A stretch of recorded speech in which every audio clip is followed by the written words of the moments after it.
Hey guys. Here's part 3 of Cursed Eyes. Enjoy. Chapter 16, Sharingan Warrior.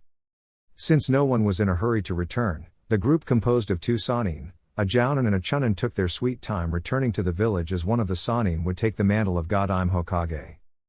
Jiraiya and Tsunade were busy talking about the recent developments in the village, mostly to fill in the gaps of what she managed to hear throughout her travels. Jiraiya focused a lot on the invasion and how Orochimaru managed to fool both Konoha and Sunagakure by killing the Yondaime Kazekage and impersonating the man. The subject of their discussion shifted to the current shinobi force, going as far as to talk about the recently promoted Chunin that happened to be sparring with Shizune now. This time, though, it was a request from Shizune. After seeing how outmatched she was against Kabuto, a fellow medic nin, Shizune now desired to get back into active duty and requested Naruto to help her in getting up to speed. Naruto had no qualms with it as he didn't share the Sannin's enthusiasm of taking their fair time and reaching the village. Naruto's stamina sometimes worked against him, as simply relaxing wasn't in his nature. The spar was focused on taijutsu and close combat skills only. Shizune, despite lacking stamina, compensated with keeping Naruto occupied with her senbon throwing gadget. Naruto, though, managed to block the majority of them and pushed forward until he forced Shizune to abandon her strategy and get physical. This culminated in her losing the match as it was tough to match the Chunin in stamina.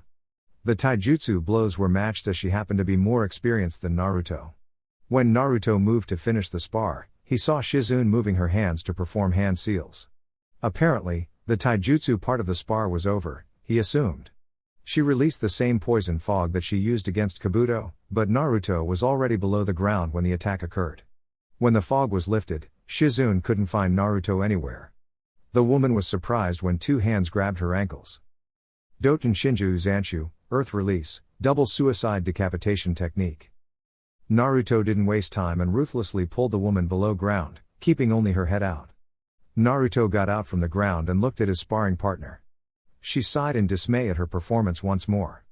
She was even more in shame when Tsunade and Jiraiya appeared behind Naruto.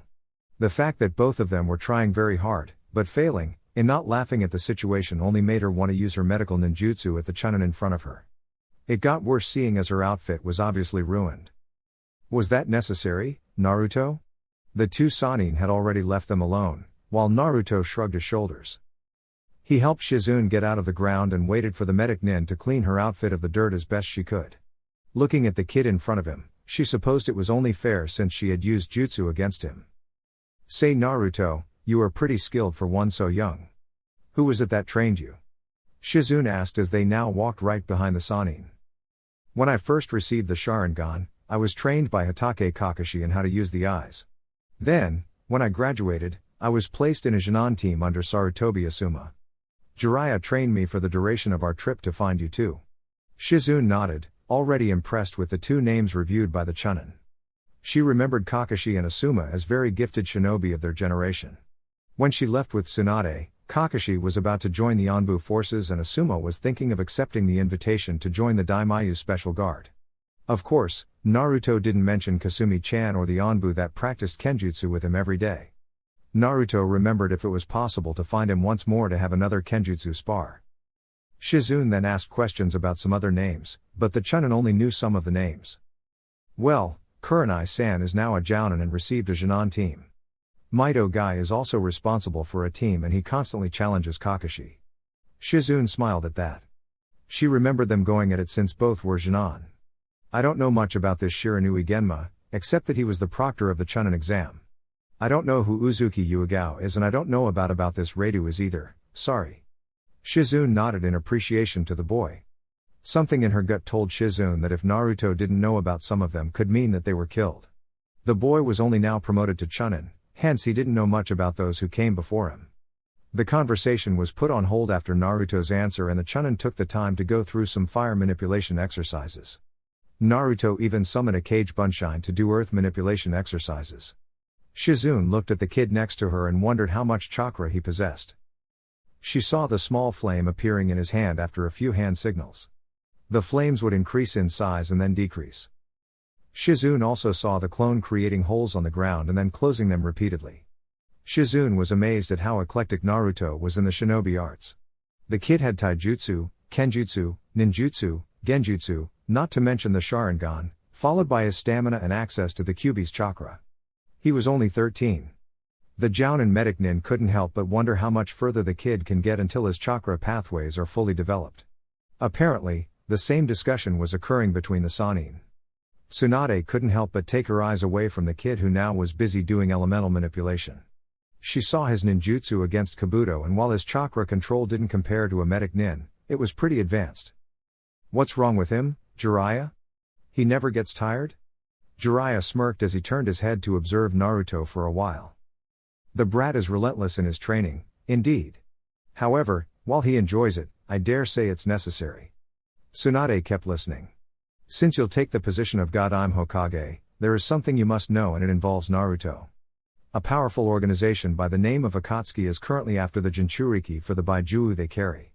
The organization is made of only S-ranked missing nin, and we so far know that Uchiha Itachi and Hoshigaki Kisame, former member of the Seven Swordsmen, are a part of it. Orochimaru was a member once, but no more. We fear that they will come to get Naruto soon, so it's imperative that he trains as hard as possible. Tsunade was surprised at the names. Fighting one S-ranked opponent was already tough, but an entire organization of them was scary indeed. She kind of understood the kid a bit now as she saw him lifting a pillar of flame using fire manipulation exercises. I have a feeling, though, that the kid will continue to improve at the same rate and will surpass us any day now. Tsunade nodded at the comment, still lost in her thoughts about the blonde Chunin. Too much pressure can be fatal to a shinobi of his age, Jiraiya. Itachi is a prime example. Jiraiya couldn't help but to agree with his teammate. I agree, Tsunade, but it's either train him to the bone or keep an Anbu team with him, and I don't even think it'd be enough to protect him against Itachi. I'm sure it won't be a problem, though, as in Itachi's case, he had the Uchiha clan the entire time pressuring him for results. In Naruto's case, the only one who's pressuring him for results is himself, Jiraiya said as he now saw Naruto fighting as Bunshine using only fire jutsu while the clones used only earth-based jutsu. Shizune was already catching up with the Sannin from fear of being in the crossfire. He never stops training until he faints. For instance, just before I met you, he was training to perform the Rasengan. He managed to finish the first 2 stages in only 1 day, before he passed out when we arrived in Tanzaku town. Tsunade had heard enough and kept looking ahead of her. She needed to prepare herself for the onslaught of emotions that will certainly come once they cross the gates. In Konoha . After a total of 4 hours from Tanzaku town, the group had arrived in Konoha. Shizune and Tsunade took a moment to readjust their stances as memories began to overcome their minds. Jiraiya, in the meantime, told Naruto that he was free to go home and rest since he would take care of things from now on. The expression "take care of things" involved taking Tsunade to meet with the Council of Elders and get her accustomed to her new life here in Konoha. Obviously, a Chunin's presence during these procedures was uncalled for. Naruto simply nodded and left the group, after a quick bye to the 2 hypnotized females of the group. He didn't wait for any sign of acknowledgement as he realized that from the way they were looking around, it was clear that neither of them were paying much attention to him. Despite Naruto's never-ending stamina, Naruto had been through a lot in this mission, facing not only Itachi and Kisame, but also Orochimaru and Kabuto. His mind needed rest for now. He calmly walked throughout the streets, wondering about nothing else but his bed. He made a quick pit stop at the ramen stand and greeted Tuchi and Ayame. Both father and daughter could see the fatigue in Naruto's face, so they didn't push too much for a conversation. Naruto was inside his apartment and quickly jumped to his bed, before releasing a long and released sigh. He was about to close his eyes when he heard the noise of someone materializing inside his room. Naruto was tackled by the small white tiger that he played with in Tanzaku town.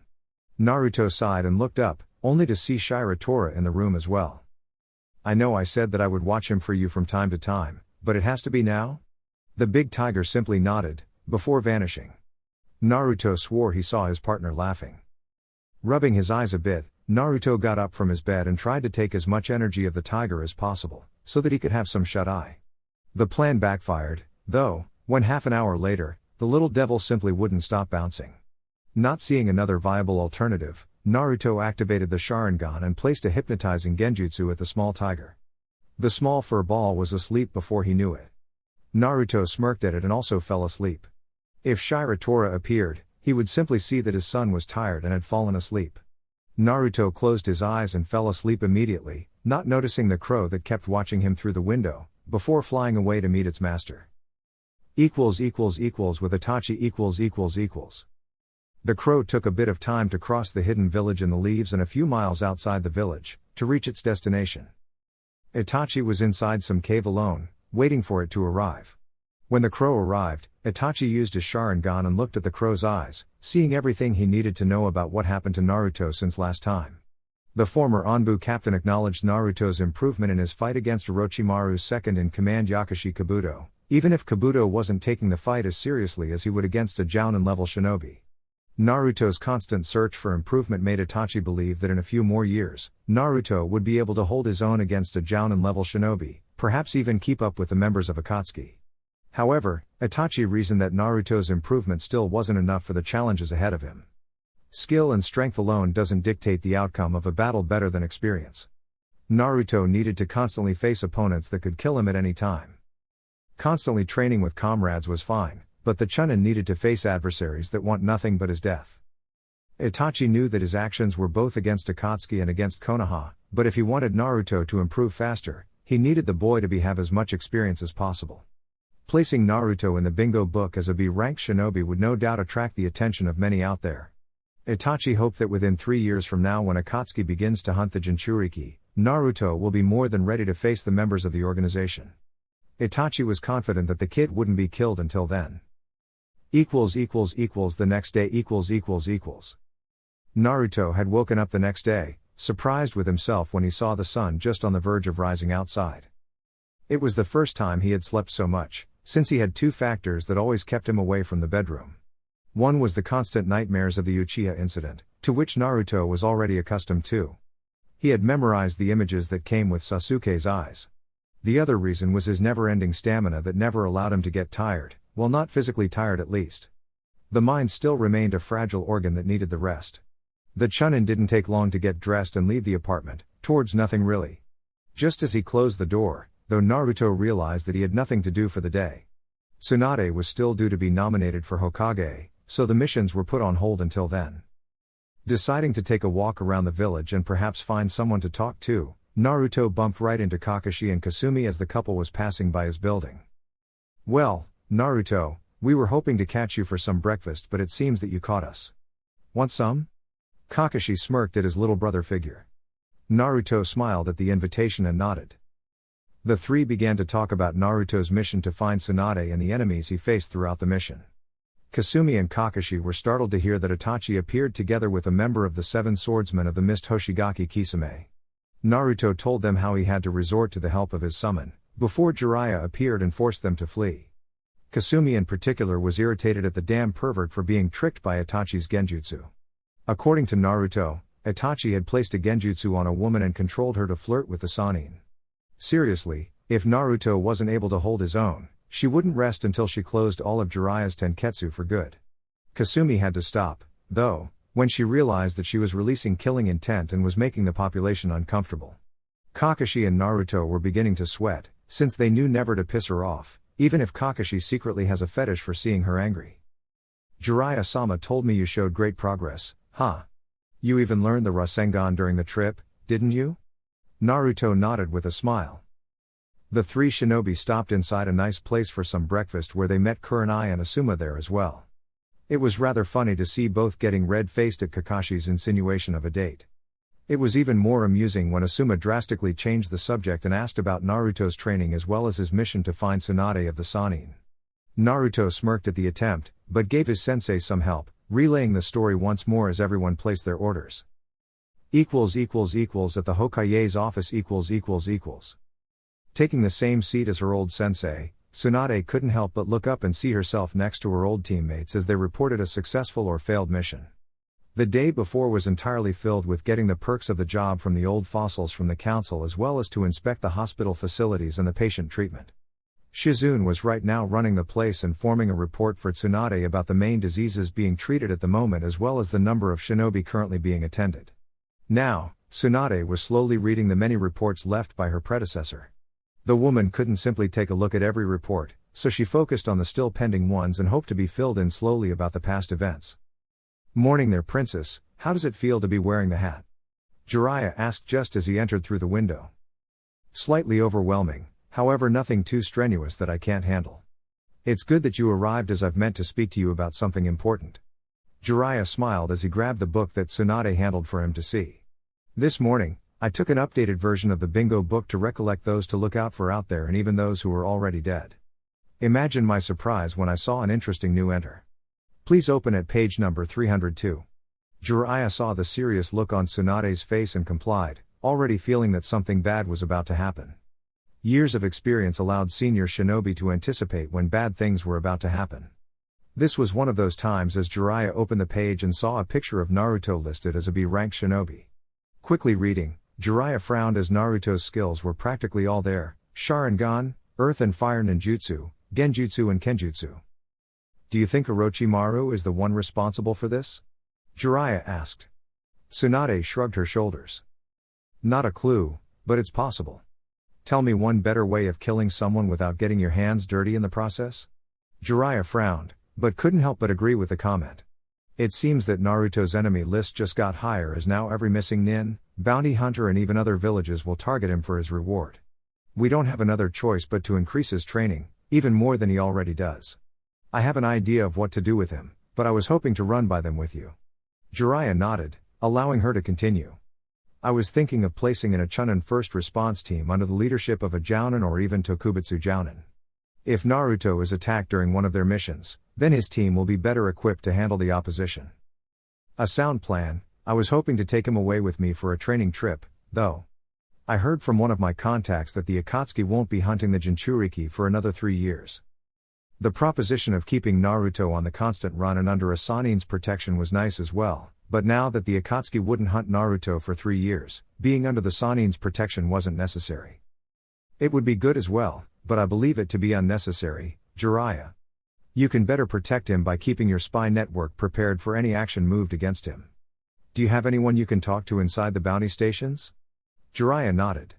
He knew about a person who happened to have a contact inside the black market bounty station and knew a lot about who was the target of the hour. If Naruto was chosen, this guy would tell Jiraiya. He was slightly saddened that he wouldn't be spending time with his godson, but he figured that he could come to Konoha and make a visit once or twice a year.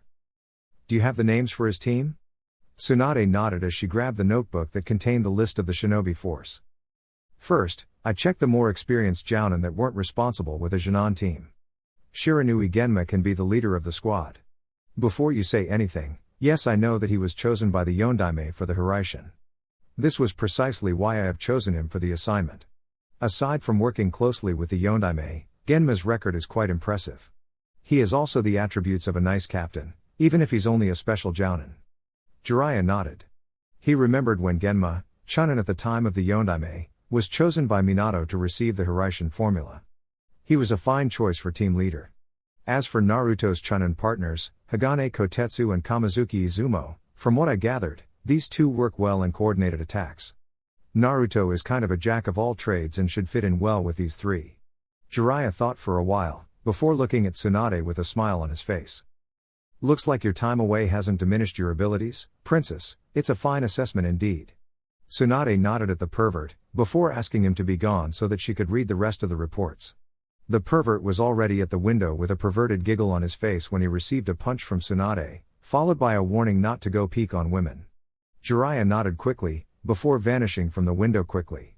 The wounds he received from Tsunade when he tried peeking on her were still fresh in his mind, even though it happened a long time ago. Tsunade snorted at her teammate, before going back to her reports. With Naruto . After leaving the Jounin, Naruto began to wander throughout the village once more. With nothing left to do, since Kakashi and Kasumi practically used rank on him not to exert himself training today, Naruto was left with perhaps finding someone he knew to see how things were. According to Asuma, his old teammates were last seen traveling with their parents for an extended training trip to further increase the Ino-Shikacho formation. According to Asuma, Shikamaru was complaining a lot since both Ino and Kuji's level of workout was far greater than his own. Naruto smiled at that and said that he missed his old teammates. His remembered that he owed Itsuko lunch, but he imagined that the woman was busy in Anbu now. One sad part of training as a hobby was that he couldn't do it if his body went against him. Because of this, Naruto was left with nothing to do. He looked up to see his path and saw, much to his surprise, Itsuko waving at him from inside a sushi stand. Apparently, she was alone. "Hi there, Itsuko, I thought you were working now?" Naruto said as he sat next to her. The woman rarely used clothes that didn't belong in the battlefield. She was wearing the standard Jounin uniform. "Boss gave us the day off after a tough assignment we had yesterday. So, tell me, I heard you were quite busy having your ass kicked during the mission." Naruto snorted at first, but smiled soon after. One thing he caught on about her was that she enjoyed making rude comments. "Well, when you face Uchiha Itachi and Hoshigaki Kisame all alone, simply getting out alive is considered a feat. I was lucky that they didn't want to kill me." Itsuko widened her eyes and ordered one more round of sushi while she heard the entire story. "Also, when we found Tsunade, we ended up facing Orochimaru of the Sannin and his second-in-command Yakushi Kabuto, whom I believe participated in the Chunin exams as a Konoha shinobi." Itsuko nodded, all too shocked to hear it straight from the horse's mouth. She had to stop listening to rumors of some jerks in her unit saying that Naruto got thrashed around and was saved by Jiraiya. Apparently, no one believed Naruto's entry to the bingo book to be real. "When I fought Kabuto, I had thrown everything I had at him and the man would simply get up without any damage on his body. It appeared though that he wasn't expecting me to put much of a fight as he didn't move much. In the end, Tsunade overcame her fear of blood and joined in the battle. Orochimaru escaped with Kabuto and we came here shortly after." Naruto finished as he placed a salmon sushi inside his mouth. Frankly, he didn't get why Itsuko enjoyed this type of food so much. Who would believe that Kabuto was a traitor? He fooled everyone, including the Sandaime Hokage. No doubt, he was trained by Orochimaru. Naruto nodded. "Yeah, I was surprised as well. And what about here? Any news since I left, that isn't bound by Anbu secrecy?" Itsuko smirked at the Chunin. It sure was fun talking to him. "Nothing much, a team found an entire platoon of Iwa Jinan led by one Jounin trying to see how Konoha was faring despite the invasion. Shirakumo Hayama happened to be leading a scout mission nearby and scared them away. Aside from that, and Anbu secret stuff as you put it, nothing much happened." Naruto nodded with a smile. He didn't know much about this Jounin Hayama, except that he was an experienced Jounin that fought in the last great ninja war together with Kakashi. His big brother shared some stories about Hayama as being one of the few wind users in Konoha, aside from Naruto's sensei Asuma. And so, Naruto and Itsuko kept chatting about everyday occurrences followed by some theories behind the ninja arts. Both were chatting amicably with one another, getting to know each other better, not realizing that the time passed by faster than both realized. Eventually, Itsuko said that she had to go run some personal errands and Naruto went back to his apartment to relax for the day. He wasn't supposed to strain his chakra coils by any means, so Naruto was left with nothing to do, except to sleep and hope that time passed by quickly. As he walked back to his apartment, though, Naruto smiled as he remembered how nice it was to spend the entire afternoon talking with Itsuko. All the time, he didn't realize that he was being spied by Kasumi's Byakugan eyes a fair distance away. Naruto's sister figure was startled when she used her eyes to search for Kakashi, only to find her little brother hanging out with an older woman inside a sushi stand. At first, she was enraged that this girl was taking advantage of Naruto like that, but then she took the time to observe them as they shared a conversation together. In the end, Kasumi smiled when he saw the look on Naruto's face as he left. Her little brother was growing up. Still, Kasumi wanted to run some background checks on the girl just to be sure that Naruto isn't falling for someone that isn't worthy in her eyes. 2 days later 2 days later and after the Hokage's official nomination, Naruto was scheduled to meet with his new team according to what Kakashi told him. Naruto became aware of his entry in the bingo book as a B-ranked target and couldn't help but smirk at the situation. Sure, it would suck to be hunted by many other enemies, as he was told to expect, but he at least knew where he stood among the other strong shinobi out there.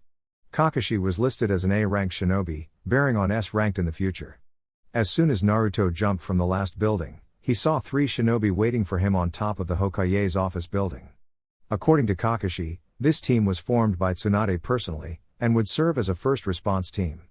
The term first response, Naruto learned, was actually one of the toughest types of assignments in Konoha. First response teams were more common when the wars were occurring and any failed missions ended in shinobi getting killed or captured for interrogation. As soon as he arrived, he made sure to present himself towards the only person he knew from the group, which happens to be the leader of the team. Chunin Uzumaki Naruto reporting for duty Genma Taiku, Naruto said as he kneeled right in front of the laid-back Captain Shiranui Genma, who was busy chewing his senbone. Genma smirked at the kid he saw from the last Chunin exams. When he received word from the new Hokage that he would be leading a first response team, Genma was kind of glad to hear that he would be working with Naruto. Aside from him being the Yondaime's offspring, the kid's skills surprised the Jounin when he managed to beat a Hyuga prodigy. Also, Naruto's late accomplishments only allowed Genma to project the kid's future. No doubt, Naruto would be a legend similar to his father. At ease, Uzumaki and fall in line. Naruto nodded and got up before standing next to his Chunin peers Izumo and Kotetsu. He quickly greeted both as the three heard Genma. As you may or may not know, Tsunade-sama formed this squad precisely for first response type situations. As such, our range of assignments will be limited to backing other teams up and saving those in dire straits. This actually will be the first and only first response team, so I can say in advance that we can get the call at any minute. Since time is of the essence for us, each of you will be branded with Onbu level seal on your wrist. When it's activated, it means you three should abandon everything you're doing and report to the Hokage's office in less than 15 minutes.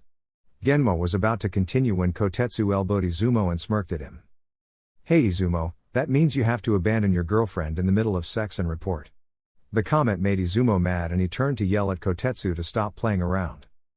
Naruto looked at the two and couldn't help but smile at their antics, even if he couldn't help but blush at the comment. He was slightly baffled as the image of Itsuko suddenly appeared in his mind. Genma cleared his throat, though he found the comment amusing as well. He did catch on Naruto's slight blush and remembered to tease Naruto in the future. This team formation would keep until Naruto was promoted to Jounin, which would take a while, even if the kid had the skill. He needed the experience as well. Now, we'll be performing drilling exercises for the duration of this week, meant to test our individual and team skills. I expect the team to be operational by the end of the week. All three Chunin nodded, before following their leader to the assembled training ground. Throughout the way, Naruto couldn't take the smile off his face at the future assignments. 3 years later It's been 3 years since Naruto's first team meeting and the boy now turned man's routine was astounding.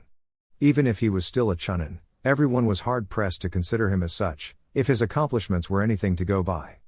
Naruto's first assignment with his new team happened to consist of backing up a team of Jounin that were sent to protect a caravan of merchants as they traveled close to water country. The caravan was ambushed by some missing nin from Kiri, so Naruto's team was sent to back them up. The fight overall was brutal, but Naruto managed to keep up the pace, even managing his fair share of kills against B-ranked missing nin. At the time, his face was recognized from the bingo book and the missing nin targeted him specially. After dealing with the opposition, Naruto's team finished the other team's mission and returned to Konoha with the wounded. Since then, Naruto's team was sent on a considerable amount A and even S-ranked first response assignments.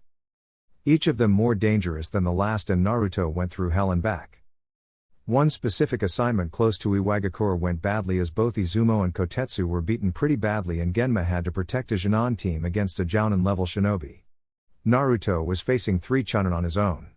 The Chunin weren't that special individually, but their teamwork was unparalleled. Naruto's Sharingan was enough to follow 2 enemies, but he couldn't follow 3 at the same time. The team of Chunin was gaining on him, but, thanks to his earth manipulation abilities, Naruto was able to block every strike to his body by using his stone armor technique. His attacks were deadly as Naruto's ability to cast genjutsu by simply looking at the enemy rendered them useless against his fire techniques. Naruto managed to deal with the Iwa nins, but Genma couldn't save one of the Jonin from being killed. The mission was a success, but Naruto took the Jonin's death seriously. His assignment consisted basically in bringing them back alive, not in a body bag. That specific mission got to him and Naruto vowed himself to train even harder to save as many people as possible. In between assignments, the Chunin would be seen training his ass off. It was this drive that allowed Naruto to create his first magma release technique called Uton in Sitaken, Magma Release, Meteor Rush. Naruto's technique allowed him to throw boulders covered by magma at the enemy. Everyone was shocked to see this accomplishment and some were in favor of promoting Naruto to Tokubutsu Jounin in ninjutsu and even genjutsu. To Naruto, the only thing that mattered was saving as many people as possible. Thus, if people believed that his workout before was inhuman, nowadays his training regimen nearly doubled. Naruto wouldn't allow any death to befall his team anymore, receiving worried glances from his loved ones. Naruto didn't train until exhaustion because he could be summoned any time to rescue another team. In no time, People began to acknowledge Naruto's actions and how he helped save a lot of wounded shinobi in the field. His first response team was highly recognized for its efforts, and both Izumo and Kotetsu were promoted to Jounin because of it. The only reason Naruto still wasn't one was because of his experience. However, his skills were indisputable. His fire and earth ninjutsu capabilities were pretty much on par with the elite Jounin and even the Sandaime Hokage, as people began to compare him to. His sword and close combat skills only increased in time as Naruto's Sharingan allowed him extra speed against his opponents. Right now, the high-level Chunin was sleeping in his bed as he was dead tired from yesterday's assignment close to the village borders. Still, Naruto didn't require much time to sleep. He opened his eyes even before the alarm clock reached the 6 o'clock mark. He didn't allow it to ring, because he didn't want to wake his girlfriend up. He and Itsuko started dating 1 year ago, at Izumo and Kotetsu's insistence. These two and Itsuko happened to be on the same Jonin team under Shikamaru's father Shikaku. To this day, Naruto is still constantly teased by his comrade. Izumo less so, since he cared a lot for Itsuko, considering her like his sister. It was funny to see Kotetsu angering his partner by insinuating the number of sexual positions that Naruto and Itsuko were attempting together. Even their captain Genma joined in on occasion, when the mission was over. Of course, Naruto wasn't that far ahead in the bed department, since his first time was actually 2 weeks ago, but it was fun to see the look of anger in Izumo's face. Itsuko was even introduced to Kakashi and Kasumi as they happened to be Naruto's family. Kakashi recognized her as a junior Anbu when he was close to retiring from the special forces. Kasumi, though, went through a bunch of questions about her. Itsuko, though, didn't take it lightly at the time. Kakashi did the wrong thing and giggled at the scene, so Kasumi and Itsuko both pounded on him for being a pervert. Well, Itsuko did wait for Kasumi to start the attack, but still. Since then, Kasumi approved of Naruto's relationship with Itsuko. They are now the best of friends, even going to the public baths together when Itsuko is free from Anbu. Naruto even remembered an amusing moment when Jiraiya tried peeping on them. Kasumi used her Byakugan and sealed all his tenketsus. The funniest, though, was that Tsunade even congratulated the Hyuga for her actions. The blonde Chunin stopped wondering about the past events when his wrist tattoo flared once more. Naruto quickly got up from bed and went straight to the bathroom to wash himself and dress up in less than 5 minutes. Quickly finishing 2 power bars, Naruto got out from his bedroom fully dressed and ready to go. His outfit now consisted of the standard Konoha attire with a few changes. Instead of navy blue, his clothes were fully black below the light green vest. His swords, now hidden inside black scabbards, were strapped to his vest in a cross shape. Last year, Naruto considered a better adjustment of his swords. For instance, while he had a Kodashi, able to both attack and defend, he believed it was better to replace his Wakizashi for another Kodashi. Since it was Kakashi who gave them, Naruto felt inclined to explain his reasons to the elite Jounin. Kakashi nodded with a smile at the request. He bended both sleeves twice just like Kakashi, before appearing by his girlfriend's side. Itsuko-chan, I have a mission now. The Anbu woke up immediately at the words, before seeing her boyfriend already changed and ready to go. She didn't even hear him move at all. Okay Naruto-kun, be careful. Naruto nodded, before giving her morning kiss on her lips. After closing the door to his apartment, Naruto used his body flicker straight to the Hokage's office. Hokage's office . Naruto arrived in less than 12 minutes counting from the call sign and sighed when he saw the Hokage sleeping on her desk. His captain was already there since he happened to be one responsible for activating the seal in Naruto's wrist.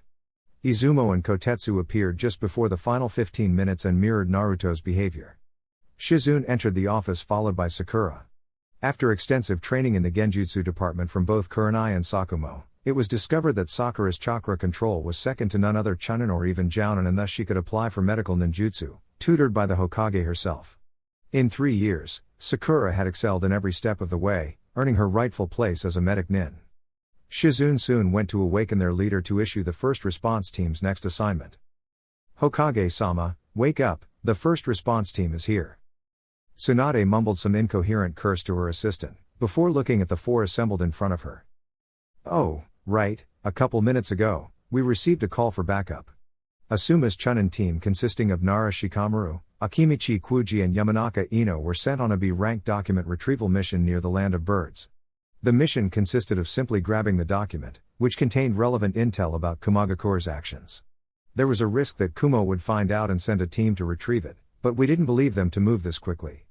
Right now, the team is currently hiding at the location in the map held by Shizune. According to the message, Akimichi Kuji was injured and Yamanaka Ino is unconscious from misusing her clan technique.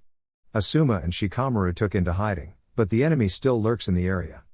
They won't let the document get away from their hands. Your mission is to first protect Team Asuma and if possible, retrieve the document. Genma, your team is to avoid any direct confrontation and only attack if attacked first. The captain nodded and received the map from Shizune, before turning to his team. The hiding place is 2 hours away from here, as usual time is against us. We need to make the trip in an hour, move. No sooner had Genma shouted, 4 blurs left the office. Tsunade waited for the wind generated by the sunshine to stop before turning to her assistant. Shikamaru was supposed to be here when Suna sends their ambassador for the upcoming Chunin exams. When is Tamari supposed to arrive, Shizune? 2 days from now, Tsunade-sama. Are you sure Genma will bring them back? Sakura remained quiet as she saw her master's response. Tsunade snorted at Shizune's doubt. If Tsunade could recall one good decision she made throughout her reign as Godime Hokage, it was the formation of the first response team. Ever since those 4 were gathered, the number of deaths in the field decreased considerably. Their fast response allowed Genma's team to arrive quickly and provide the first team some backup. If possible, once the first team was secured, Genma's team could complete the mission the first team was sent out to. However, retrieving the injured shinobi was their first and greatest concern. I have the utmost faith that Team Asuma will be saved. Shizune, now would you please bring some tea? My head is killing me. Team Genma . As the captain instructed, it took the team 1 hour to reach the cave in which Asuma's team was hiding. Since Naruto had the Sharingan and the Kage Bunshine, he was asked to scout ahead for the Kumo enemies to pinpoint their position. 3 Kage Bunshine immediately left their hiding position and ran towards different locations, while transforming into different tiger species. Naruto worked extensively under the Tiger Clan's tutelage and managed to learn some specific techniques that allowed one to increase his speed as well as his scent. The real one had his eyes closed and was guarded by his teammates, while the blonde worked his magic. It took Naruto a total of 5 minutes before the Bunshine dispelled and sent him the information. Genma Taiku, there are 5 of them scattered in 2 groups, 3 Chunin level, 1 Jounin and 1 Jinan. The groups are searching for Asuma's team at this moment. Genma was busy chewing on his senbone as he considered his options for the moment. He turned to Izumo as he was the tactician of the group. Any thoughts? Izumo nodded as he turned to Naruto for more questions. Where is Asuma's team now, Naruto? Naruto nodded and pointed to a mountain with a small hole in the middle, indicating a cave entrance. They are inside that cave, but I believe that Kumo has a sensor-type shinobi. The only reason I believe they haven't been spotted yet is because Asuma and Shikamaru must be low in chakra. Ino and Kuji are unconscious. Izumo nodded and then turned to Genma for his plan. Their orders weren't meant to engage in combat against Kumo, so their course of action was limited to simply attract their attention for a while. Genma Taiku, we should divide in 2 as well. Naruto and you sir can attract their attention with diversion tactics while Kotetsu and I rescue them.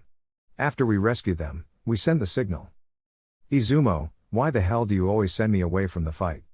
Izumo smirked at his friend. Do you remember what happened when you fought against those Kirinins? Kotetsu snorted at the memory. His close-range abilities were rendered useless against those long-range water techniques. In the end, Naruto managed to keep those guys occupied lifting earth barriers, while Genma went behind their backs and disabled them. At the time, Kotetsu was mocked by both Genma and Izumo until they reached the village with the injured Chunin team they managed to rescue.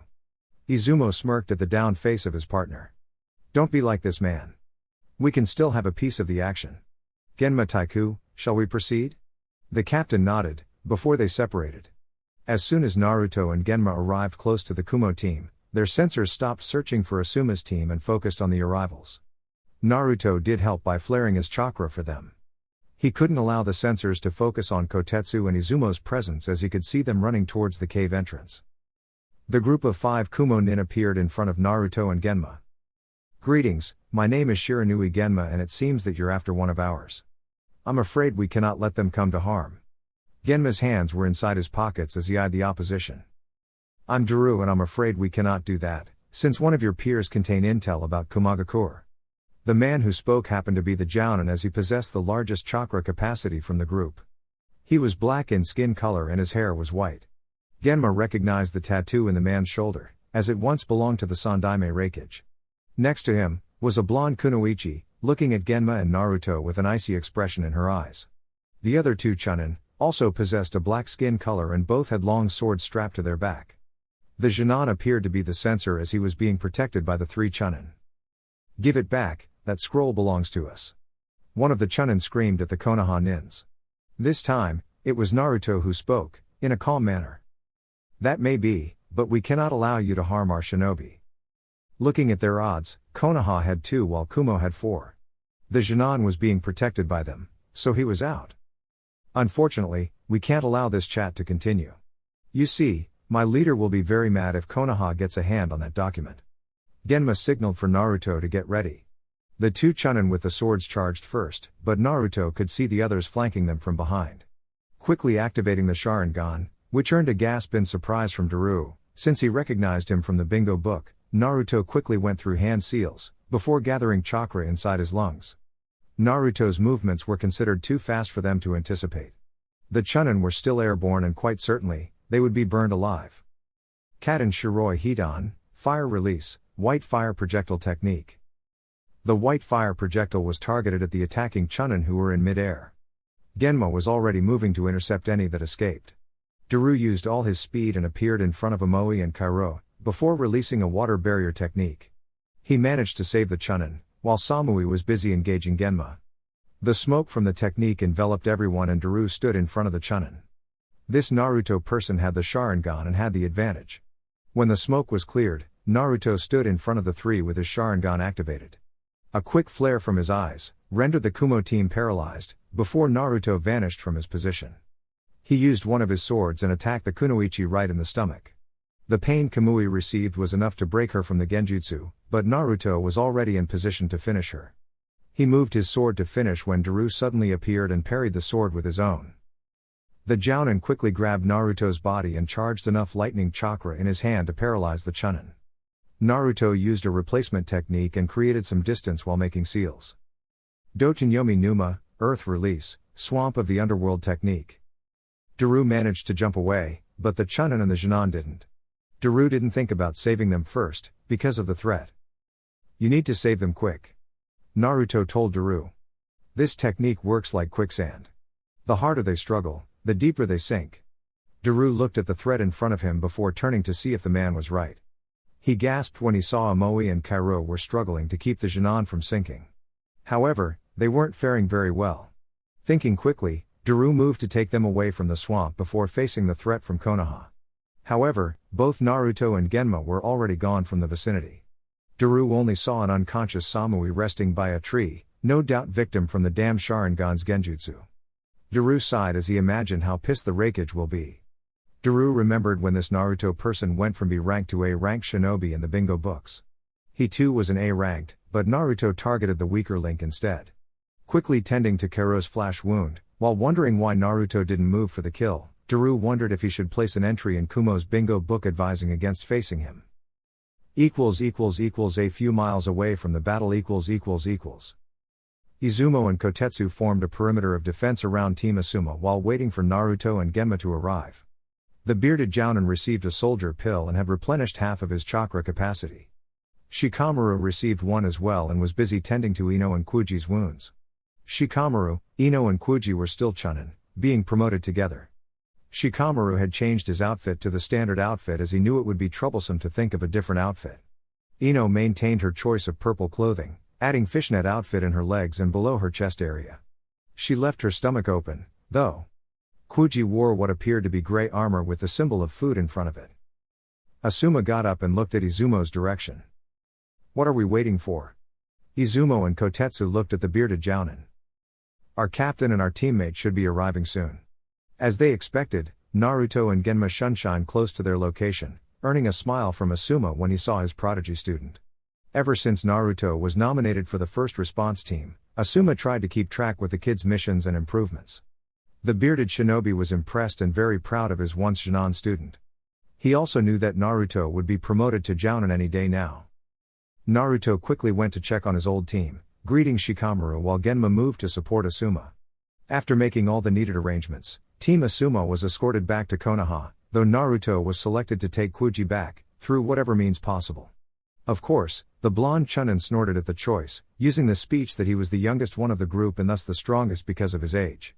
He saw the amused looks on his team's faces as well as Asuma's and Shikamaru's and wondered about Kuji's weight. He didn't mind carrying his old friend, though he would need the help of some clones for the job. Chapter 17, Problem in the Desert. All that Naruto could see once he opened his eyes was that he was standing in some sort of sewer. He didn't recollect how he came to be in said location. The sounds of water drops echoed all around him as he saw nothing but pipes on the walls going through different directions. As his legs took him, the Chunin realized exactly where he was and how exactly he appeared here. He was now inside his mindscape, and this was nothing but a manifestation of his soon-to-be conversation with the creature that lived inside of him, ever since he was born. Throughout the last 3 years, these conversations often occurred as the creature itself requested an exchange of aiding Naruto in the future. Of course, Naruto never had an event that required the fox's assistance, but still the conversations occurred. Kyuubi often chatted about historical subjects and theories about whatever Naruto wished to work on, that was chakra-related. When Naruto walked inside the room that housed the fox, he heard the distinguished sound of a throat clearing from within the cage. The fox always initiated the conversation. "It's a pleasure to make my jailer's acquaintance once more, Naruto. What is it that you wish to discuss now?" Naruto looked to the giant white goblets with a confused expression. "I was under the impression that it was you who had summoned me for something as I was asleep." "Yes, now I remember. I can see you managed to go far in your lava release training, though I would expect much better results, considering the amount of effort you direct to the subject." In truth, Naruto not only focused in the practical term of merging the elements, but also on the theory behind it. There was no material or scroll available about the subject directly, forcing him to study everything about both fire and earth elements, in hopes of better understanding the principle behind what merging these elements would be like. The first successful attempts came only after 2 years through nothing but trial and error, followed by a few visits to the hospital, because Naruto's chakra coils were too strained from overuse. Everyone considered that the only reason Naruto was still able to mold chakra was because Kyuubi would constantly repair the damage. Still, as far as Naruto was concerned, he now was able to use lava release, a feat that Kyuubi itself said was impossible. "I really take solace in the notion that I now am able to use lava release techniques. I also take solace in the fact that you said it was impossible to do so." The blonde Chunin was already on his way to creating a second technique. His theory is that since he can create mud from the ground, he could also use fire elemental composition and transform the mud into lava. If he manages it, he could send a river of lava below ground and catch the enemy from behind. His musings were cut short, however, when he heard a deeply amused laughter coming from the 50-foot fox behind the bars. Naruto was beginning to believe that the creature was having fits of laughter now. "How amusing, young mortal, for you to assume that training alone was enough to use Kekkei Genkai-related ability." Kyuubi was still laughing, much to Naruto's frustration and annoyance at the fox's words. "What are you saying, damn fox? You know how much I worked for this to become reality." Naruto was furious that someone dared to diminish the amount of effort he placed upon his training. "Your amount of training was no doubt impressive, but the most any normal human could amount to was mastery over your affinities.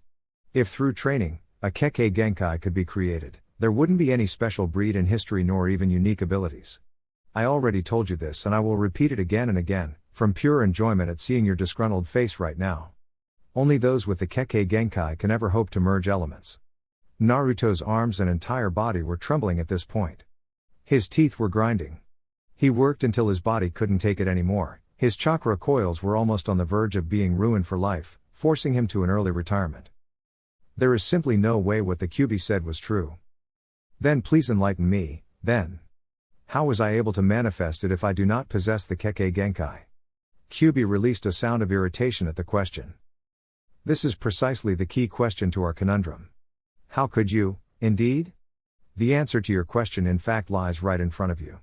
It took a few seconds, but Naruto's expression was evident as he stared at the fox.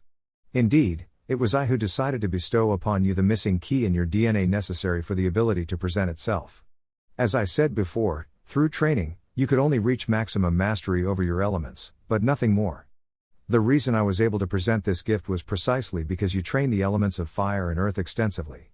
Without it, I wouldn't be able to do it. Naruto was now relaxed somewhat at the notion that his training allowed for all this to happen. When he used it for the first time, no one believed it to be possible, and Tsunade immediately performed a blood test to see for herself if it was true. The test came out positive, but she always had doubts, considering that none of Naruto's parents had it. Now that he learned the truth and solved the mystery, Naruto felt compelled to ask the fox another key question. "Why did you help me?" The fox let out a questioning sound to Naruto's question. "I was under the impression that aiding you was precisely a part of our previous arrangement. In exchange for our conversations, I would aid you. This deal of ours operates under the underlying assumption that should you lose your life, my own would inexorably follow. I am merely securing my life as well as my newly added hobbies. For as much as I now understand of this world and its inhabitants, there are always new subjects to understand and learn. Take you for example. The amount of effort you place over your training has nothing to do with personal gain, but merely to be of better use in protecting your peers and serving your leader. Even if a person declares himself as altruistic, his actions end up being the decisive point. You may take solace in the fact that your behavior sets you above the majority of the human race." Now Naruto was stunned as he listened to the fox praising him for his actions. He was about to say something in response, but the fox beat him to it. "That is not to say that I will ever stop making your life miserable or even aid you more than I did thus far, because it's also a fact that your pathetic effort amuses me to no end. So, please tell me your next project. I could use another fit of laughter." Naruto narrowed his eyes at the fox, but simply let it go. Now that he had the power of lava release, even if it was given to him, he would show to the fox that he was capable. He explained his second project to the fox, in extensive details, earning no comments from the fox while he explained what he had in mind. Outside world When Naruto woke up, he just settled for staring at the ceiling for a while. The conversation with the fox was still clear in his mind.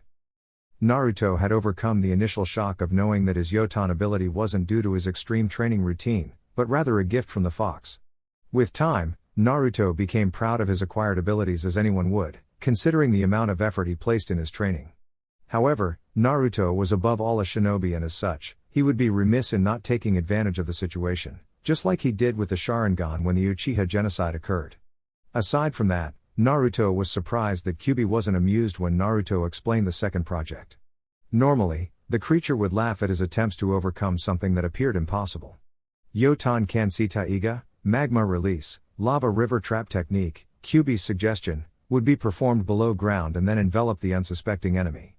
According to the 50-foot fur ball, the principle behind it was plausible enough, at least more than the first technique that Naruto used. Looking at the clock in his room, Naruto smiled as he had plenty of time to practice the technique and even perfect it through the use of his clones. Quickly going through the basic routine, Naruto left his apartment in 20 minutes. The sky was still dark outside, but the sun would be coming out any minute now, he reasoned.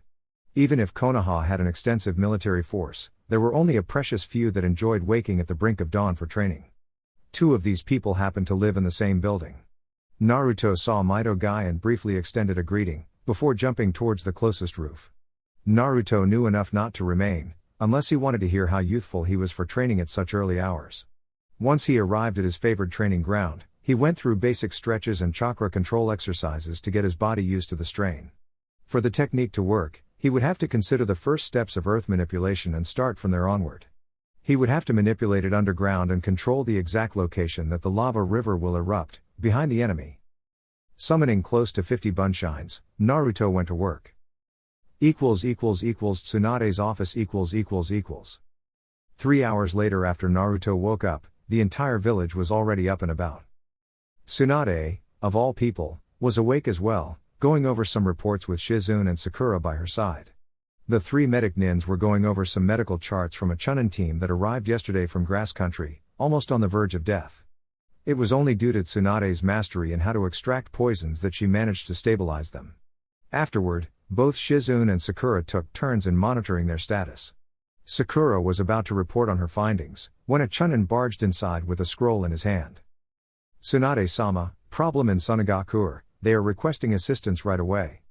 The Chunin handed the scroll to the Hokage. Tsunade read it and immediately narrowed her eyes.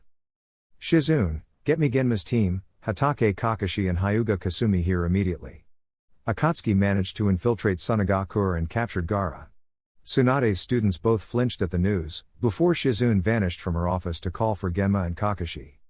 Genma arrived shortly after Shizune's calling. Throughout the years, Genma had perfected the theory of the Hiraishin taught by the Yondaime Hokage and managed to replicate it. He couldn't quite use it repeatedly like the Yondaime and also not for long distances. Genma's version was like a faster Shunshin. He then activated the seal that called his teammates. 2 minutes later, Naruto, Izumo and Kotetsu appeared at the same time. Kakashi and Kasumi appeared last. Kasumi's annoyed look directed at Kakashi showed that the woman had to force her lover into showing up early. Tsunade appeared amused at the scene, but didn't comment on it. Glad all of you came on such short notice. I had just received a scroll from Sunagakure requesting for assistance. Apparently, Akatsuki infiltrated the village last night and captured Gaara. According to the Kazekage, Suna lost too many of their strongest shinobi in the invasion 3 years ago and do not possess the available manpower to take on S-rank shinobi. Kakashi will be the leader of this mission and Genma, the second in command. You all must go to Sunagakure and obtain as much information as possible, before searching for Gaara. Time is of the essence here. Everyone nodded, before Kakashi took a step forward and turned to his temporary subordinates. Meet me in half an hour at the gates, pack light. Only Kasumi vanished, since Genma's team was already packed and ready to move. Their missions were always like these anyway. Another thing, Kakashi. The Jounin turned to see the Hokage. Sabaku no Tamari had just left the village towards Suna, so there is a possibility you'll meet up with her. She will most likely wish to tag along. Kakashi nodded before he and Genma's team vanished from the room in a Shunshin towards the gates to wait for Kasumi. Once alone, Tsunade kept her hands holding her chin as she pondered on the current events. 3 years had passed since Akatsuki's last appearance. Throughout the entire time, no one saw anyone wearing black robes with red clouds. They simply vanished. Now, Tsunade feared that whatever the organization planned throughout the 3 year would come to fruition. Was Suna their only target right now? She couldn't know, and that was the worst, not knowing what they would do next. Jiraiya would have to come with answers soon, since Konoha was pretty much shooting blind as far as Akatsuki was concerned. Team Kakashi . As soon as Kasumi reached the gates, the shinobi task force traveled immediately towards Sunagakure. There wouldn't be any time to waste, which meant that everyone would have to travel almost continuously. Genma and his team were prepared for situations like this, but Kakashi and Kasumi were not. Kakashi was used to it when he was a part of Onbu, but that was far too long ago for comfort. Kakashi, being the leader, assigned Naruto up front because of his Sharingan and Kasumi in the back because of her Byakugan. The rest would travel in the middle, with Izumo and Kotetsu covering Naruto while Kakashi and Genma provided cover for Kasumi. Because of the strain in her chakra, Kasumi had to disable her eyes from time to time, unless she wanted to fall behind the group. The amount of rest they got this day was only when they met Tamari on the way, and Kakashi had stopped for 10 minutes to explain what happened. Tamari would be by Naruto's side, since she knew her way into the desert, being a Suna nin and all. While traveling, she turned to Naruto and saw him focused on the task in hand with his Sharingan activated. The Suna Jounin didn't know much about the blonde, only seeing him in the Chunin finals and his entry in the bingo book as an A-rank shinobi. She remembered hearing about his team's accomplishments in their first response-type missions from her own peers at Sunagakure. Apparently, Naruto's team managed to rescue a team from Suna a year ago, that was suffering an attack from missing nin close to Fire Country's side of the border. Shikamaru happened to speak highly of Naruto on occasions. He didn't appear very talkative, though, and Tamari chose not to comment on anything. You are worried about him? She heard his voice and wondered how he knew. How? With the Sharingan, I can detect fluctuations in your chakra indicating distressed behavior. Gaara is your brother, isn't he? Tamari nodded, not even bothered to hide how worried she was right now. Truth be told, Gaara wasn't any better than he was 3 years ago, as far as his personality was concerned. The only one who knew how to keep him calm was Baki-sensei, who was nominated as the Yondaime Kazekage. He nominated Gaara as the Kazekage's right hand, performing solo missions for him. Gaara just wouldn't be fit to operate within a unit, so it was the only likely conclusion. Still, the Ichibi Jinchuriki was her little brother and she cared for him. Probably, she was the only person who did besides Baki-sensei. Even Kankuro, their brother, couldn't stand Gaara any longer. Even if Gaara isn't the most social person around, yes, he is still my brother and I care for his well-being. I still wonder how strong Akatsuki is to have captured him? Ever since he was released from Konoha, He was immersed in the middle of the desert training. Naruto nodded, wondering about his current opposition. He only knew Itachi as one of the members and wondered if the living Uchiha member was involved in Gaara's capture. Naruto had one important goal in his mind driving his training: he wanted to save as many people as possible. However, the ever-growing shadow of Uchiha Itachi had always been there. Every enemy Naruto faced in the past was compared to Itachi. So far, none had unnerved him such as that man. He figured that all S-rank shinobi had that menacing aura that promised you nothing but sure death. I wonder about them as well as I came to know one of their members, Uchiha Itachi. Temari flinched at the name, now worrying even more about Gaara if Itachi was one of Akatsuki's members. One thing I do know was that Itachi wasn't involved in Gaara's kidnapping, otherwise we would have known that by now. We weren't told about their identity, so we need to be prepared for anything. Temari nodded, before closing the conversation as the team had crossed the border towards the desert. From here onward, Temari would have to be the one guiding the party from Konoha, since they didn't have the luxury of time right now. In Sunagakure . Inside the Kazekage's office, Baki was testing his patience while going over the reports after the sudden Akatsuki invasion. It all happened so fast that it still shocked the seasoned Kage. Yesterday night was usual in Sunagakure. The sky was devoid of clouds and the moon was illuminating the entire desert scenario. The population was roaming without a care in the world throughout the many passageways, completely unaware that the white bird that hovered over the village was actually an Akatsuki member and S-ranked missing nin of Iwagakure, by the name of Deidara. When the explosions occurred, Baki and a group of Jonin traveled towards the area only to bear witness to Gaara, the Ichibi Jinchuriki, being captured by Deidara white bird. Traces of the Baiju's chakra were all over the place, which worried Baki even more. Because of the devastation, Baki's forces were entirely focused in securing the village and treating the wounded. He didn't have the manpower to send after Akatsuki. For this kind of mission, Baki would need to send his strongest Jounin against perhaps the most feared organization in the world, formed of S-rank shinobi. The Kazekage was trapped into a corner in this manner and was forced to rely on Suna's allies in Konoha for the job of retrieving Gaara from the Akatsuki. As a hardened veteran of the Third Great Ninja War, Baki had seen and done a lot. After the failed attempt to invade Konohagakure, the man believed that Konoha wouldn't think twice before overthrowing Suna, wiping them out for good for what they did, even if Orochimaru was behind the whole thing.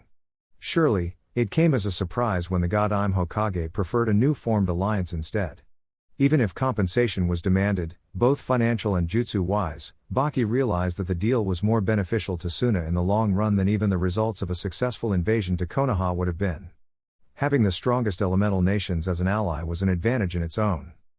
The characteristic sound of someone kicking the door open shifted his focus away from the report as Temari barged inside, followed by the envoy from Konoha. Baki-sensei, what happened to Gaara? The Kazekage ignored the question for the moment, as he looked at the team sent by Tsunade to take care of things.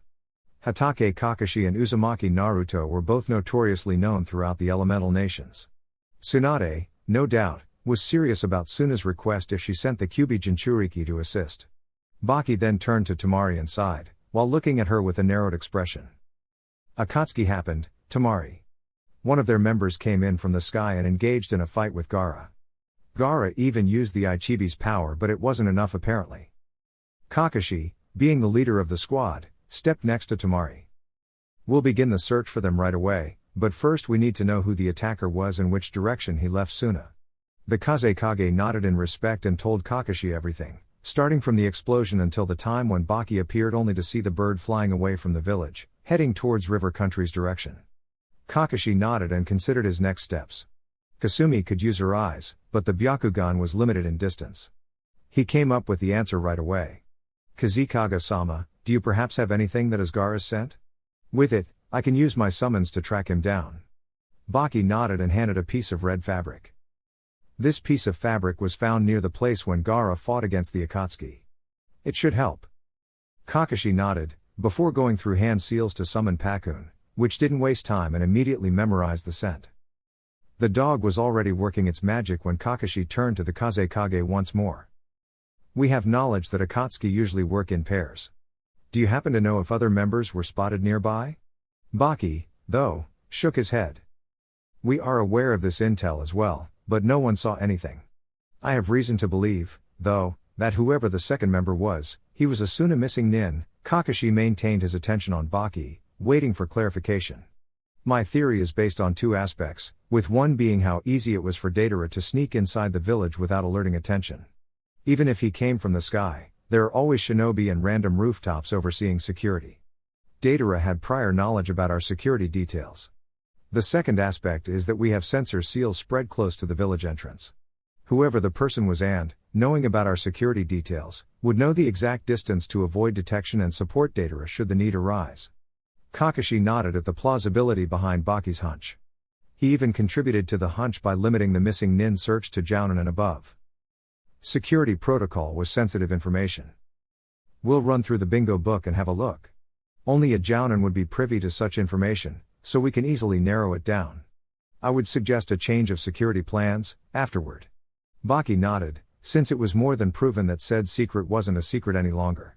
Kakashi, then, turned to his squad, acknowledging that Pakun was ready to leave. Okay team, here is how we'll proceed. Pakun and Kasumi will take the lead. Kasumi, as soon as you see them with your Byakugan, let me know. The rest will follow. They are at least one day ahead of us, so we must hurry. Let's go. Konoha quickly left the room, following Pakun, leaving Tamari and Baki alone. Somewhere in river country . Crossing the desert was considered a current endeavor for a Suna shinobi. Because of the village's location, the only way to travel was by facing 1,000 miles of nothing but sand and the dry weather. The risk intensified, of course, as sandstorms were common. Sasori, despite being protected by his puppet, cursed the endless amount of sand as he and his even more annoying than the desert partner Datara crossed the border of river country, towards Akatsuki's hideout. The S-ranked puppet complained the entire way back. There was one thing he despised more than anything in the entire world, and his annoying partner unknowingly so, reached the feat. Sasori despised having to wait. Being a master of the subtle arts of the shinobi, Sasori's actions were focused on wasting as little time as possible in doing what needed to be done. As such, he worked his poison arsenal to such a level that just a scratch would kill the enemy in less than 10 seconds. Said fate was shared by two chunin who happened to be at the wrong place at the wrong time. Two precisely aimed senbon to their necks, and their lives were forfeit before either of them realized that it wasn't just a bug bite. Quickly sealing their bodies for future puppet material, Sasori was done with nothing left to do as he waited for his partner. Datara's need for the theatrics ended with him prolonging the battle more than he should. The base is up ahead, let us hurry. Datara was on top of the clay bird and smirked at his rather grumpy partner. I see you're still bitter about my art, Sasori Dana.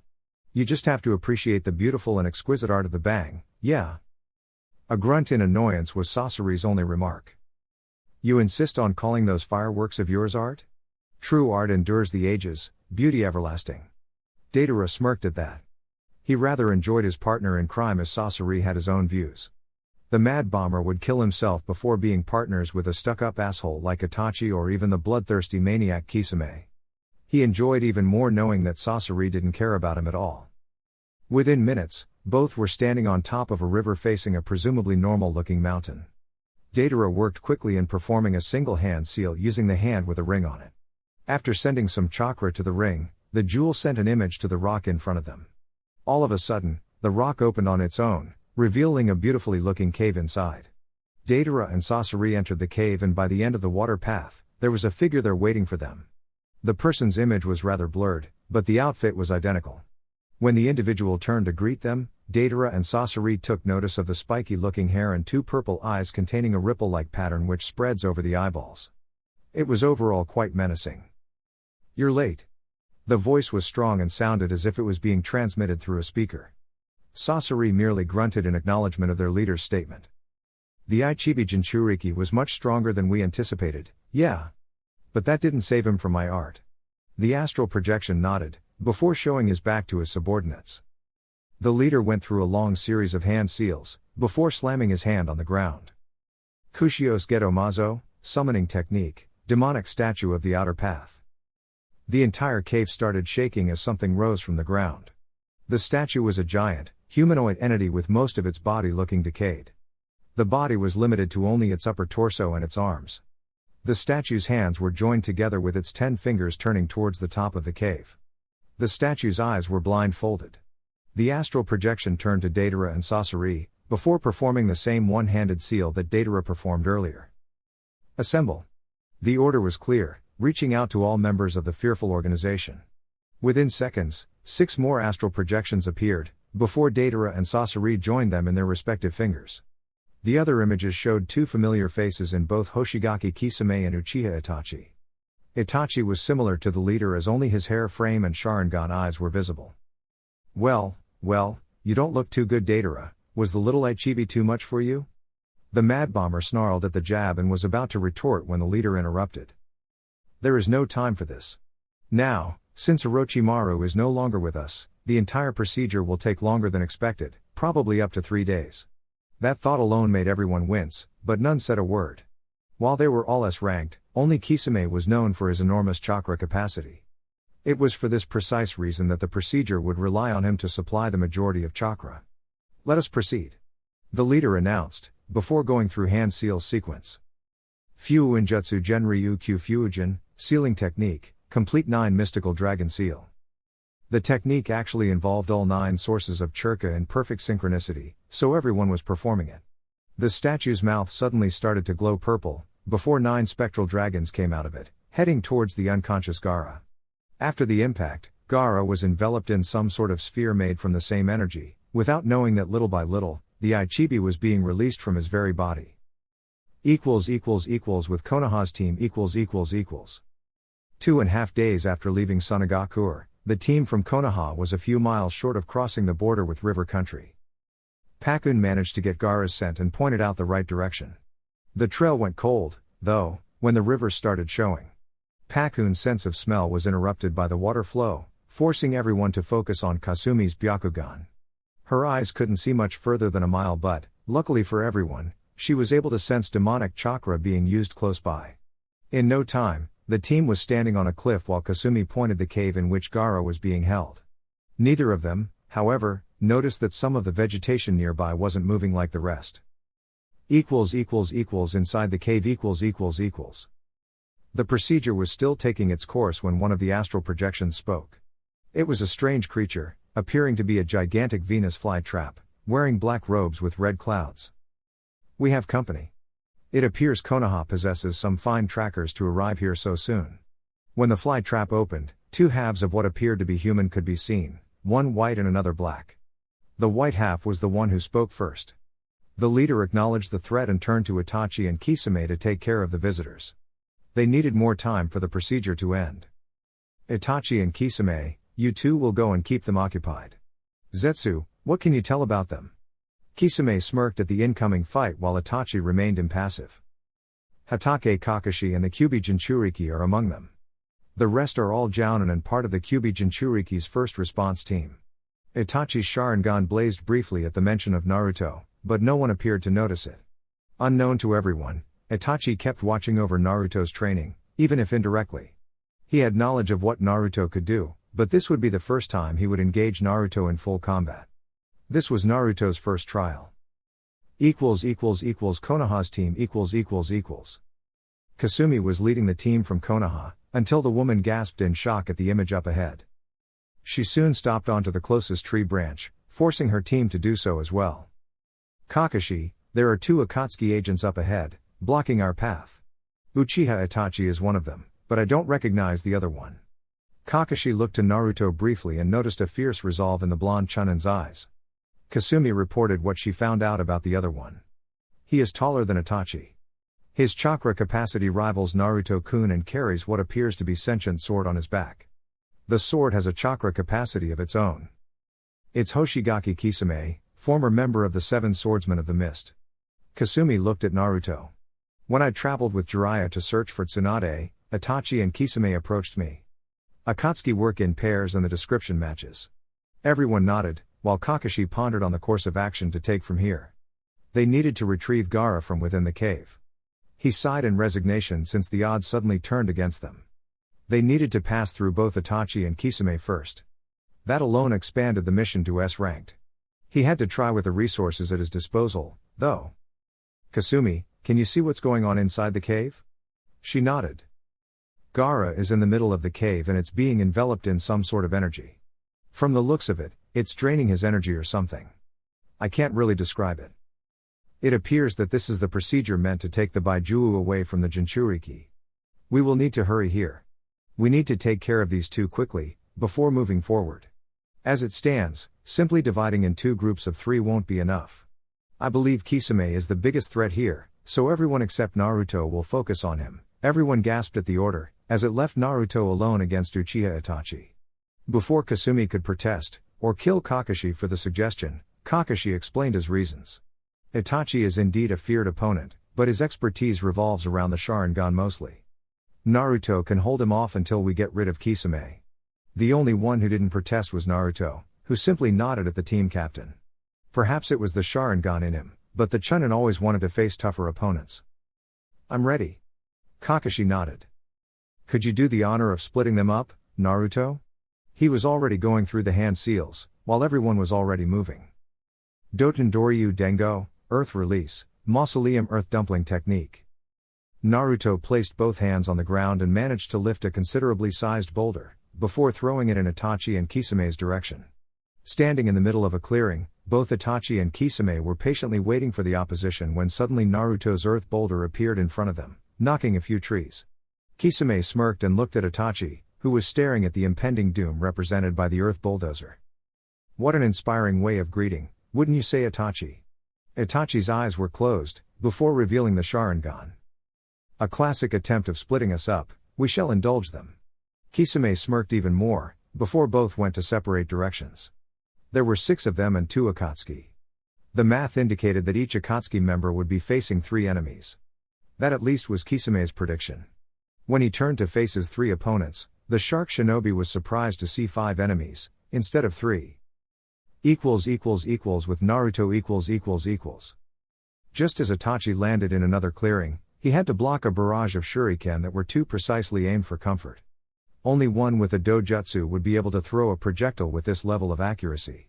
When Itachi landed on the ground, though, he saw that his 3 opponents were actually reduced to 1 as Uzumaki Naruto appeared.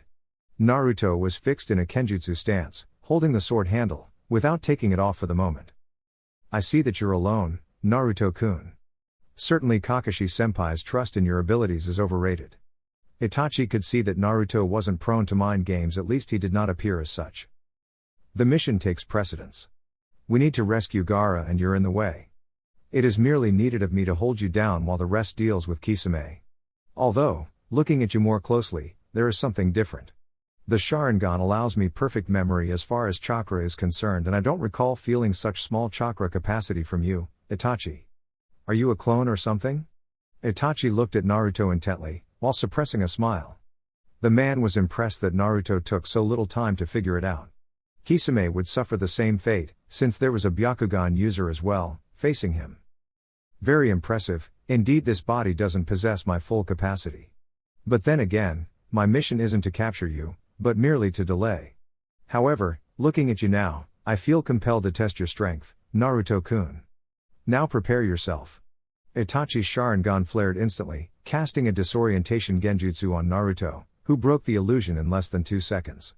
Itachi was right next to him, with a kunai aimed at Naruto's stomach. The projectile was however blocked by Naruto's sword. Most impressive indeed, although I was expecting your reaction time to be faster. Naruto said nothing in response, focusing on the battle. Itachi's legs were suddenly held by 2 hands that came from the ground, before one of Naruto's clones came from behind him with a Rasengan. Itachi's body was replaced by crows, representing another genjutsu to which Naruto quickly broke free, before seeing Itachi a few meters away. You haven't used your main Jinkaiyu thus far, so it means that you're restricted to a normal Sharingan, Naruto said, before going through hand seals, before gathering air inside his lungs. Katen Shiroi Hidan, Fire Release, White Fire Projectile Technique. Itachi had to briefly cover his eyes when Naruto unleashed his technique. Even if he had managed to copy it, Itachi doubted it would be easy to recreate. The amount of chakra necessary for such technique was too much for comfort. The rogue Uchiha dodged the beam with effort, before running straight towards Naruto. The Chunin was still busy using the technique, allowing Itachi to get up close and use taijutsu. Naruto wasn't about to lose face here and extinguish the white flames immediately, just as Itachi made his move, positioning his body inside Naruto's guard for a secured strike. When Itachi's feet met Naruto's arm, he was surprised to see some sort of stone armor stopping his feet. Naruto smiled and even placed a quick genjutsu on Itachi. The real Uchiha noticed the technique and silently applauded Naruto for his skill in genjutsu as well. He wasn't aware that Naruto knew this one. Itachi broke the illusion, before Naruto could pierce his stomach with the sword. He created a safe distance with the Kyubi Jinchuriki. I must say you've surprised me, Naruto-kun, so far. I do get the feeling you're holding back on me as well, which is even more interesting. Naruto nodded in appreciation. Coming from you, that means a lot, seriously. I do have an injured shinobi to rescue, so I'll need to finish this sooner. Perhaps we can finish this fight another time. Naruto quickly followed with a new series of hand seals, before placing both hands on the ground. Yotan Kansita Iga, Magma Release, Lava River Trap Technique. Itachi's Sharingan told him a ninjutsu was being formed, but so far nothing occurred that would trigger his danger alert. Itachi looked in alarm when a sudden wave of hot magma roared behind him, quickly enveloping him before Itachi had the time to do anything. It really wasn't necessary, though, as his job was done here. He quickly released his technique, before leaving the man's body to be burned alive by Naruto's technique. The scream that reached Naruto's ears had nothing to do with Itachi's voice. This was the scene that everyone saw upon arriving. Kisame was clearly playing with everyone, before he was trapped by Izumo's Suten technique and Genma's binding seal. Kakashi appeared behind the shark-like shinobi and pierced his heart with his Reikiri. Kisame's shocked expression was replaced by a confident smirk, before a different man appeared where Kisame was. Kakashi appeared by Naruto's side as the river of magma was doing its job of burning whoever he was. Instead of a different corpse, all everyone could see was a burned body, threatening to become nothing but ash. Naruto's Yotan ninjutsu was indeed a feared ability to face. Just like Kisame, Itachi was controlling another body as well. I've never heard of this ability. Naruto nodded, acknowledging the theory as he observed with the Sharingan. He then looked at the rest of the team and saw that Kisame did quite a number on them if the bruises were any indication. Kakashi saw this and sighed in worry at their odds of rescuing Gaara with such low contingent. Kisame's Seimata did quite a number on Izumo and Kotetsu. We cannot rely on them for whatever it is we'll be facing inside that cave. Kasumi said that there are 2 more members inside, probably the same that captured Gaara. We can't ask for backup from Konoha? Kakashi thought about it and nodded. I'm afraid it's the best we can do for now, yes. Genma can communicate with Tsunade much faster than I can. Send word for backup. Izumo and Kotetsu, you two will remain here and regroup with the backup team. Everyone nodded at their orders, before Genma used the communication seal on his wrist to send the message to the Hokage. He then nodded to Kakashi. With 2 members down, the 4 Konoha shinobi rushed to the caves, hoping beyond hope that they still had time to rescue the Ichibi Jinchuriki. Chapter 18, Overcoming Impossible Odds.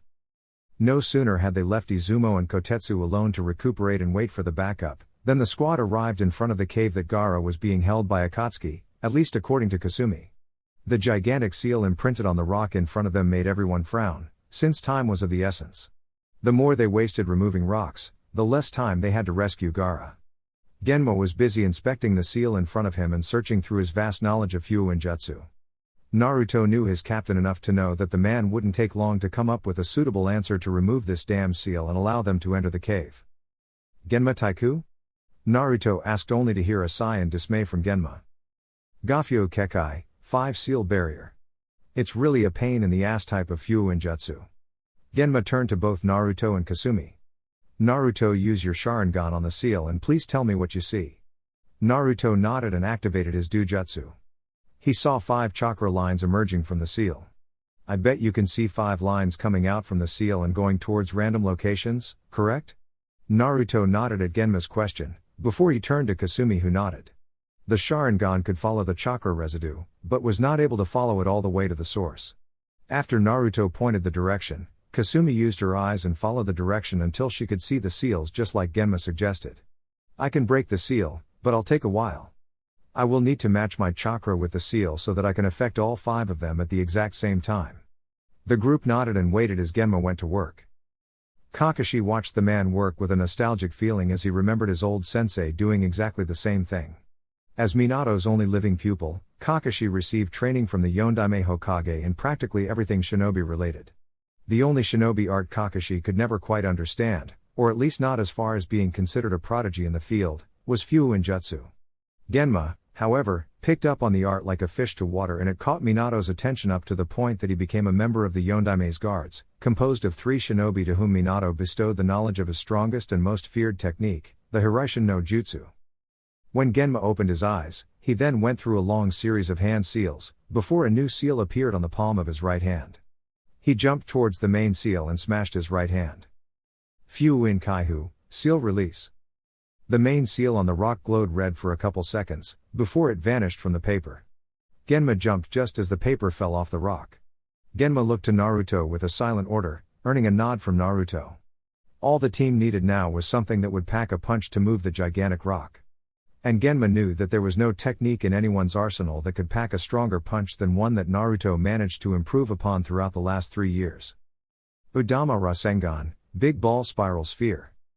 Naruto quickly formed the Rasengan in his hand, while using a clone to pump in more fuel, thus doubling the Yondaime's technique in size. Kasumi had to stop using her Byakugan, because the amount of energy generated by Naruto's newly improved Rasengan was too much for her bloodline. He slammed the technique on the rock, shaking the entire hill where the cave was located. The rock was cracked to pieces in mere seconds. When they entered, everyone was surprised at the scene before him. Like Kasumi described, Gaara was in the middle of the room surrounded by a dark purple energy barrier. They could see a red substance coming out of his mouth and heading towards the strange-looking statue behind them where all the Akatsuki members were there. Well, it appears that the seal didn't hold them like we thought it would. Kisame smirked. However, the procedure is nearly complete. Naruto's Sharingan could see that too much chakra was leaving Gaara's body and could only theorize that Akatsuki would not only take the demon away, but also the Jinchuriki's life as well. A cage Bunshine suddenly appeared next to the real Naruto and charged towards Gaara with the intent of taking him away from the field. The clone quickly jumped inside the field and body slammed Gaara, forcing him out before his entire chakra supply left his body. Another clone soon appeared and took Gaara back to the group. As soon as the procedure was over, only the real members remained as the rest were mere projections. Deidara and Sasori soon jumped to face the Konoha squad. Sasori Dana, it seems we have another Jinchuriki to play with us. Kakashi narrowed his eyes, cursing the fact that Naruto was included in the bingo book. Just don't take too long this time. You know how much I hate waiting. Deidara snorted at his partner, before falling into a battle stance. Kakashi was immediately on edge and quickly made a plan. His team had the numerical advantage, but their adversaries were both S-ranked criminals.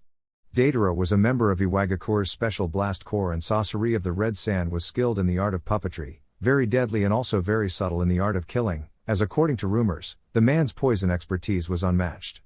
It would only take a small scratch to kill someone in mere seconds. Just the thought alone sent a chill up his spine.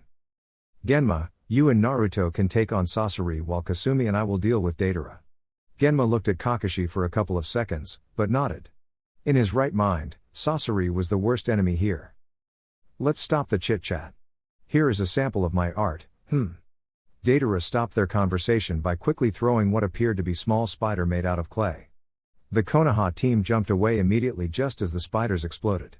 From the smoke, Deidara emerged laughing like a hyena while flying on top of a giant bird made out of clay. He quickly went towards the clone that was protecting the unconscious Gaara. The clone wasn't fast enough to evade another spider and was dispelled immediately. Deidara captured Gaara and escaped through the cave entrance. Kakashi and Kasumi cursed the mad bomber, before beginning pursuit.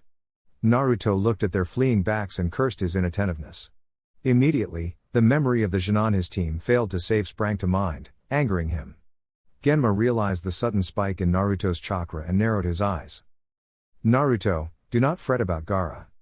Kakashi-senpai will surely get him back. Taking a deep breath to calm down, Naruto nodded to his captain as he faced Sasori of the Red Sand. When I looked at Gaara, his chakra was almost entirely gone, Genma Taiku. I fear that if we take too long, he will die. Genma nodded, since he knew from experience the consequences of extracting the Baijuu. The sooner we deal with this guy, the sooner we can aid Senpai and Kasumi. Naruto would have nodded, had Sasori not taken the opportunity of distraction and fired an infinite amount of senbon. Genma and Naruto managed to evade the senbon rain, though Naruto was almost grazed by one of the projectiles. Genma quickly grabbed one of the senbon on the ground and smelled the toxin with a frown on his face. He gave the signal for Naruto, who went through hand seals. The Chunin wasn't fast enough, or at least not confident enough that his speed would be enough to save himself from the senbon onslaught. Naruto just couldn't allow Sasori to draw the first blood. Quickly molding earth chakra, Sasori and Genma watched as Naruto's limbs was enveloped by a rock. However, unlike before when Naruto would harden his limbs, this time the technique enveloped his entire body, until he changed his appearance completely. Doten Ishi Yoroi, Earth Release, Stone Armor Technique. Where once stood Naruto, now stood a modified shinobi, completely enveloped by his earth technique. Even Naruto's head was covered, save for the Sharingan that looked at Sasori. This specific form reduced his agility, but it protected his entire body from Sasori's senbon. Quickly drawing both his swords, Naruto charged at Sasori, who once more unleashed his senbon rain. The senbon were all blocked by either Naruto's fast sword play or his earth defense. As soon as he was inches away from the puppet user, Naruto managed to dodge a sudden tail that erupted from Sasori's back, before enforcing both swords with chakra. He slashed twice, first aiming the metal tail and then, Sasori himself. The tail was gone, but the second slash hit nothing but air as Sasori managed to evade being sliced in half. His focus was on Naruto, allowing Genma to move behind Sasori and quickly covered Sasori's body with explosive tags, before using his speed to get away. Naruto's Sharingan saw a blur coming out of the puppet, before the explosive tags were off, sending shards of wood everywhere. The Sharingan user released his use on the technique and saved some chakra for the ongoing fight. He had a feeling that Sasori had a lot of hidden weapons to use. He saw the man who got out of the puppet and was surprised to see that for someone who was born a long time ago, at the last great shinobi war, he looked barely above 20. Also, there was something very wrong about the man's chakra flow. At first sight, using Naruto's Sharingan, he couldn't detect anything unusual. Looking further, he could see with some surprise that Sasori's entire chakra network was originating from his heart. Sharingan, huh? Sasori's voice also had startled Naruto and Genma as it didn't belong to a man as old as the Sannin. Throughout the years, I have fought many Uchiha and none of them came close to hurting me. What makes you think a brat like you could amount to anything? You may have destroyed Hiruko, but I guarantee you both that I have barely scratched the surface of what I can do. And to show you just how outmatched you are, let me show you my favorite puppet, Sasori said as a scroll appeared from within his right sleeve. He unrolled it and showed it to both Konoha shinobi. All they could see, however, was the symbol representing the number 3, before a puff of smoke erupted from the seal. When the smoke cleared, Naruto narrowed his eyes at the new opponent, but Genma opened his mouth in shock, dropping his senbon. It just couldn't be. Naruto turned to see Genma's astonished face and wondered what passed in his captain's mind right now. Taiku, what is it? Genma turned briefly to his subordinate. Naruto wouldn't know about it, as he perhaps wasn't even born yet. That puppet over there matches the description of the Sandaime Kazekage. Naruto looked at him incredulously while Sasori smirked upon sensing apprehension in Genma's voice. You wouldn't know of this, Naruto, because it happened even before the reign of the Yondaime Kazekage. When the last great shinobi war broke out, Konoha had received word that the Sandaime Kazekage had simply disappeared under mysterious circumstances. Soon as Anbu tried searching for the man, but to no avail. It seemed that the answer to the mystery had just appeared in front of us. Genma then turned to Sasori, who was now showing a vicious smile on his face. It was you who killed him then, I presume, and managed to transform him into a puppet somehow. Sasori nodded and got into position with the Sandaime Kazekage's puppet hanging over his shoulder. Naruto, this fight just escalated from bad to worse. Sandaime Kazekage was considered the most gifted kage in Hidden Sand's history with his ability of using magnet release in conjunction with sand. I don't know if the puppet is able to use it as well, so be on your guard. Naruto nodded and looked at the puppet directly. Like all the other puppets before, this one was linked by the chakra threads that came out of Sasori's fingers.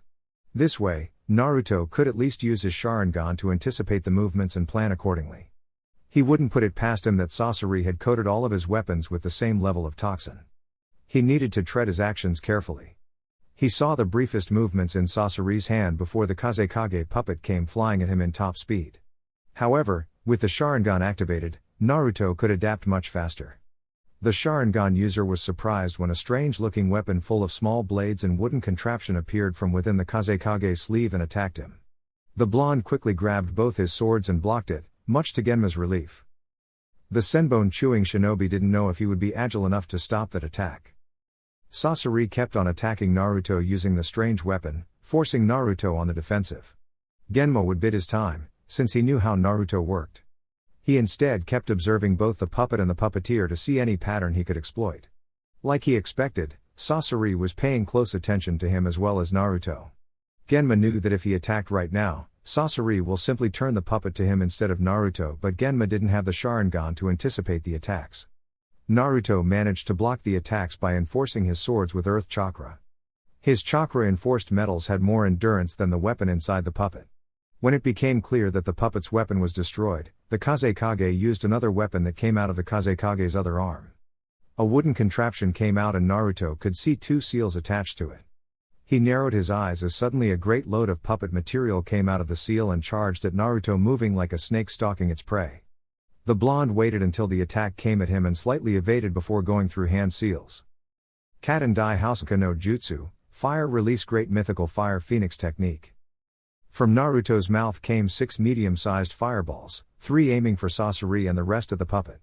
Being an S-rank shinobi, Sasori managed to evade the fireballs while at the same time maneuvering his puppet out of the way as well. However, while he managed to evade the fireballs, Sasori wasn't able to keep his focus on his other opponent, allowing Genma to throw a great number of explosive tag kunai at the Sandaime Kazekage, taking advantage of the distraction Naruto provided with his strategy. Sasori spotted the explosive projectiles and maneuvered his puppet out of the way of impact, forcing Genma to activate the seals early. The damage done to the puppet wasn't as extensive. Genma used his speed to attack Sasori, who just stood there with a smirk on his face, while slightly adjusting his fingers. As the Kazekage appeared from behind the Konoha Jonin, Naruto managed to lift a hill of earth, stopping the assault. Genma didn't even look back as he summoned a much larger kunai to attack Sasori. The puppet user quickly replaced himself with one of the spare puppet parts sprawled on the field. Both Naruto and Genma stood at attention when the puppet opened his mouth. From within, much to Genma's fear, black sand emerged, before hovering around the puppet. I have to concede that you two fought well so far for a couple of brats. However, no one can withstand the Kazekage's Setetsu, iron sand. The dark sand came out of the puppet's mouth slowly, while Naruto and Genma stared at it apprehensively. Never before had either one faced a cage before, even if it was just a puppet and not the original. Naruto went through hand seals immediately as he couldn't allow Sasori to finish whatever move he was planning. Katen Karyu Enden, Fire Release, Fire Dragon Flame Projectile Technique.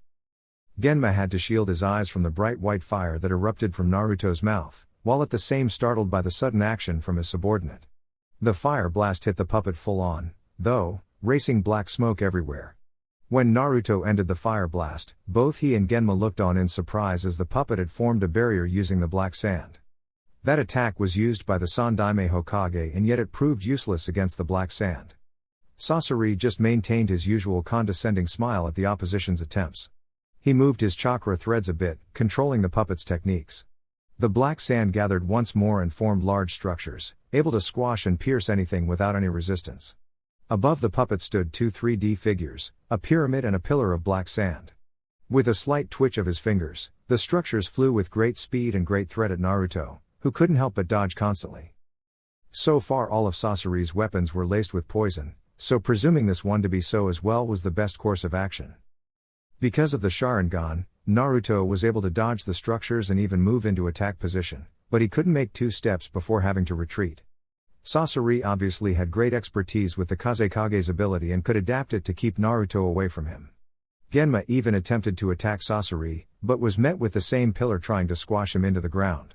Seriously, what he was thinking, trying to sneak behind an S-rank shinobi. However, something needed to be done here as it seemed that the black sand could withstand Naruto's fire techniques. Genma watched the enemy's movements with focus as Sasori's hands were the key into understanding the pattern. While Genma was busy with his analysis, Naruto was already feeling angry for being cornered like this. He couldn't do anything but dodge the damned structures from fear of either getting killed or getting poisoned, which was actually the same thing, in the end. He needed to find some way to reduce the structure's free mobility. As he dashed away from the attacks, Naruto frowned, realizing that perhaps the only method he had was to literally reshape the landscape a bit. With the thought in mind, Naruto stopped dodging the pillar and smashed it with the Rasengan. The black sand was immediately sprawled, disengaging the structure, leaving enough time for Naruto to perform hand seals while heading towards the ground. He placed both hands on the ground. He actually only attempted the smaller version of the technique as he molded a huge amount of chakra, the likes of which only he was able to, without simply succumbing to chakra exhaustion. Doten Beizu Hashira, Earth Release, Multiple Earth Pillars Technique. Everything happened in mere seconds as Sasori looked at his black sand being disintegrated. When the Kyubi Jinchuriki landed on the ground, all around the cave, multiple pillars lifted from the ground and from the walls and ceiling. Genma looked at the new scenery before him and smiled at Naruto's ingenuity. He mentally applauded the method in which Naruto managed to stop the Kazekage's technique from working. Because of the new scenery, Sasori just couldn't manipulate the black sand structures as freely as he used to, thus reducing the threat level and allowing them to sneak behind Sasori's back.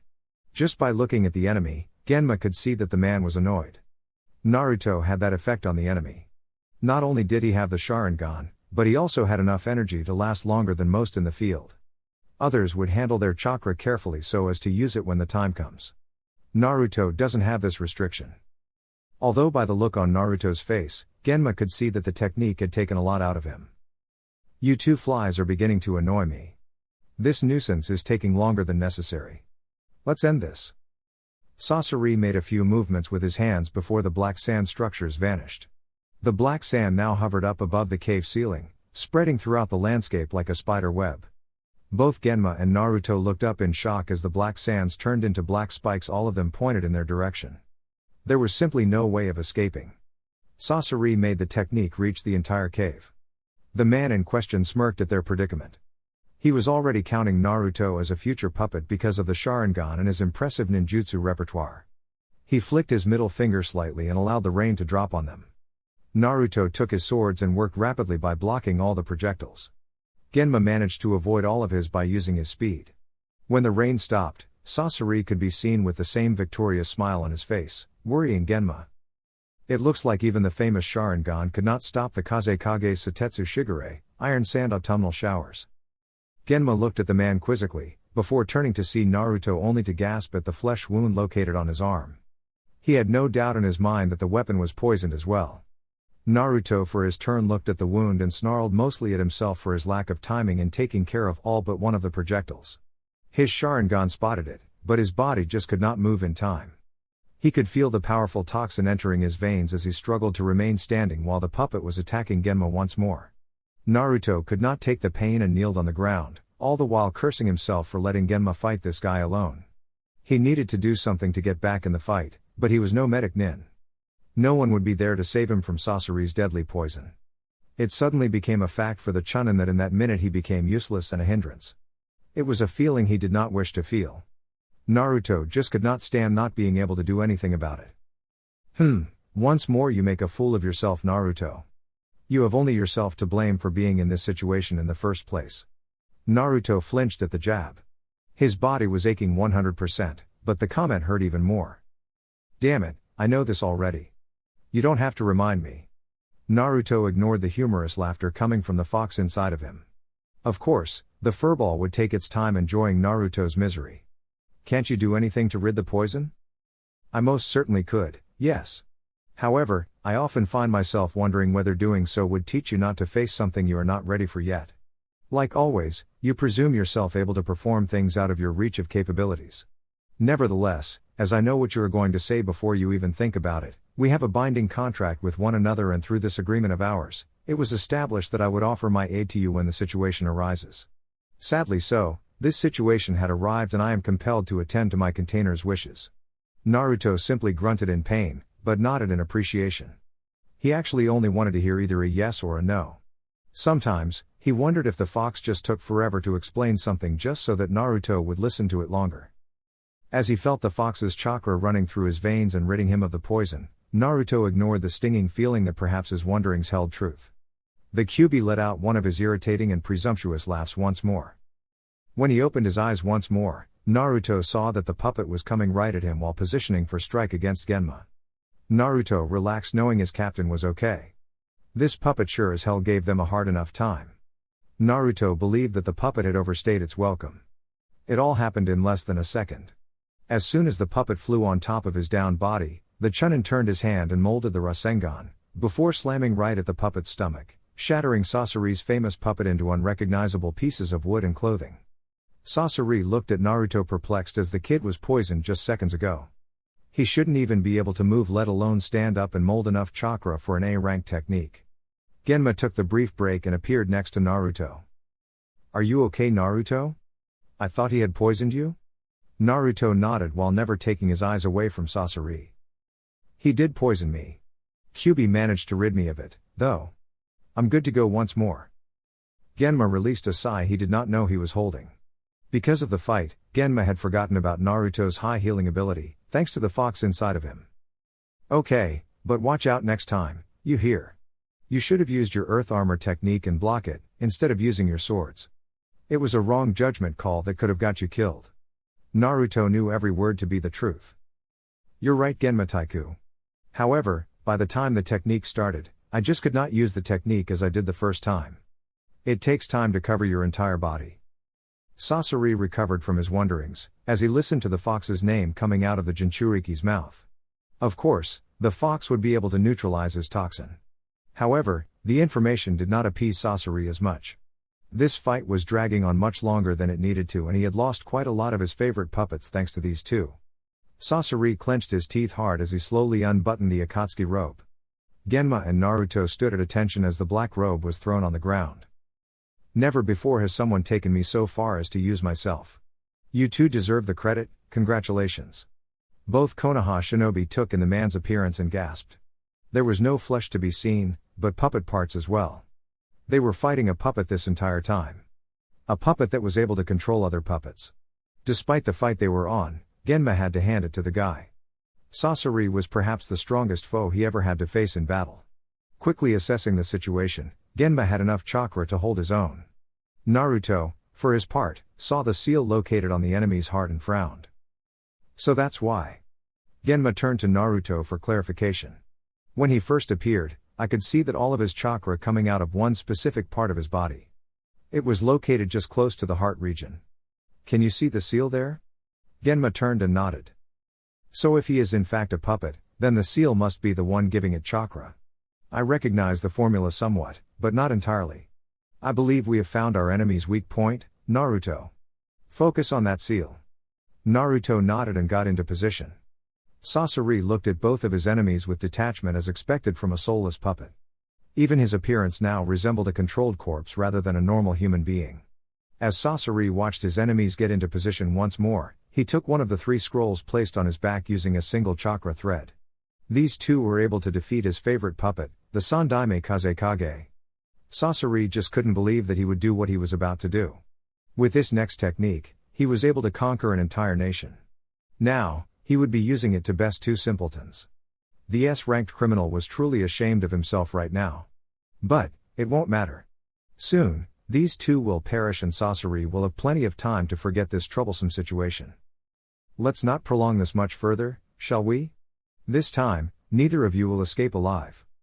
When the scroll opened up in front of Sasori, all Naruto and Genma could see were black blurs, thousands of them leaving the scroll. It actually took an entire minute for it to end. Naruto and Genma looked up and almost felt like giving up that instant. Droplets of sweat appeared on their cheeks as both trembled slightly at the huge noise caused by Kami knew how many puppets now stood against them, all bearing weapons of all kinds, no doubt laced with poison as well. No matter what they did to dismantle Sasori, the puppet user would always appear with something much stronger than the last. It was daunting, to say the least. Naruto had no other option rather than using his earth armor once more and hope that it together with his swords would be enough against the army of puppets.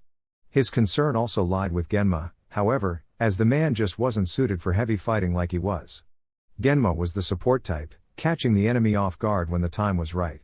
Now suited with the earth armor, Naruto turned to his captain. Naruto received a nod in return for his silent concern, but the Chunin just couldn't share the same tranquility as his captain. Genma was subtly telling him not to worry about him, so Naruto had no other choice other than comply. Genma for his turn knew he was outmatched here. He would need to get out of the battle zone, so that the enemy focused on Naruto instead. He would then bid his time and attack Sasori directly. Naruto even reinforced his armor with enough earth chakra to withstand damage. Sasori smirked at the pathetic endeavor, before opening his right chest. From within, a mass of thin chakra threads appeared, linking one into each of the puppets. It was said that the skills of a puppeteer is measured by the number of puppets one can control at the same time. Sasori could easily be the strongest puppet user of all time. He didn't even bid Naruto goodbye, before the puppets charged at the Chunin, promising nothing but an agonizing death. Naruto dodged the first one and saw in slight alarm when the puppet drove the chakra blade right in Genma's chest.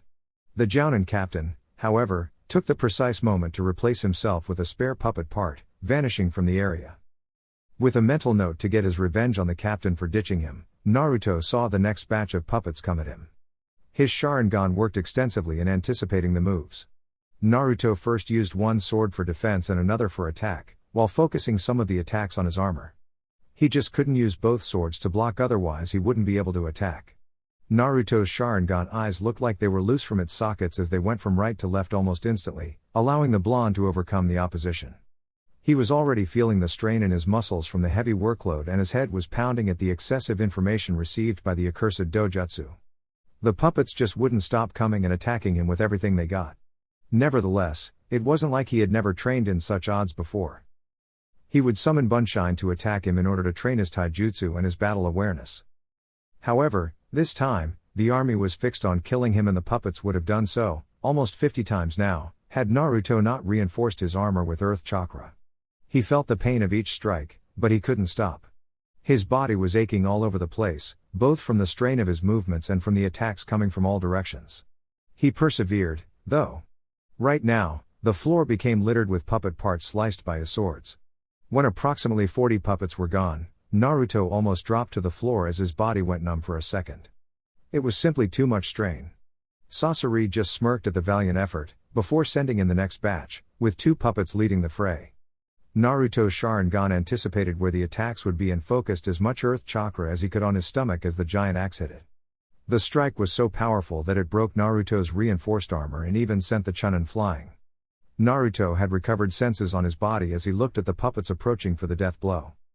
He could count the entire army coming at him with its weapons drawn, ready to slice him in multiple pieces. Focusing a large amount of chakra, Naruto went through hand seals as his body performed a low pass, inches from the ground.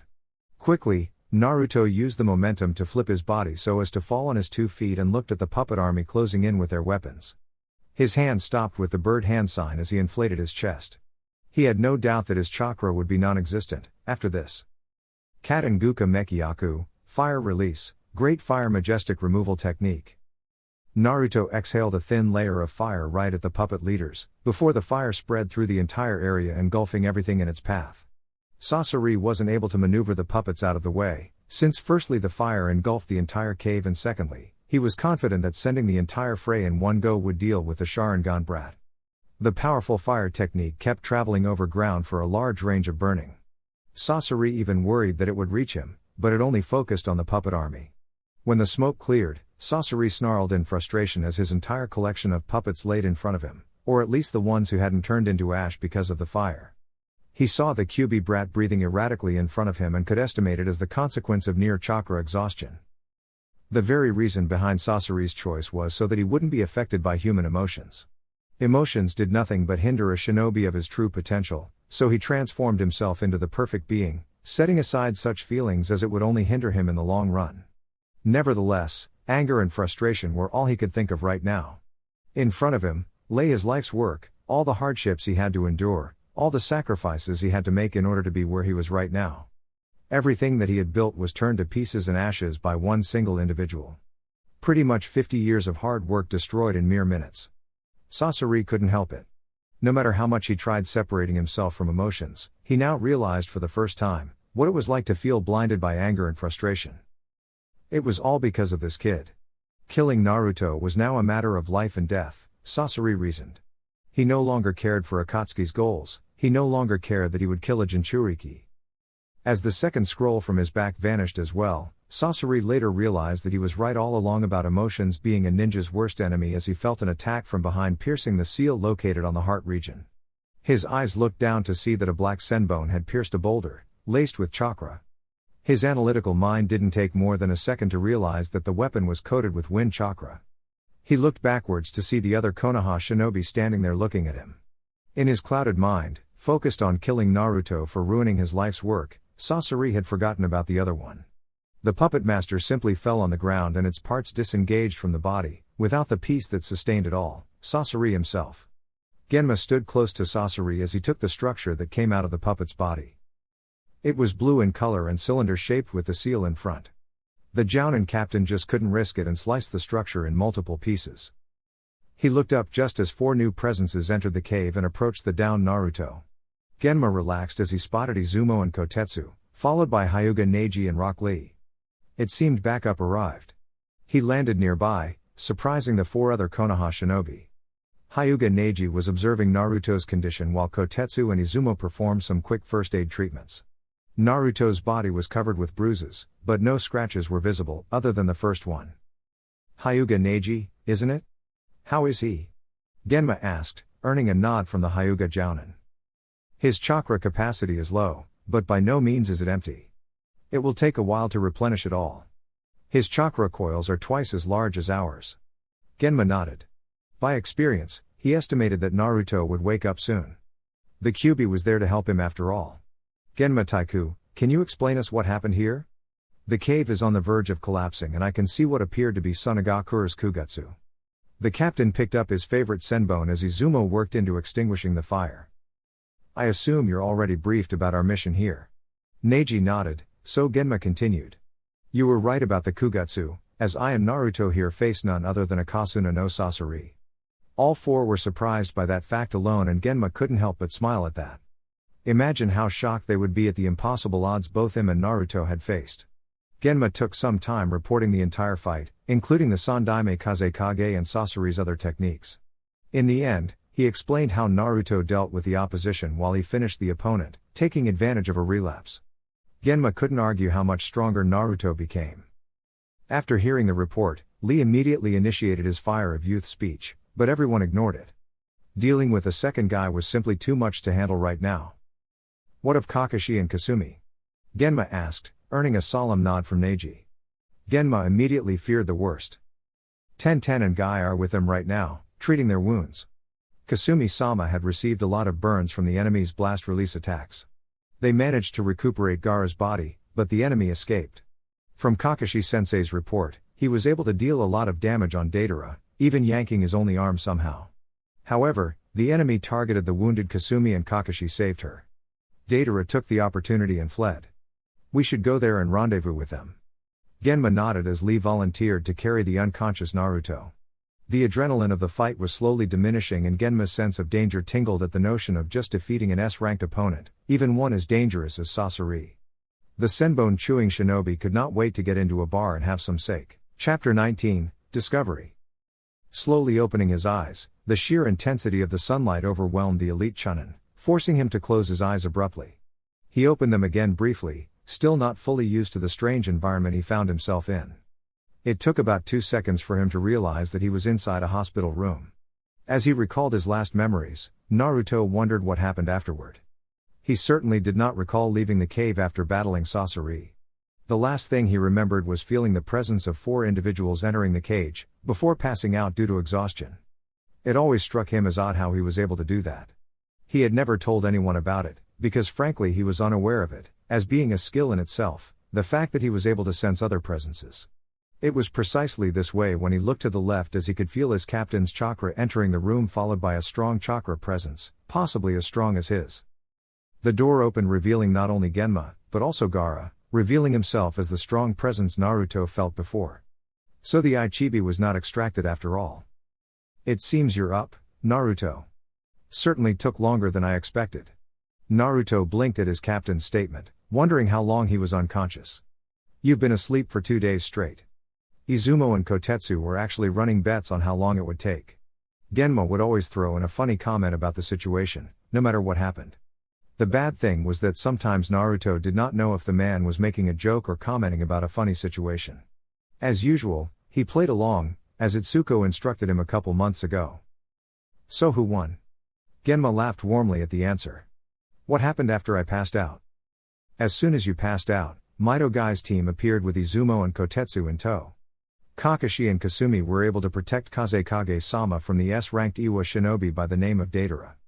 The man managed to escape by the way. Kazekage-sama was escorted to safety back here to Sunagakure. He had beaten you by an entire day. Unfortunately, the Ichibi no Shukaku was almost entirely extracted, so Gaara only retained 1/10 of its power. He decided to come along and thank you personally for saving his life. Naruto appeared a bit uncertain for taking the credit, before he remembered using a clone to yank Gaara away from the technique Akatsuki used to extract the beast. Genma had already said his goodbye, stating that they would return to Konoha as soon as the hospital released Naruto. When the door closed, Naruto and Gaara stood alone. Certainly, Naruto was not expecting Gaara to initiate a conversation, based on what he perceived from his conversation with Temari. As I understand, you came here to thank me, but you certainly don't have to. Our team is trained for rescue assignments such as this one. Naruto was not expecting any sort of reply, but strangely so, Gaara shook with his head, indicating that he wanted to say something, as odd as that appeared, based on his stoic behavior. A mission it may have been, but to this date, I had yet to meet someone that would face such impossible odds to save me. Certainly not even a direct order from the Kazekage was enough. For this very reason, I find myself wondering why you and your team members did it? Naruto blinked for a couple of times, wondering what the hell was all that about. One thing he was certain of, however. This did not sound like a thank you for saving me. Naruto looked up and saw that Gaara had just stopped talking, and it dawned on him that the former Ichibi Jinchuriki was actually waiting for a response. Naruto released a long sigh, suddenly wishing that he was having this conversation with someone else. He almost dared to believe that having a youthful conversation with Mitogai and Rock Lee was better, but then again perhaps it was the same. Gaara, I don't know the answer you're expecting here. I can't speak about the missions here in Suna, but I take my missions in Konoha seriously. Gaara was taken aback at the slight emotion that came out of that single statement. Even Naruto found himself surprised about it, but he continued. It matters little to me what happened to the shinobi I am rescuing or his background. All I am interested in is getting him or her back to safety. Naruto's eyes lost its focus as he remembered the one comrade his team lost. Gaara, for his part, stood there not exactly expecting such an answer. He half expected that Naruto's presence was due to them being demon hosts. Now that he saw, however, something inside of him sparkled at the entire idea of Naruto's profession. Besides being ordered to rescue others, Naruto set upon himself to face overwhelming odds just to be sure that the wounded shinobi or kunoichi returned home safe, even at the cost of his own life. So you focus on rescuing those in peril? Naruto nodded, before turning to see that Gaara was contemplating something. You've given me much to think about, Uzumaki Naruto. Gaara did not even wait for a response as he vanished in a sand sunshine, leaving Naruto alone inside his room, still waiting to hear the words thank you coming out of Gaara's mouth. In Konoha, Senju Tsunade was busy going through her usual pile of paperwork, deeply wanting nothing more than to burn everything and go to the bar. It has been too long since Genma's rescue team left to save Gaara, and she had yet to hear any form of report. She was not known for worrying ahead of time, but it has been 4 days and nothing. It was unlike of Kakashi and even Genma to take this long before reporting, and frankly, she was considering sending backup. Her focus shifted when she heard bickering from the window. Turning, she spotted a hawk that always came bearing news from Sunagakure. Normally, the bird would go straight into the communication office, but now it came straight to her. Getting the message and shooing the hawk away, Tsunade unrolled the small parchment. The text did not come from the Kazekage, but Kakashi instead. Sakura and Shizune came inside the second the bird went away. There was another person inside the office that was curious about the message as well. What is it, Tsunade-sama? Tsunade looked up to see her apprentices looking at her expectantly. The Sannin Hokage was showing what looked like a relieved smile on her face. Message from Kakashi: the team managed to stop the Ichibi no Shukaku from extraction and brought back Gaara to Sunagakure. According to Kakashi, the 2 members of the Akatsuki were Akasuna no Sasori from Sand and Deidara from Iwagakure. Deidara managed to escape, but Naruto and Genma managed to defeat Sasori. The last part really surprised everyone, as the Red Scorpion Sasori was the strongest puppet user in Suna's history. To believe that Naruto managed to kill him even if with Genma's help was quite surprising. The 3 medic nin thought they had heard someone making relieved noises, but none commented about it. Surely, Tsunade knew the source, but merely smiled. Itsuko, for her part, just could not sleep easily knowing that Naruto was up against 2 S-ranked missing nin. Now, her boyfriend would return safe and sound, after all. To believe that Naruto was able to defeat an S-ranked criminal, he surely has grown. Sakura and Tsunade nodded at Shizune's comment. Yes, I believe he's ready for the Jounin test. I will talk to Genma about filing the recommendation since he is Naruto's Jounin commander. Usually to everyone in Naruto's career, a promotion to Jounin barely 3 years after passing the Chunin exams was only possible during times of war. Even during times of war, a promotion like that was very rare. A Chunin would have to wait at least 5 years for the promotion, and only when said Chunin had the backing of a Jounin or higher rank shinobi. Strangely, so, there was not a single argument, with experience being the exception, that would invalidate Naruto as Jounin material. Tsunade even recalled hearing the same from Genma and Naruto's comrades on occasion. 2 days later. As soon as Naruto and the others were ready to leave Sunagakure, the teams from Konoha stood at the only existing exit from the hidden village in the sand. Everyone was having a laugh at Guy's team, however. Kakashi used a lot of chakra because of the Sharingan and thus did not have the energy to travel back. Guy had volunteered to piggyback him to Konoha, and Kakashi did not have the strength to refute the man's help. It did not help that Kasumi was holding her stomach laughing at her boyfriend's situation. The rest of the team joined Kasumi as soon as Lee, who saw his sensei's actions a challenge of youth, offered to piggyback Neji back to Konoha. Seeing the stoic Hyuga's firm refusal at Lee's offer was enough to make everyone pee in their pants. Naruto found the scene quite amusing, especially when he heard Kakashi's echoed scream, begging Guy to stop running. He was about to follow his squad when he sensed the presence of Gaara once more, a couple meters behind him. After describing this strange feelings to his sensei, Genma explained to him about his newly developed sensor abilities. As if the Sharingan alone was not enough to allow Naruto more awareness about the situation, now he was a sensor as well. Gaara just kept looking at him for a while, not saying nor doing anything. Naruto found himself under some sort of scrutiny by the fellow Jinchuriki. Naruto turned when he heard Kotetsu calling out to him. At this point, Gaara left using a strange sand sunshine. Shrugging his shoulders, Naruto turned once more to follow his team back to Konoha. In Konoha. 3 days later, everything was quite calm in Konoha. The sky was clear and the birds were chirping. The scenery was quite peaceful at the gates as the local citizens went about their lives without a care in the world. It all changed, however, when a green blur charged from the west gate, screaming about his youth to the heavens, as he carried an almost unconscious-looking Hatake Kakashi on his back. Guy did not stop upon entering the village, however, going straight to the hospital. The rest of the team soon emerged from the gates, with Kasumi following to the hospital.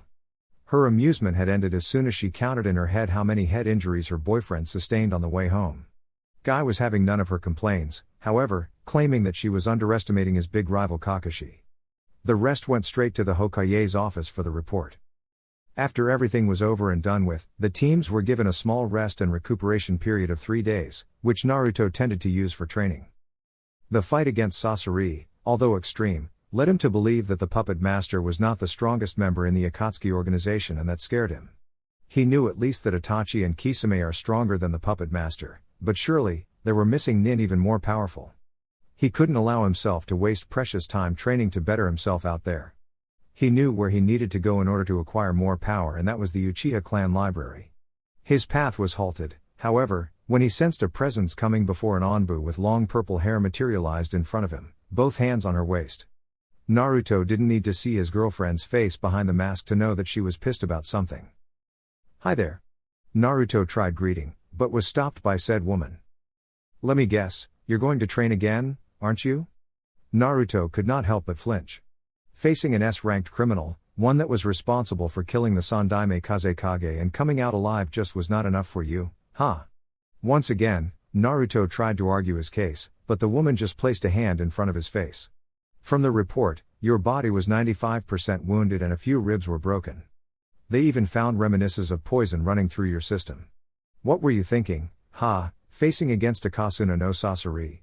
Despite the verbal onslaught, Naruto was touched by the sentiment hidden behind Itsuko's anger.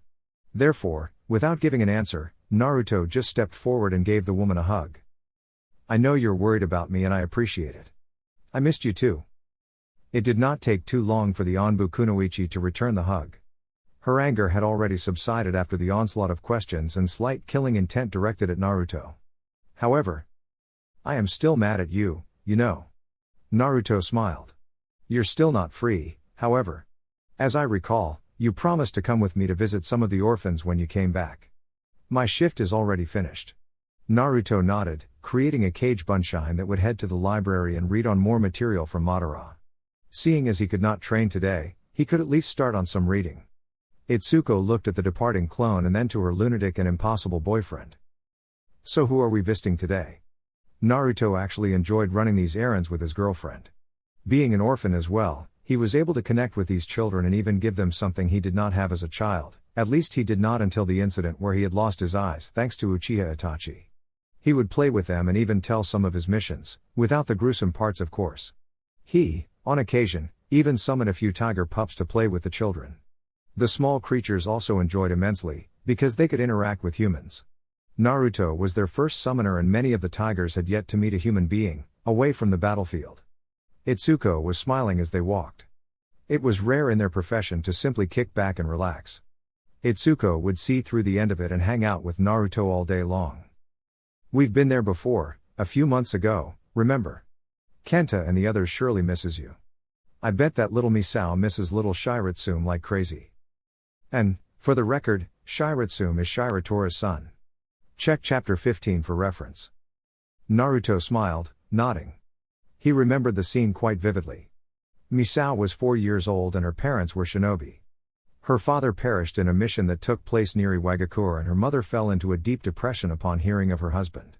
Her body's immune system thus was not enough to save her from a virus. The only one that was able to take her to the hospital was little Misao.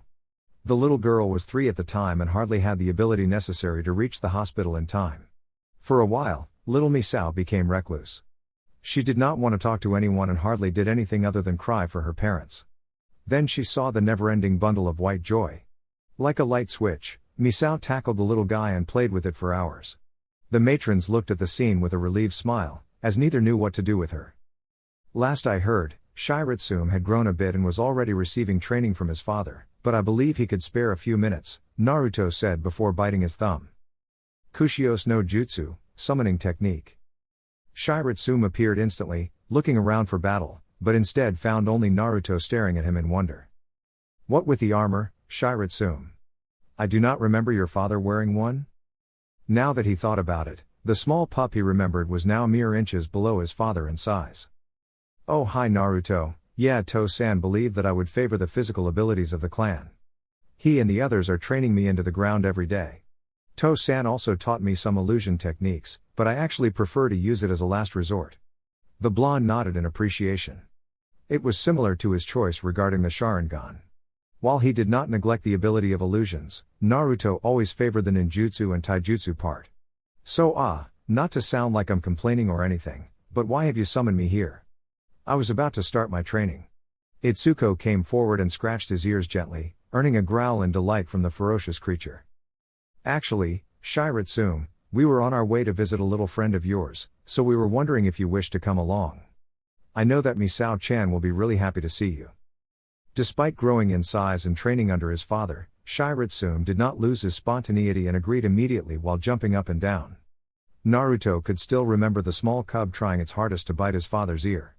Immediately upon arrival at the orphanage, it did not take long for someone to run straight to them, even lifting dust in her path. Misao appeared instantly in front of Shiratsune as both had grown, since last time. The tiger was bigger, though and Misao was busy embracing Shiratsune's face with a bright smile on her face. Misao has large greenish-blue eyes and wore her black hair cut to chin length on the sides of her face, but in a long, thin braided ponytail in the back. The little girl then climbed on the tiger's back and used it as a horse. Her infectious smile brightened up the entire place as opposed to her previous behavior after her parents' death. While Itsuko was already dragged by the other girls of the orphanage, Naruto was content in watching the little girl riding his summoned tiger. Only after half an hour did Misao jump away from Shiratsune. Naruto Nichin, I have been practicing those moves you taught me, wanna see? It was no secret to anyone how much Misao wanted to become a kunoichi. The matrons at the orphanage tried to dissuade the girl from this future, but Misao wouldn't hear it. Both her parents were shinobi and her father was a respected mid-level jounin. The first time that Naruto visited the orphanage, he saw her attempting to practice some punches and kicks. With a smile, he taught her a few moves here and there, in hopes of fixing her stance. It then evolved to him teaching her a taijutsu style to her, the same that her father created. He supposed the little girl would not have it with any other style. Sure Misao-chan, show me.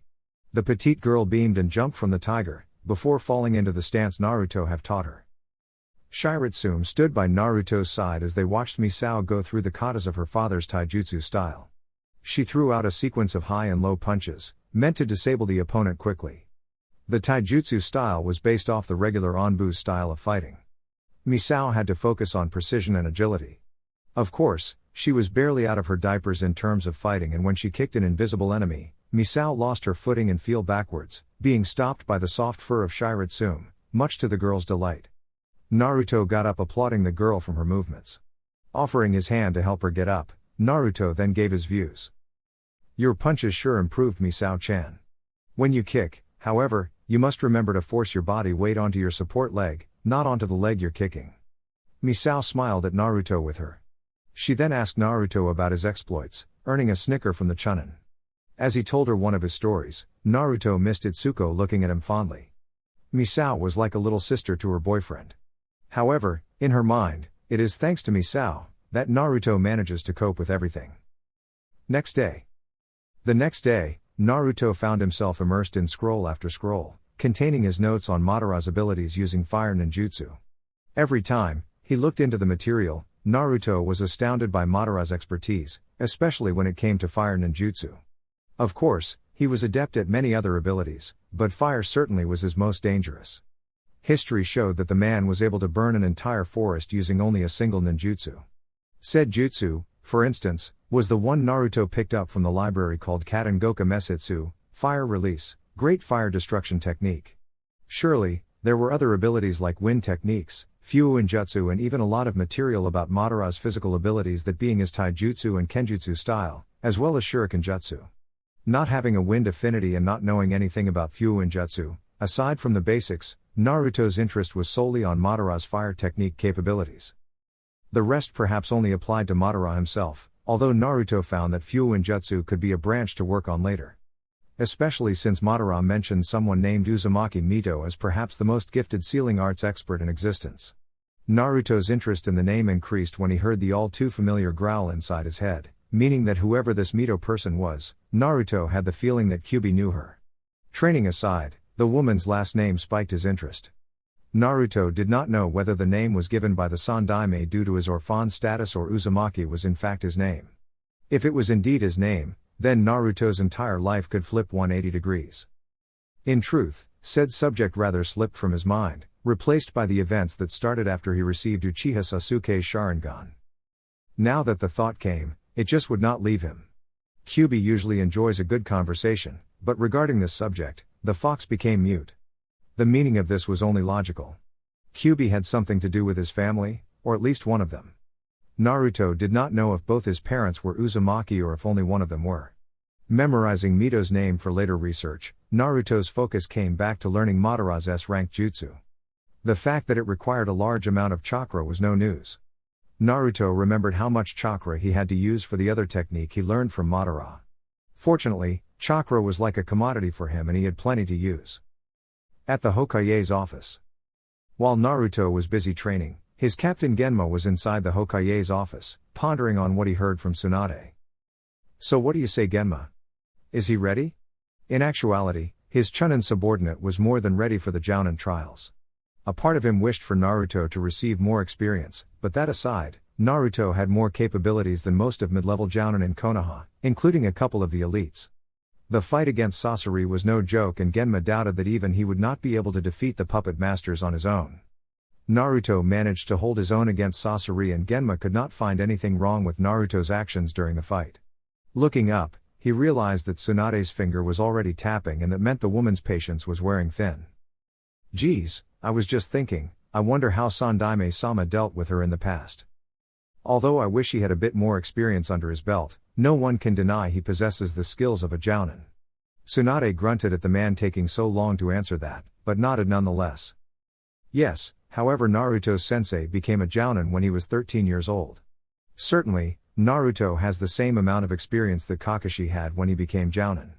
Naruto's assignments, these last 3 years, were focused on rescue and retrieval, meaning that the majority of his missions ended up in confrontation. That was precisely Genma's problem with Naruto receiving the promotion, as Naruto would not know how to behave in a non-aggression type assignment. However, with him being used to being assigned when a mission goes wrong, Naruto could obtain knowledge on what to do in order to reduce the chance of mission failure, whatever the objective is. Okay Tsunade-sama, I will talk to him about it. I will see to the necessary papers. Tsunade nodded with a smile, before she saw Genma leave the office using a shunshine.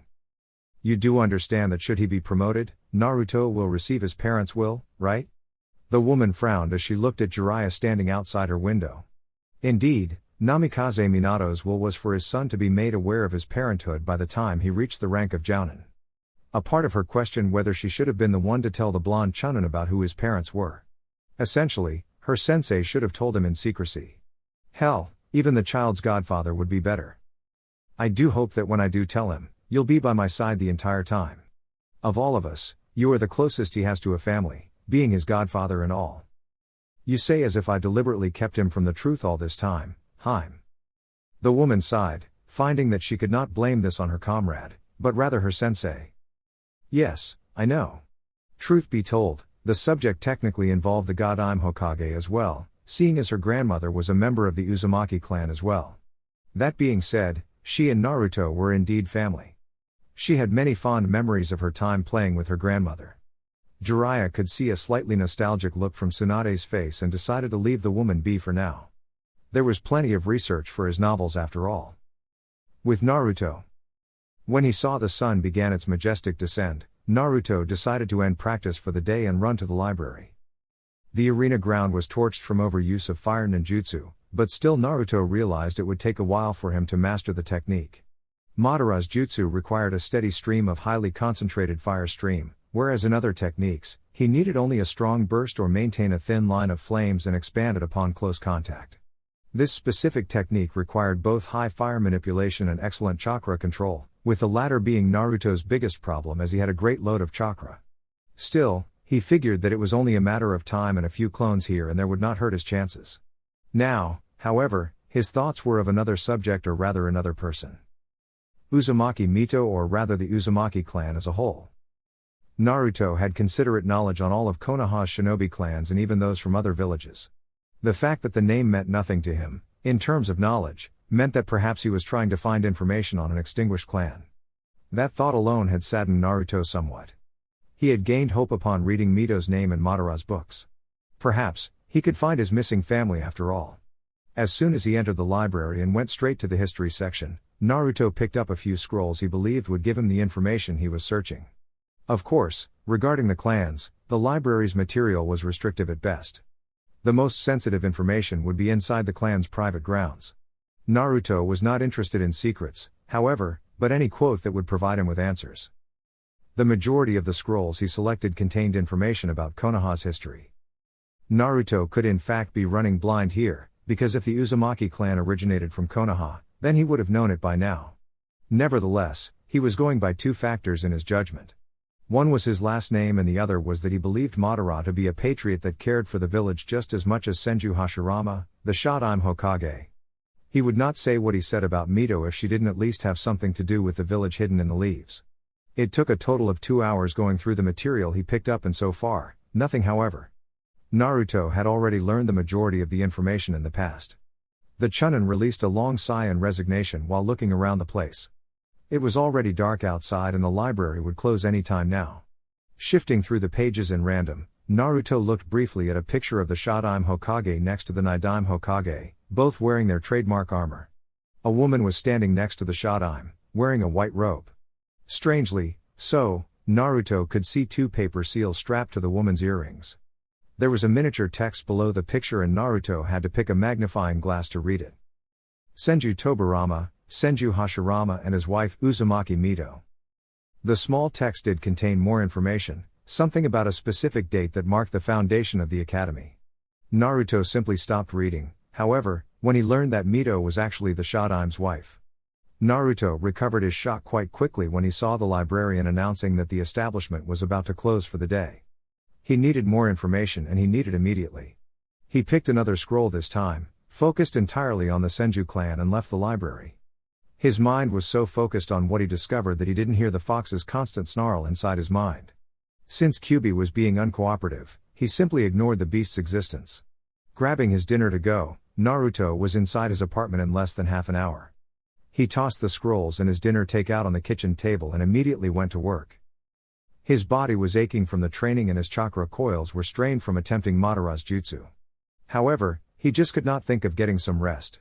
All that mattered, right now, was finding more about the clan that could perhaps be the first link he had to his family since ever. Opening the book after eating one of the onigiri, Naruto read about the start of the clan as well as the rivalry against the Uchiha clan. Recollecting some of Madara's quotes, the Uchiha had displayed enormous respect for Senju Hashirama, despite being the man's mortal enemy in the past. The clan wars took casualties from both sides, before the Uchiha clan were defeated. It was after this war that both Senju Hashirama and Madara Uchiha founded the hidden village in the leaves. Stopping to make some tea, Naruto then found a chapter that made his heart skip a beat. It was there, the Uzumaki clan. Naruto was unaware how much time passed since he reached his apartment as he kept reading. According to the book, the Uzumaki clan originated from the land of whirlpools and were distant relatives of the Senju clan. Immediately after reading this piece of information, Tsunade immediately appeared in his mind. If this was true, then the god Hokage was related to the Uzumaki clan as well.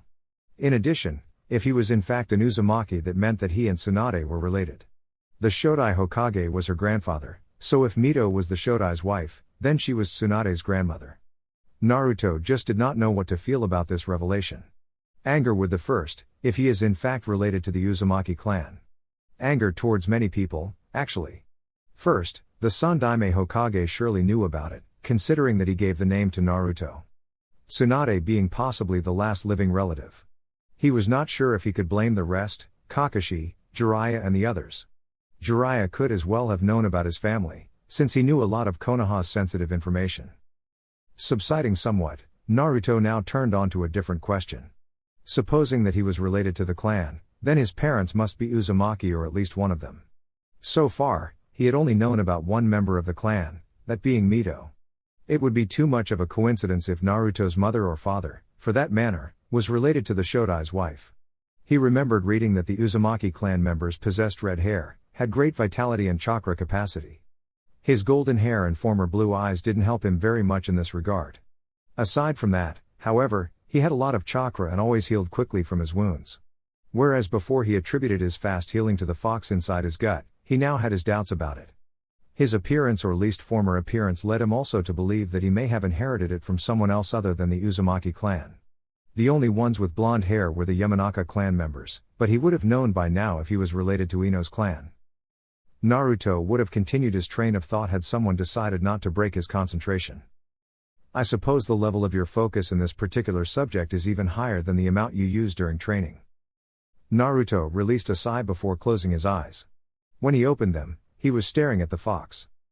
Look who decided to speak. I don't understand how someone claiming to enjoy a good conversation and then avoid all of my questions. If you were straight with me when I asked, I would not be forced to go look for it myself. It is quite annoying to learn that everyone had withheld information the entire time. The only thing I know, so far, is that in fact existed an Uzumaki clan and that I may or may not be related to it. Once more, Kyuubi said nothing, but Naruto pressed his luck further. Since you reached out to me, can I presume you have decided to answer my questions? If not, then I don't see the reason to be here any longer. Naruto was slightly peeved about the sudden teeth showing from the fox. Naruto knew what would come next. The fox would circle around the matter for hours and not help him reach any sort of conclusion. I believe that I will be much more amused when you find the answers you seek straight from those you seem to cherish. I certainly have the answers you seek, but I am in no mood to share them with you. At first glance, it would seem that Naruto had hit a dead end, but he knew that the fox would not ruin his concentration to simply state that he would not tell anything. Sure, said antics irked the blonde to no end. You always start out by saying that, but we both know you only wish for me to keep going. Kyuubi showed a slight smirk at Naruto's comment. Since you won't tell me anything, I suppose it won't hurt to hear about the Uzumaki clan straight from you. Since you claim to possess a lot of knowledge about everything, you could tell me about the time the clan was in full swing. The fox received the indirect request and nodded. He certainly enjoyed these conversations.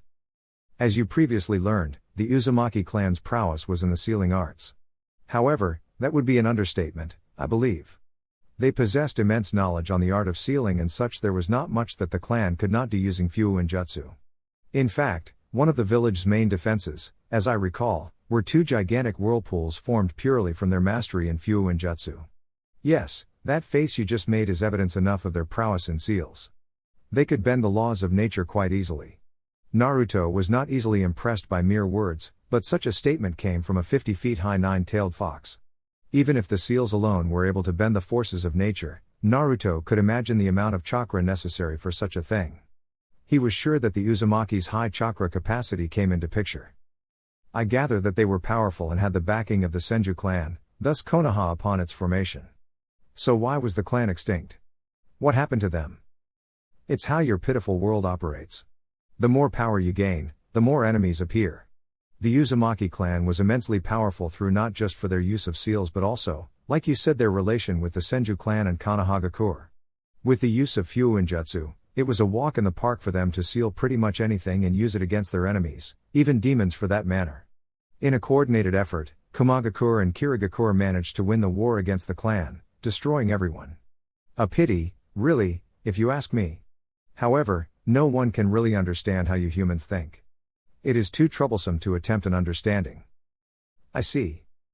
Naruto imagined that this was part of the first Great Shinobi War. Every action taken during war was legitimate, considering that Konoha had done just as much harm to others as well. However, his focus right now was not on revenge against the two villages for attacking his homeland, but something that the fox said before the part of the clan's destruction. By asking the right question, now, Naruto could jump to perhaps knowing a thing or two about his parents. You said before that the Uzumaki clan had the ability of sealing demons. So that means that you were sealed into me by a member of the Uzumaki clan? A tense silence filled the air right after Naruto's question as the fox just looked at his jailer. How interesting, that you simply brushed your clan's destruction as nothing and managed to focus on this specific information. Indeed, the Uzumaki clan designed the seal that keeps me locked inside you. And before you come to the inaccurate conclusion, no, it was not an Uzumaki who performed the sealing ritual. To this, Naruto stopped talking and turned to think. Just what sort of riddle is this? Acknowledge that the Uzumaki clan created said ritual and then state that a member of the clan did not perform the sealing. It just did not make any sense. Any self-respected clan would treasure its creations and discoveries as a top-ranked secret. Naruto would assume that a seal capable of holding the strongest demon in existence would qualify as top secret. Kyubi, for his part, simply indulged Naruto in his questions, but the beast could not help but notice one peculiar fact that his jailer seemed to have forgotten. Despite all that intellect of yours being focused on the Uzumaki clan, you seem to have forgotten a little bit of history. You do remember who was it that sealed the almighty Kyubi no Yoko, sacrificing his life in the process? The blonde Chunin looked up immediately in shock, ignoring the patronizing smirk. How could he have forgotten? How could he have forgotten that one responsible for the sealing was none other than the Yondaime Hokage, Namikaze Minato? However, coming to terms with it, his doubt remained. The Yondaime Hokage was not a member of the Uzumaki clan, but he had knowledge on the seals created by the Uzumaki clan. The fourth Hokage was considered a master of Fuuin Jutsu, but said mastery did not extend to him having access on the Uzumaki clan's Fuuin Jutsu. Said access would have come from another circumstance, and Naruto could not think of any other variable other than a member of the Uzumaki clan teaching said seals to the Yondaime Hokage. Mito could be a possibility, but the woman was in her 20s by the time she married the Shodaime. When Minato received the title of Yondaime, if the woman was alive by then, Mito would be close to her 80s, if not older. Unless. Was there any other known Uzumaki in Konoha, besides Uzumaki Mito? The Kyubi didn't answer right away and Naruto elaborated. The material I collected indicated Mito as the only Uzumaki ever to take residence in Konoha, because of her matrimony with the Shodai Hokage. By the time of the Yondaime, I assumed that Mito wasn't alive anymore, so for the Yondaime to learn the Uzumaki style of Fuuin Jutsu, a member of the clan would have taught him. It's the only way I can envision him having access to the seal used to imprison you. When Naruto finished explaining his reasons, he saw the fox smiling at him once more, this time differently. You are too close to the answer for comfort, Naruto. At this point, anything I say will inevitably supply you the final key. As I said before, I am in no mood to supply you the answer, but I appreciate the conversation. Naruto growled at the fox for this, but before he could complain, the Chunin had woken up to the outside world. The sun was rising and a few beams were already invading his apartment. He got up from his chair and organized the mess he created in the kitchen with the scrolls and his notes. He saw the bangs below his eyes in fridge reflection but shrugged it off. According to the fox, Naruto was mere inches away of discovering the truth. He had already obtained the answer of his lineage. He was a member of the Uzumaki clan. Normally, it would take a blood test for that to be certified, but he would not waste time doing one for now. If his parents were sensitive topic in Konoha, then chances are that he would not have access to any Uzumaki member's blood test to confirm. He learned that his clan designed the seal that kept the Kyuubi inside of him, but instead the Yondaime Hokage performed it. Therefore, the Yondaime was connected with another member of the Uzumaki clan whom ended up teaching him the advanced sealing rituals needed to seal demons. Quickly preparing some breakfast, Naruto kept his train of thought when he heard a knock on the door. Naruto sensed Genma's chakra and frowned at the man appearing at such an early time. When he opened the door, he greeted his captain and invited him inside. "Something happened, Taiku? I thought we were on temporary leave?" Genma nodded in the negative with a smile as he closed the door, before taking a closer look at his subordinate. "Last night must have been great, huh? You have not slept one bit. Should I tell Itsuko that her boyfriend has a secret agenda? Always the joker, his captain." "I stayed up all night, Genma Taiku. I became engrossed in an interesting subject and I just could not take my eyes from it. As a matter of fact, I have just finished reading it when you knocked on the door." Genma frowned at hearing this. Based on what he knew of Naruto, the kid knew nothing of the meaning of a hobby. All he ever does is spend time with his team, his girlfriend, and train his ass off. Now, the kid even forgoes his sleeping hours. That was just unnatural and it worried Genma greatly. "Naruto, you should lighten up, you know. A hobby is important in our line of work." Naruto looked amused. Perhaps, it wasn't just Itsuko that expressed concern over his training ethics. "Do not worry, Taiku, the subject I was studying wasn't chakra related. I just caught up with an interesting point in history and became fascinated, that is all. It's really nothing to worry about." Genma immediately relaxed. While he did not consider history a hobby, he certainly felt more at ease knowing that Naruto was taking it easy. The fight with Sasori was intense and Naruto suffered a lot defeating the puppet master. "Say Taiku, you are still due to explain what is it that made you come here at such an early hour." Genma nodded while serving himself some coffee. "Right, I guess it slipped my mind. I came here early because I wished to relay to you an interesting conversation I had with Hokage-sama about you." Naruto looked at his captain, now wondering about it. "What was it? If it is about my recklessness in fighting an S-ranked criminal, then I have already received enough verbal assault from Itsuko-chan."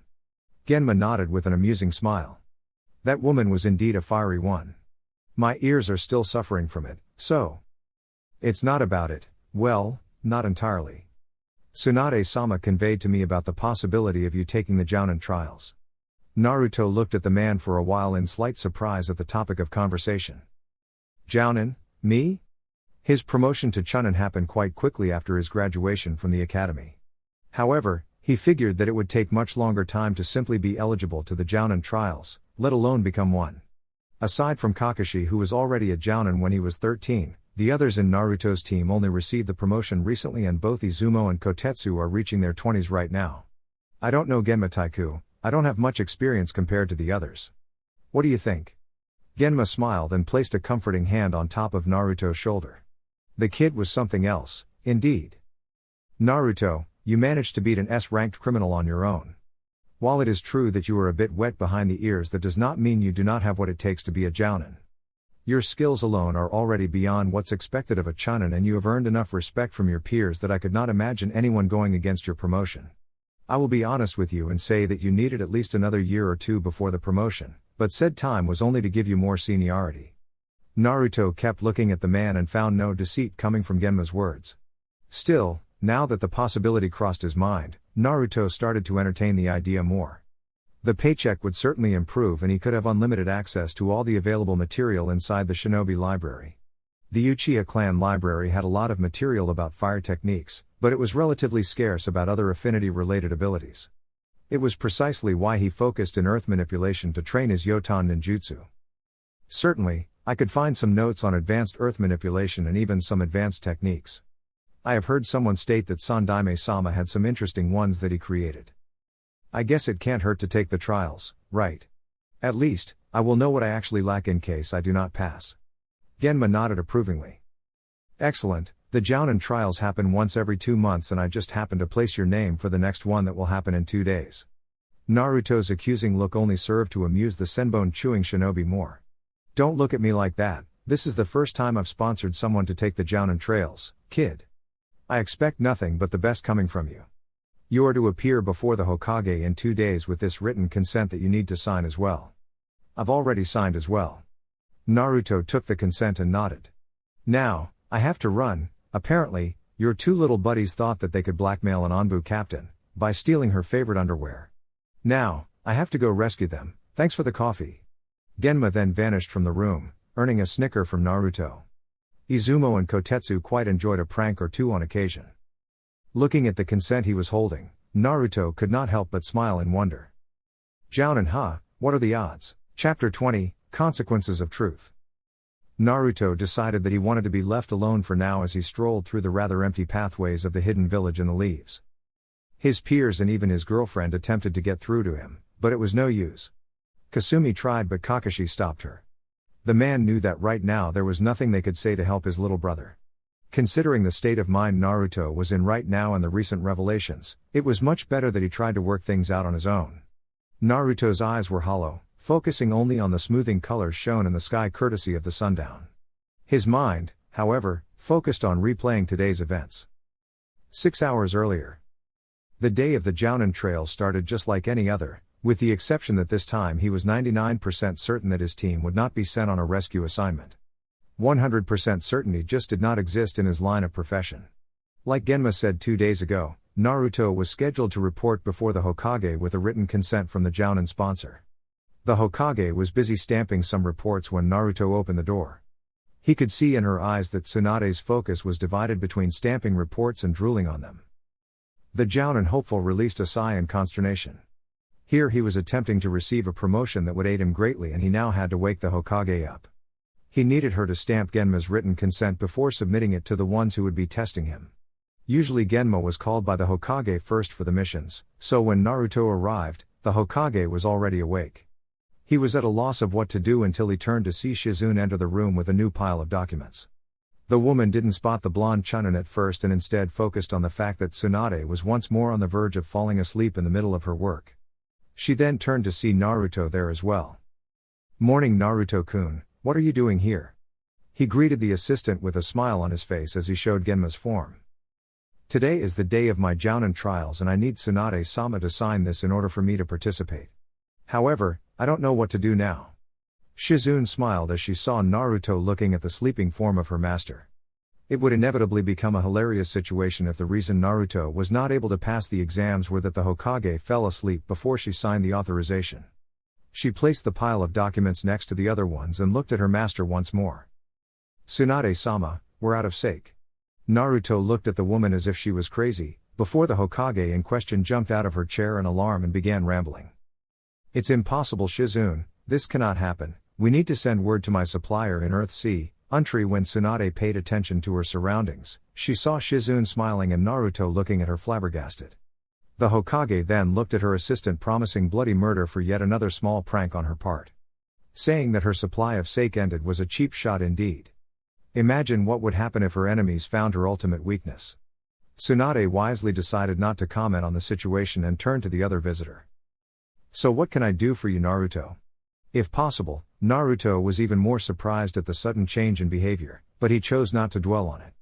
The Hokage's temper was public knowledge amongst the shinobi. "Morning Hokage-sama, today is the day of my Jounin exams and I need your signature on Genma Taiku's form." Tsunade nodded with a smile on her face as she grabbed the form and stamped on it. So today was the day little Naruto would become a Jounin. As she returned the paper with the instructions and saw him close the doors from her office, she imagined how tough it will be when she revealed the truth about the boy's parents. Tsunade was certain that Naruto will pass the exams. He was stronger than the regular Jounin and even the middle-class ones in Konoha. One thing she was counting on, however, was that she would not be telling him alone. "Shizune, make sure that Jiraiya does not leave Konoha until I say so, you hear me? I need him here for a sensitive subject." The woman looked at her master with curiosity, but nodded nonetheless. "Sure Tsunade-sama, I'll alert the Anbu." Shizune even doubted it would be enough to keep Jiraiya-sama from leaving, but it was the best she could do. With Naruto. After leaving the office and opening the scroll with the instructions, Naruto casually walked towards his destination. He needed to reach training ground number 30 in 20 minutes. The Jounin commander Nara Shikaku will handle his exam. Naruto immediately found it strange. The Jounin commander was very busy nowadays with many threats looming. Certainly, a small thing such as a single shinobi's Jounin exam was not worth being on his agenda. With that thought out of the way, Naruto went through a different point of view. The Jounin commander was known for his keen mind. No doubt, this test would involve more than simple battle scenarios and even regular mission plans. It didn't take much longer for him to reach the training ground, which to his eyes at least appeared empty. However, due to his newfound sensor abilities, he could sense someone leaning behind a thick tree that produced a large shadow on the ground. As Naruto approached the tree, he heard someone snoring and narrowed his eyes. Naruto possessed a bit of knowledge of the Nara clan's laziness, so seeing the Jounin commander dozing off in the middle of his exam was not that shocking. Shikamaru did inherit his behavior from his father after all. Still, Naruto stopped walking as soon as he took focus on the shadow made by the tree. He did not know if the test had begun already. He simply acted on the belief that stepping into the shadows next to one of the Nara clan was dangerous. Naruto was startled when he heard Shikaku clear his throat before getting up from his resting place. Naruto still hadn't taken his eyes away from the shadow created by the tree. Genma did say that you would not be caught that easily. Most shinobi do not have such foresight. Others would simply wait for me to say when the test begins. Naruto crossed eyes with Shikaku as he got up from the ground, but stood inside the shadow. Shikaku, for his part, revealed a small smirk as he saw that Naruto maintained a healthy distance from the shadow. The Jounin commander needed but a second to look at his examinee from head to toe. Shikaku still remembered fondly of the Naruto Jonin who became a team with Kuji and Ino. It was already obvious that he would become a Chunin ahead of the other two and that his son Shikamaru would replace Naruto. Still, by being with Naruto for a few months, both Kuji and Ino grew up rapidly. Shikaku found it humorous when Ino beat Shikamaru in their first spar. Okay, you received points of understanding your surroundings. Now, as troublesome as it is, we need to carry on with the exam. Naruto nodded as he followed the Jounin commander towards a specific area of the training ground. Naruto could spot never-ending rows of trees that managed to block the sunlight from passing through the dense foliage. The Chunin figured that as soon as he entered the forest, he wouldn't need to worry about Shikaku using his shadow once more to trap him. Naruto's wondering stopped as soon as he heard Shikaku speaking again. As you know, when a Jonin is promoted to Chunin, said shinobi or kunoichi becomes a captain in nature, responsible for leading other Jonin in missions and even Chunin depending on the mission level. Chunin isn't so much judged on their physical skills or even jutsu repertoire, but rather the ability of leadership and strategy. Your strength and your speed alone are worthless against an opponent who can devise a suitable strategy against you. As they entered the dense foliage area, the speech continued, though Naruto was immediately on edge. Something was wrong. A Jounin requires the same capabilities of a Chunin, but obviously much more. A Jounin is also a leader and a captain. However, the mission rank is higher and a Jounin is required to lead only Chunin instead. It is required of a Jounin to look underneath appearances and work around it. Naruto immediately sensed two presences hidden, but Shikaku just kept walking as if they were alone. It is required of a Jounin to face the opposition and decide on a suitable strategy in seconds. This time, Naruto sensed two other presences nearby. Immediately working on the sensor department, he perceived the opposition's chakra capacity and even their nature. He kept walking though, as he could not let them know about his discovery. Hearing Shikaku's speech, Naruto managed to find a single word that the Jounin commander repeated. Strategy. As he walked, Naruto began to think on a plan of action when Shikaku stopped walking and stopped talking, just as a single beam of sunlight invaded the dense foliage. The Nara clan's trademark shadow manipulation needed but a second to trap the surprised Naruto in place. Shikaku turned to face Naruto with a smirk on his face. The boy was good, too good. As soon as they entered the forest, Shikaku was able to spot immediately how aware Naruto was of his surroundings. However, it seemed that the boy hadn't taken into account that he was also one of the opposition. In the end, the boy needed more experience under his belt. However, from your action, I believe that the test has begun, right?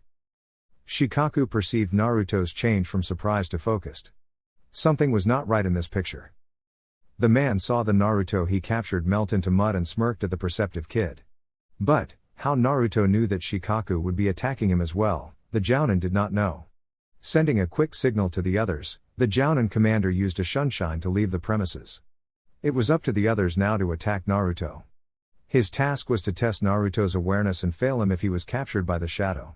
Seeing as Naruto managed to escape his grasp, it was now up to the others to test how he fares against the opposition. Hidden from view, Naruto watched as Shikaku left the area. He could not sense the man anywhere, so he did not need to worry about fighting the commander. Using his sensor capabilities, he was able to anticipate that Shikaku molded chakra for a jutsu. He immediately replaced himself with a mud clone and went underground. He presumed that his next test would be to face the other 4 enemies and win. He managed to attest that 2 of the enemies had large chakra capacities, meaning that he would have to be on the lookout for ninjutsu. The other 2 had Chunin level capacity, but that did not mean that they were not dangerous. Kakashi had the same amount and he is an A-rank shinobi. Now came the tough part that was either flush them out from their hiding spot or wait for them to come. Shikaku did not specify anything, but Naruto presumed that the mission simulation was for him to avoid capture.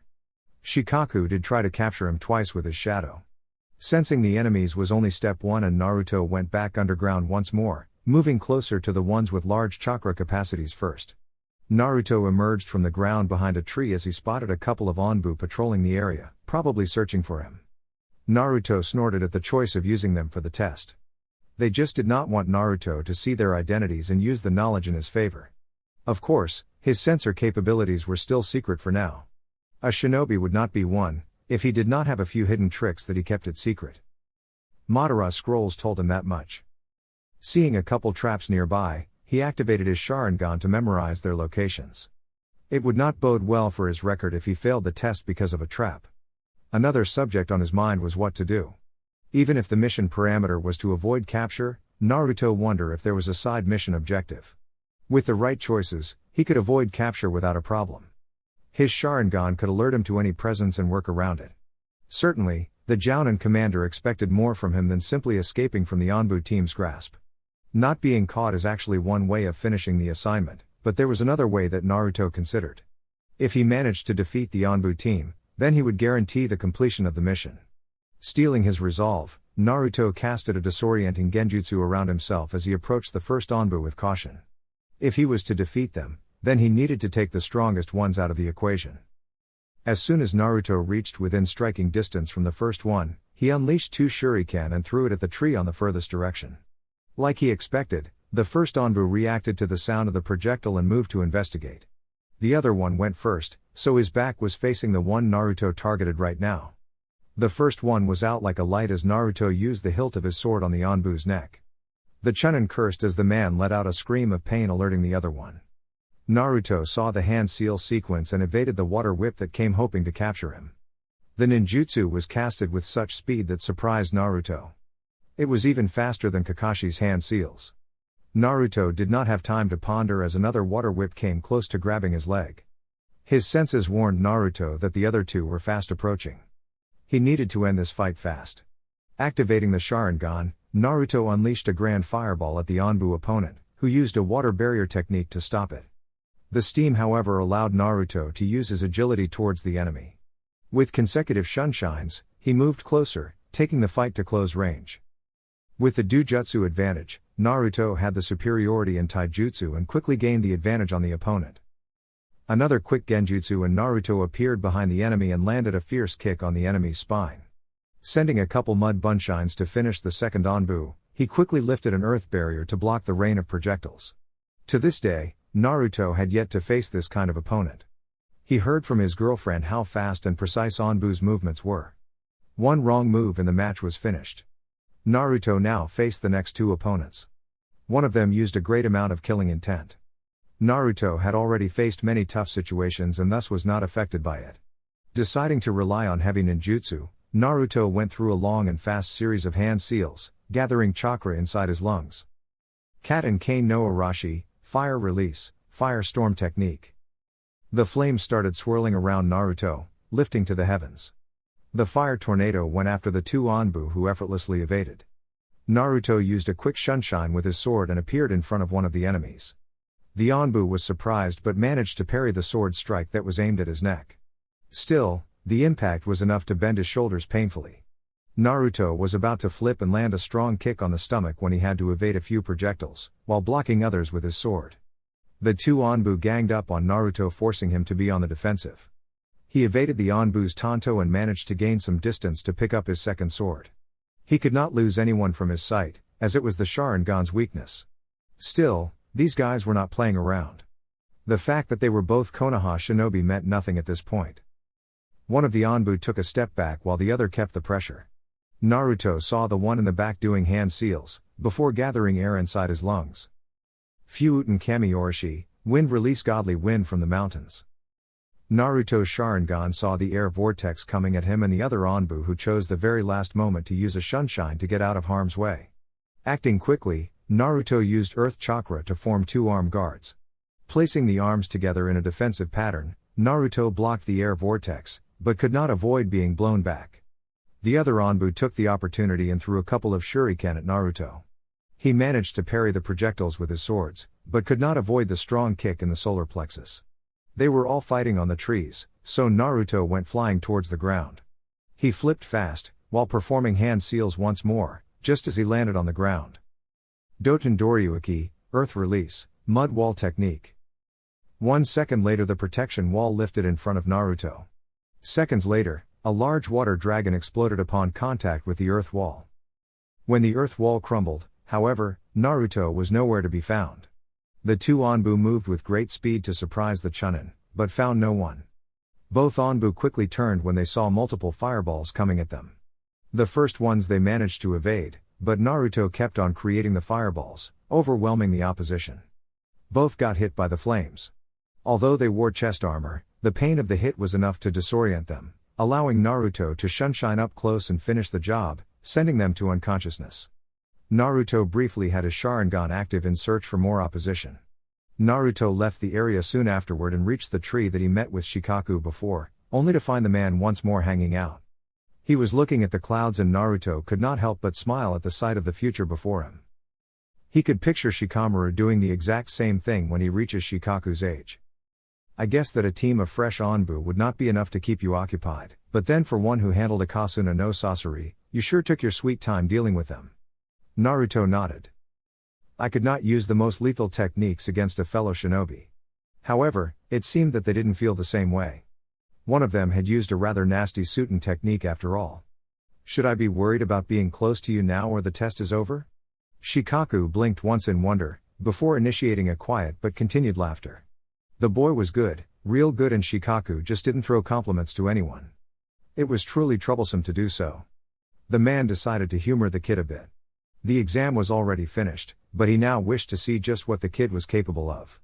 If his assumption is correct, then Naruto still believed that the test was not over. Oh, now what would you do now, I wonder? There is no way you could escape my shadow being so close to me, and there is plenty of light for me to use. Well, if I was the real me, then I would be in great trouble. Shikaku blinked once. A bunshine huh, interesting? Okay, as of this moment, the exams are over, you can dispel now. Naruto nodded before transforming into mud just as the original appeared from behind another tree. Now what?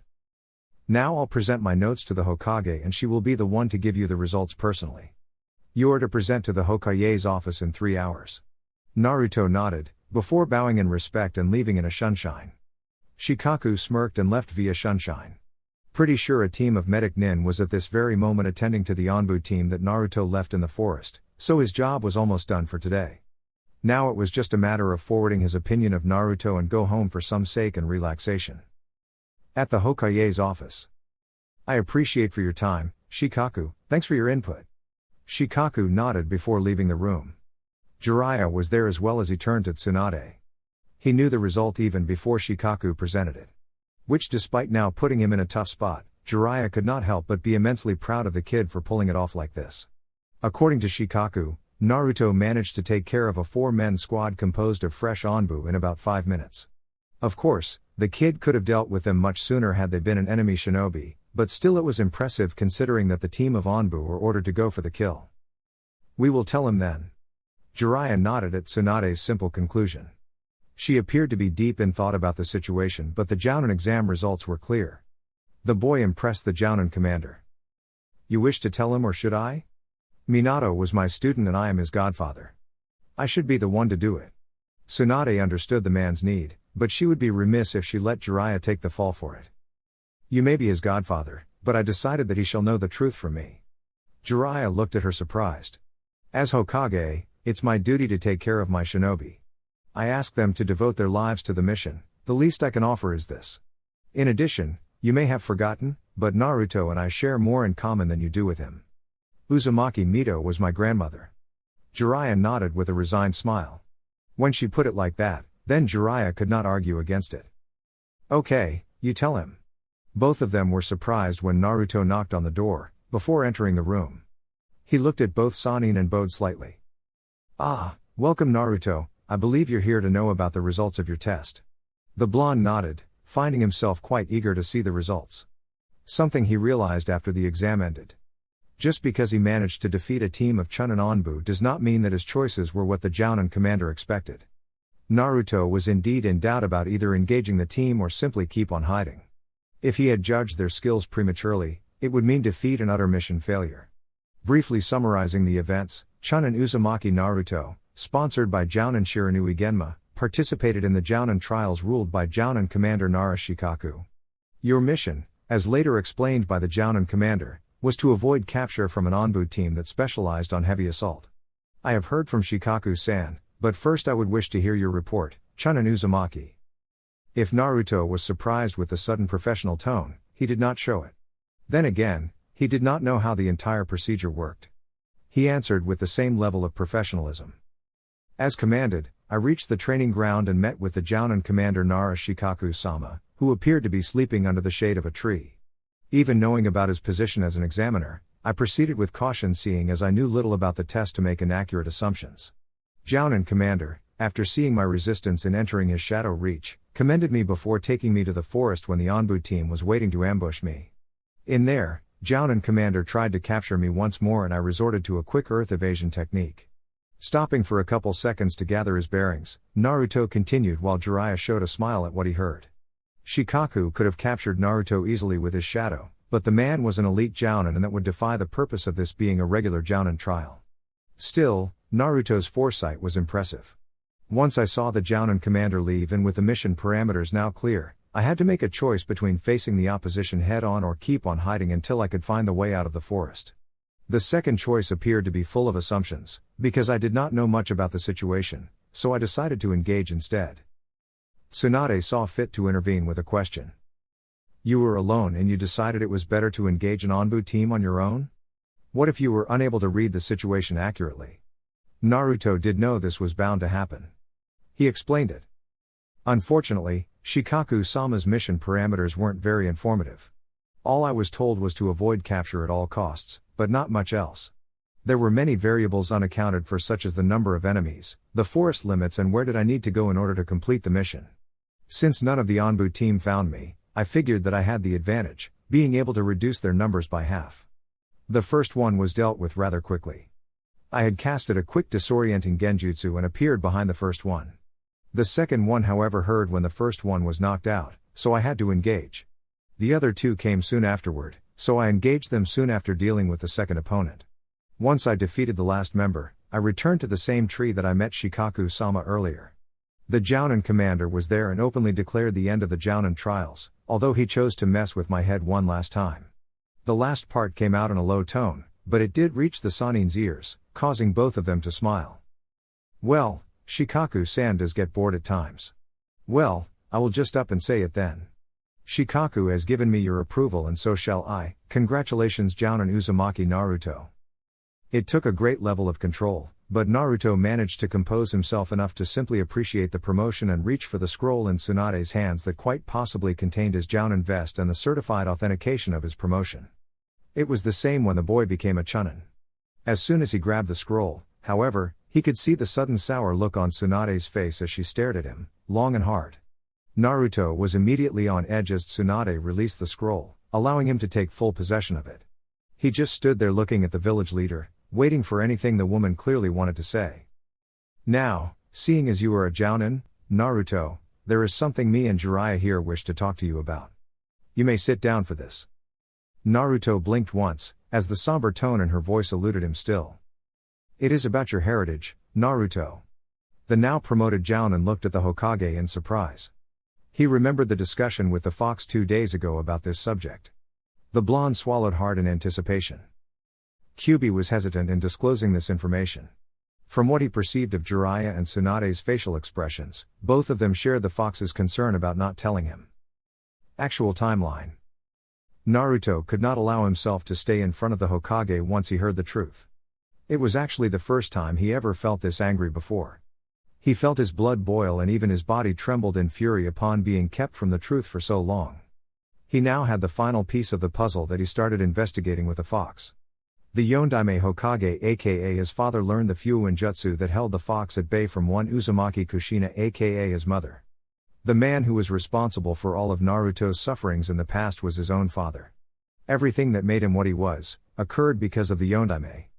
The reason he had ventured into the Uchiha clan on that fateful day was because not only was he an orphan but also someone no one wanted to adopt because of the fox. From that part on, Naruto received Uchiha Sasuke's eyes and essentially, became an Uchiha in full blood, from what the fox told him. The boy was even more pissed, however, because the people that knew about it all along deliberately withheld the truth from him, because in their mind, they wanted to protect him from his parents' enemies. That is precisely why he wanted to avoid speaking to everyone right now. Kakashi and Kasumi Nizan, Genma Taiku, Asuma Sensei and even his girlfriend Itsuko, though he doubted if she knew about it, considering that she had not been a part of his life for long. Though being a part of the Anbu and a rather nosy one at gathering information, Naruto did not doubt that she knew about it.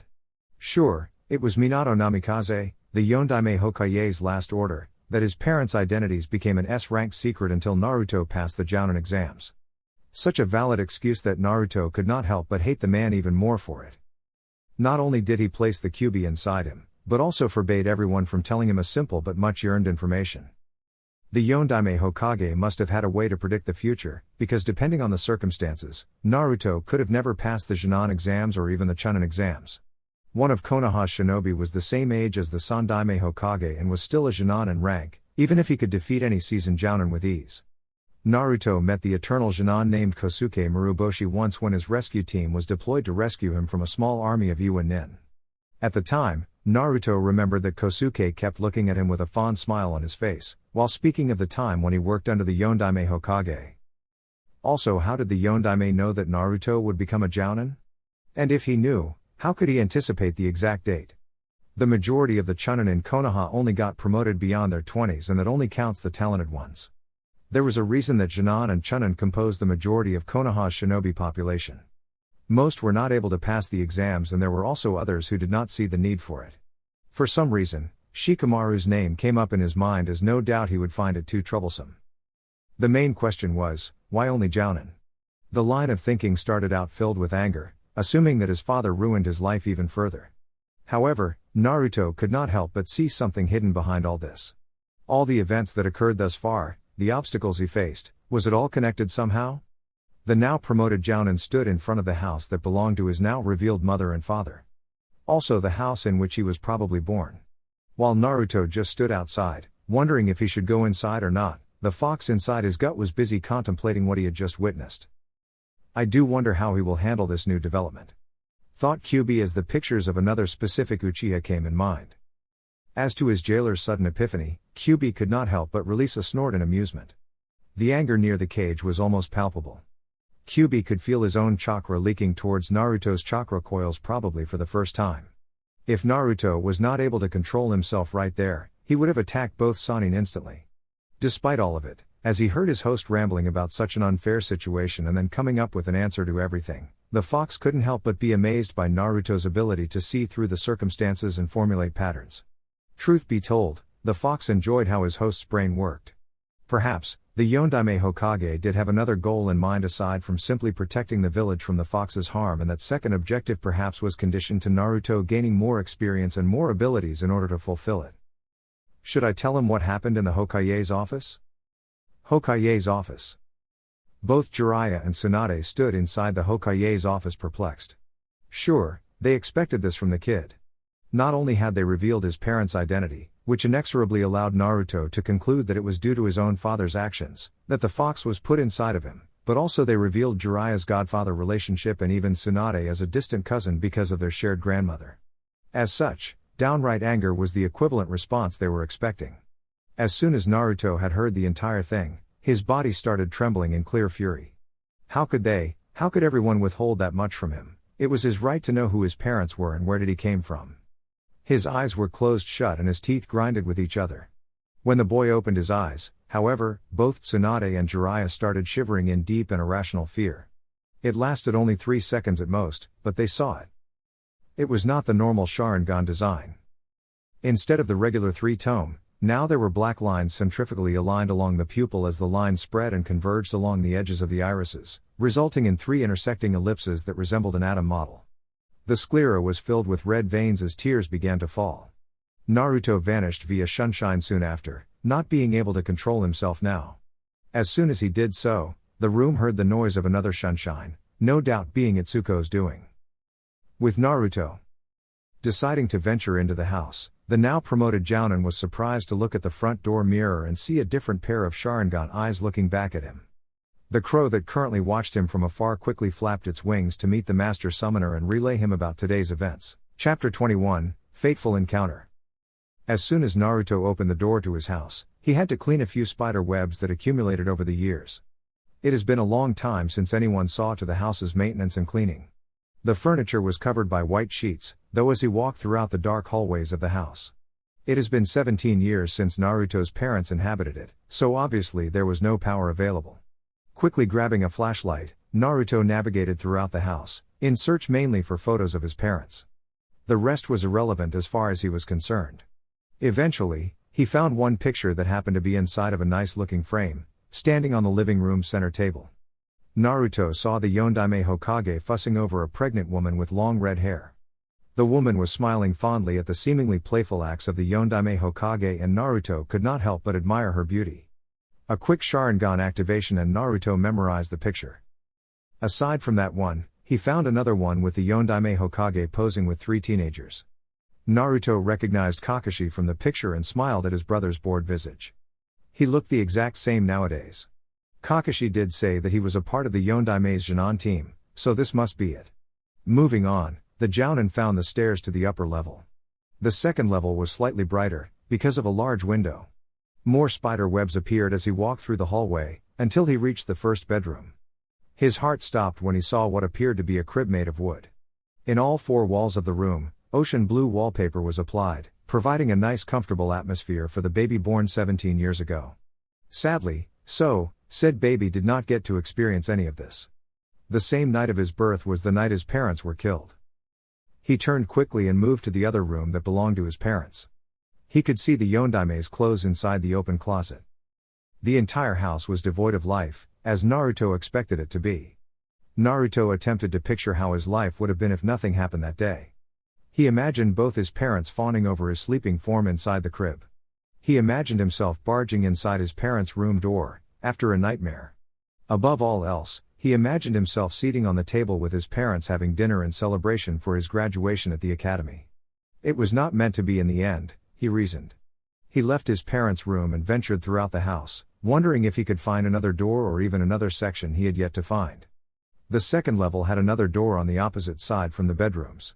Inside, Naruto saw a desk right below a nice-looking window. The walls contained shelves of scrolls and books. This must have been his father's study where he created all the techniques that made him a legend. Everything appeared to be neatly organized, but Naruto knew better. The contents of the scrolls would not be so easy to look at or else this place would have been ransacked by now. Activating his Sharingan, Naruto smiled upon seeing an invisible wall of energy keeping the scrolls and books from prying eyes. His father and mother were Fuinjutsu experts, so Naruto was not surprised. The Jounin always said he would attempt to learn the art of seals, but he never did make the first move. In there, you have enough material to start. Naruto was surprised at the voice inside his head. I was wondering when you would say anything, even if it's true what you said, I can't reach the scrolls. There is a Fuinjutsu barrier prohibiting me. You need only to spot the Yondaime's personal mark with your Sharingan and release the barrier. The mark is easy to find if you focus hard enough. Naruto had no clue about what the fox was saying, nor did he know what the Yondaime's personal mark looked like. The wall was filled with different set of kanji that did not follow a pattern for the untrained eye to follow. He looked at the shelves for 10 minutes and began to lose his patience. He was about to call it quits when he turned his head abruptly to the right. At the wall's bottom right corner, he could see a set of smaller kanji in a descending pattern. Combining said drawing to the rest, Naruto could not see another similar one. Good, you found it. Now you can deactivate it and learn all the knowledge your parents acquired throughout the years in the art of sealing. Once Naruto touched the seal, the wall of chakra flickered once, as if it began losing energy. It took 10 seconds for it to vanish entirely and Naruto touched the scrolls. Unknown location . The area was filled with water and magma as Itachi waited for his partner Kisame to deal with the Inbi Jinchuriki. The former Seven Swordsman of the Mist member asked to deal with the seasoned Jinchuriki on his own, and as such Itachi obliged to it, knowing that Kisame was perhaps the best suited to fight against the Yotan user. The wave of magma looked menacing enough, but then Kisame's mastery over Suten ninjutsu emerged victorious. The Uchiha looked to his right and saw the monster of Kirigakure carrying the unconscious Jinchuriki with his sword. Rushi was the Jinchuriki's name, and from Itachi's perspective, the man's appearance was quite frail. He looked weak. You need to treat the elderly with more care. Kisame smirked as he looked at his former opponent. You say that because you don't know him. The Jinchuriki who uses the Yotan-style ninjutsu is not what you think. You didn't fight him yourself, so you wouldn't understand what I went through. Itachi kept looking at his partner with a subtle glance at the Jinchuriki. Leader asked to be notified immediately after the capture. Apparently, the sealing of the Sanbi and the Inbi is to occur simultaneously. Let him wait a while. When the sealing starts, we will be working quite a while. They were right now walking towards a forest with big enough trees to protect them from the heavy rain. I wish we could catch all the tailed beasts already. Itachi could tell that despite not looking it, Kisame was indeed quite tired. His chakra capacity was too limited right now to initiate the sealing sequence. With Orochimaru's betrayal as well as Sasori's death, the organization relied on Kisame's large chakra supply to cover for them. They would need to wait for the blue shark to recharge a bit, before beginning the procedure. Don't be so impatient, it's going to take some time for us to capture all of the tailed beasts, Itachi said, earning a nod from Kisame. I wonder about that, there's just a few more, right? Moreover, it has been decided that the 9 tails will be sealed last, otherwise the balance will be disrupted and the sealing statue will be pulverized. At least that is what leader said anyway. Therefore, it will indeed take a while. In my opinion, we should capture all of the Jinchuriki and tie them up. Itachi took a seat by a thick tree as he thought about Kisame's proposal with an apparently amused smile on his face. You just never know what the man was actually thinking or feeling. Fine with me, but remember that both Sasori and Deidara failed. You do remember that the Kyuubi Jinchuriki defeated Sasori. He won't be so easy to capture Kisame. Kisame snorted at the comment, but Itachi could tell that said behavior was more in tune with a new challenge rather than pure derision. In addition, Akatsuki is being too conspicuous lately. If we manage to capture the Kyuubi Jinchuriki too soon, the hidden leaf will become even more of a nuisance. Hey, you think so? The hidden leaf has very strong links with other villages. If they begin to collaborate, it will be difficult for us to act. It will be wiser to collect up to the 8 tails with as little commotion as possible. Yeah, I guess you're right, as always, Kisame said, before frowning for some reason, just like Itachi. There is the summons. Itachi commented. We were caught dawdling. Inside a cave . Itachi and Kisame's projections appeared, joining the rest of the organization. You're late. Leader pointed out. We had just captured the Jinchuriki when you called us. It took some time, because we needed to tie him up. So what's up? Pain closed his eyes for a couple seconds, before addressing everyone. I called all of you here in order to relay the decision of performing the sealing ritual with both the Sanbi and the Inbi. Because of Sasori's defeat, we lack the necessary chakra to complete the ritual. As such, we will reconvene tomorrow here at the same time. Everyone nodded. Kisame looked relieved, to which Itachi did not comment. The monster of Kiri wanted to go alone, but he was not really accounting for the leader to postpone the sealing like this.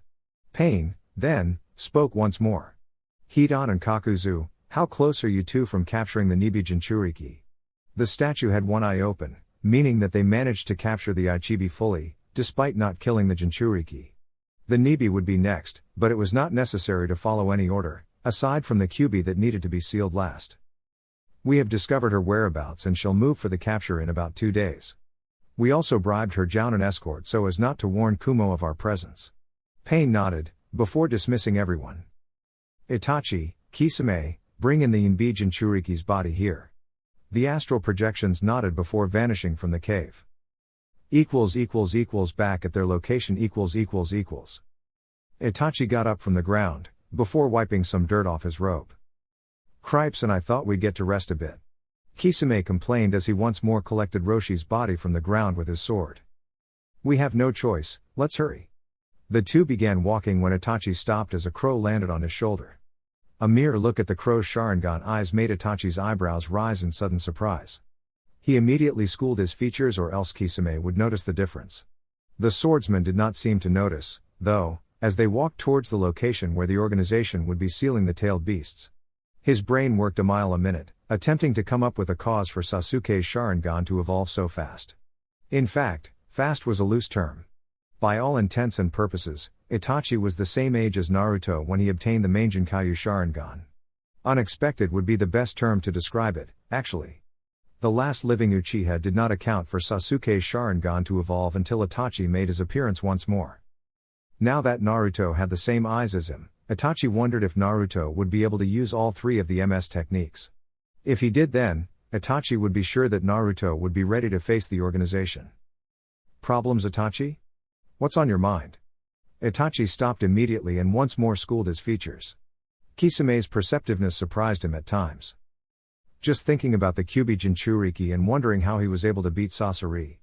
Anbu Black Ops 101, half-truths were always better than an outright lie. Kisame snorted with a predatory smile. Beats me. Perhaps, Sasori's poisons do not affect a Jinchuriki, perhaps he capitalized on that. Itachi did humor the idea, even if he only used to take away Kisame's focus from the truth. Unlikely, sure, it would be less potent, but no less lethal. From what I heard, Sasori's poisons worked by targeting the human organs directly. The Kyuubi's energy would protect him against brutal attacks, but it would not be as effective if the attack came from the inside. Still, we both know that poison was not Sasori's only method of killing. The Jinchuriki still had to work through the unstoppable puppet army of his. It may have started out by driving Kisame's focus away from the truth, but now Itachi was truly curious about how the fight went.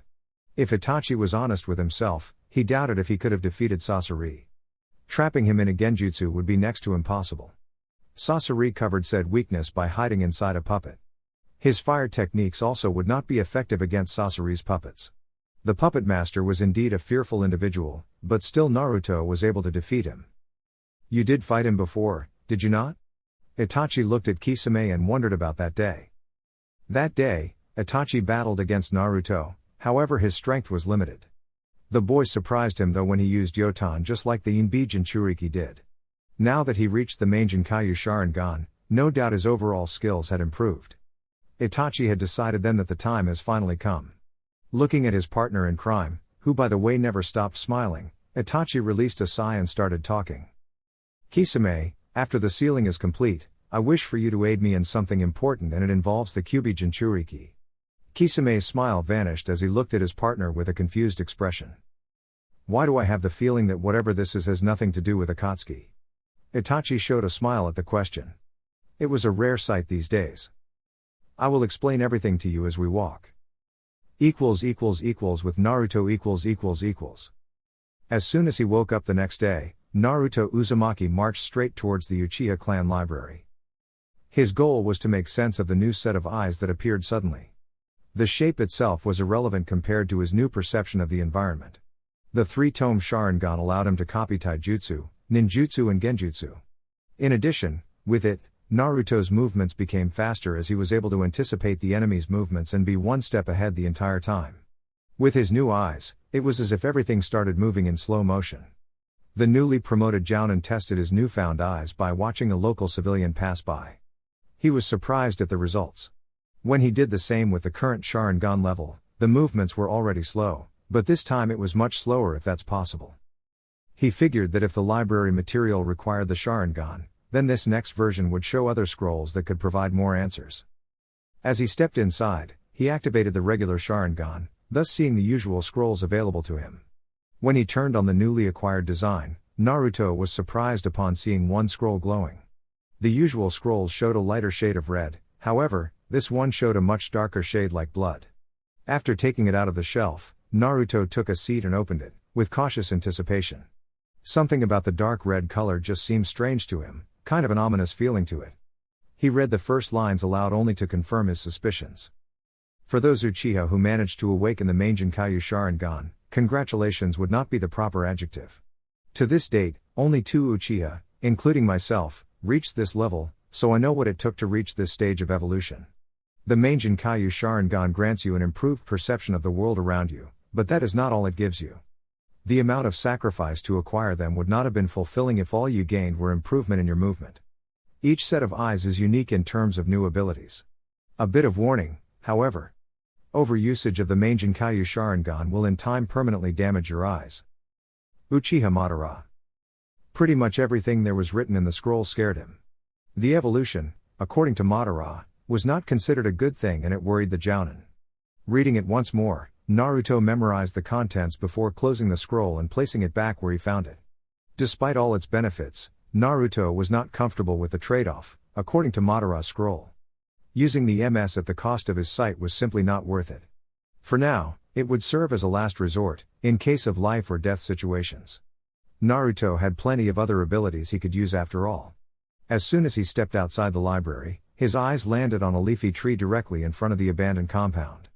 He released a sigh in dismay at the discussion he was about to get into. A subtle nod was all it took, before he vanished in a sunshine towards a secluded alley just as Itsuko appeared, without her Anbu mask. "I'm sore." Naruto was about to start when she placed 2 fingers over his lips. Her face expression did not appear angry. "You do not need to apologize, Naruto-kun. You needed time to think about what the Hokage told you. It's okay." The promoted Jonin nodded with a relieved smile. If he talked to anyone after learning the truth, Naruto doubted if he would be able to control his mouth or even his actions. The couple hugged each other for a while, both transfixed in the moment, simply enjoying the other's company. Naruto realized that he needed to talk to the others as well. "How are you feeling now?" Itsuko asked as they stopped hugging. "A lot better than yesterday. I visited my parents' house after leaving the Hokage's office and saw a couple of pictures of them." Itsuko nodded with a smile on her face. She was eager to look at those pictures to meet her boyfriend's parents, perhaps her parents-in-law. "Although, I am still in doubt about what happened. Perhaps you could help me figure out." The woman looked at Naruto in wonder for a while, before nodding at him.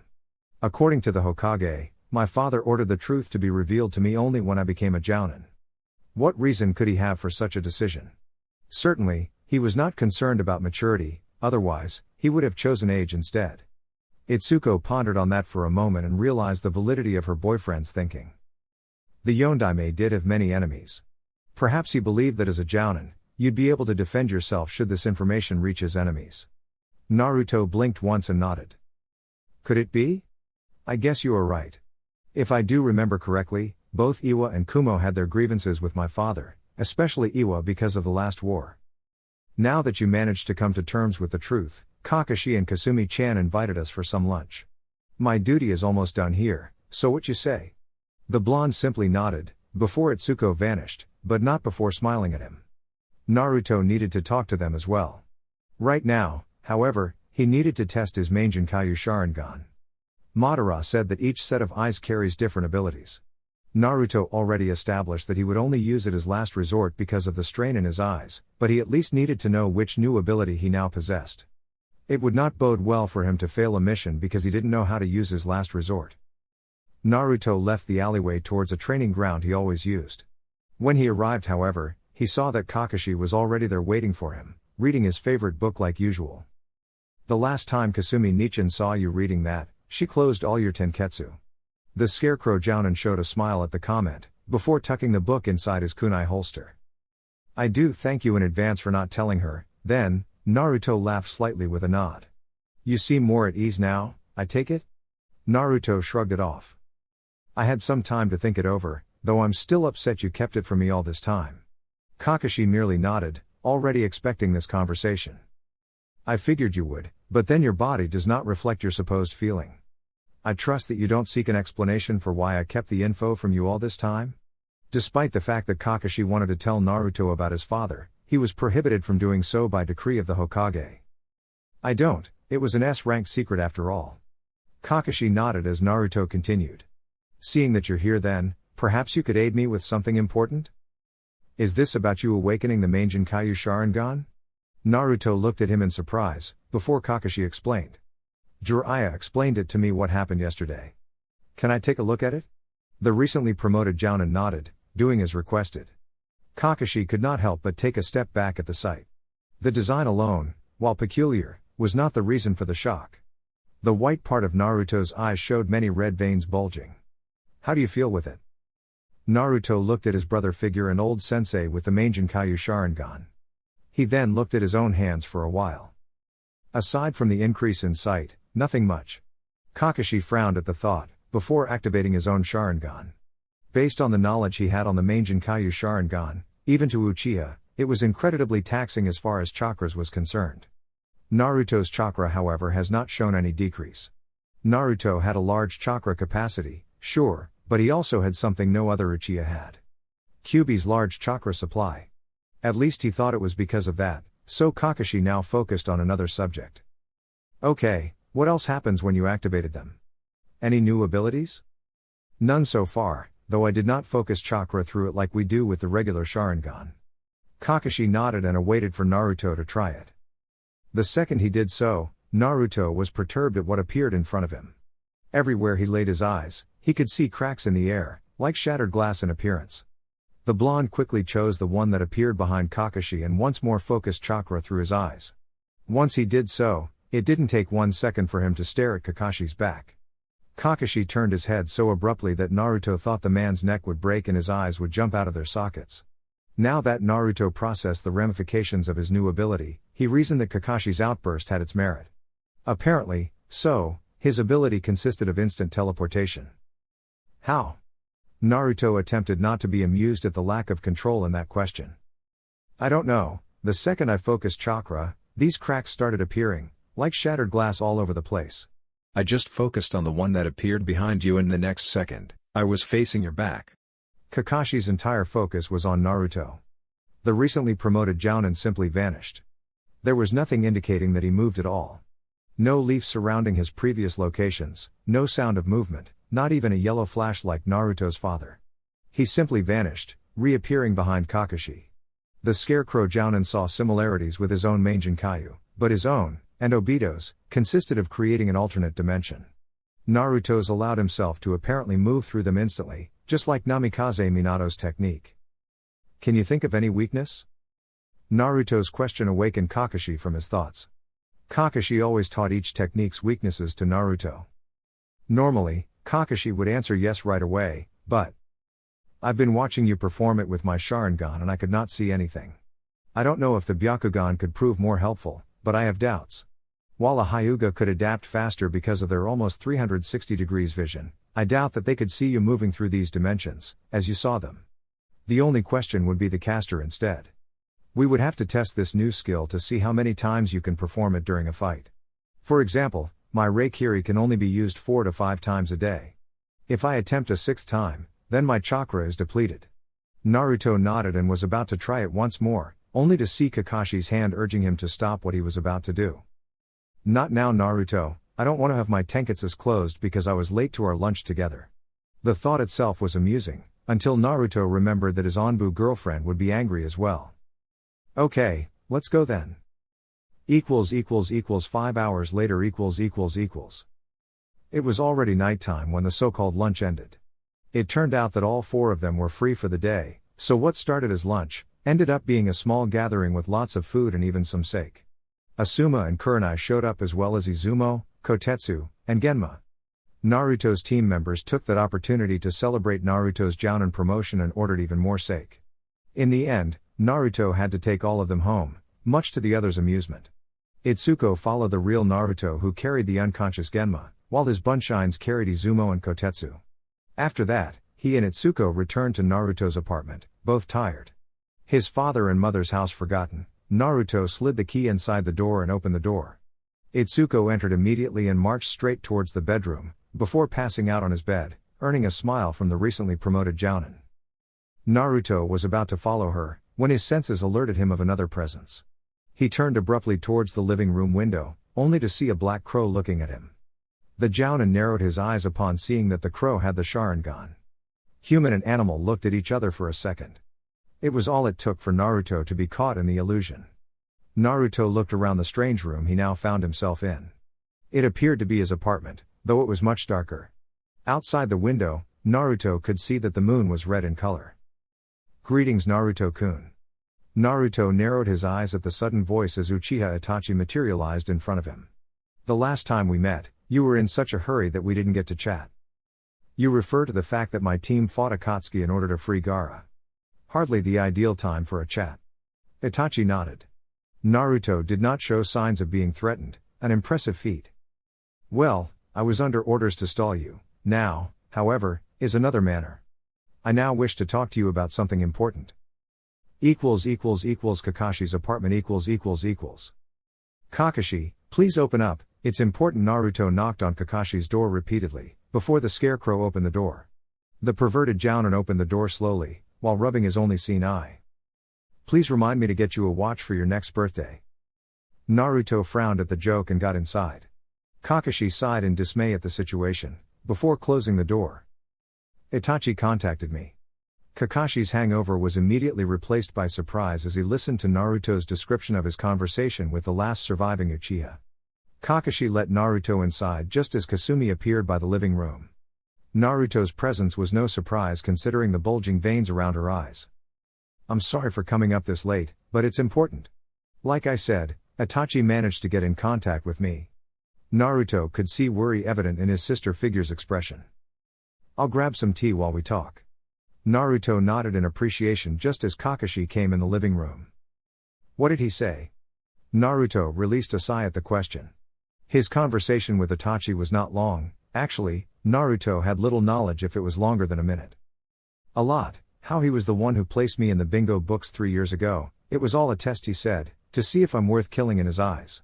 That he has been somehow keeping tabs on me all throughout my ninja career, hence why he knew about the Mangekyo Sharingan evolution. The last part, however, was the most frightening." Naruto smiled in appreciation at Kasumi who offered him some tea, before she sat next to her boyfriend. "He started talking about Sasuke and how his Sharingan influenced my personality. He said that just by looking at my eyes, he could see his annoying little brother pestering him for training. Surprisingly so, he was the one doing all the talking and I listened. And then, just before he vanished, he told me that he would be waiting at a place where the Uchiha clan used to meet before the village founded."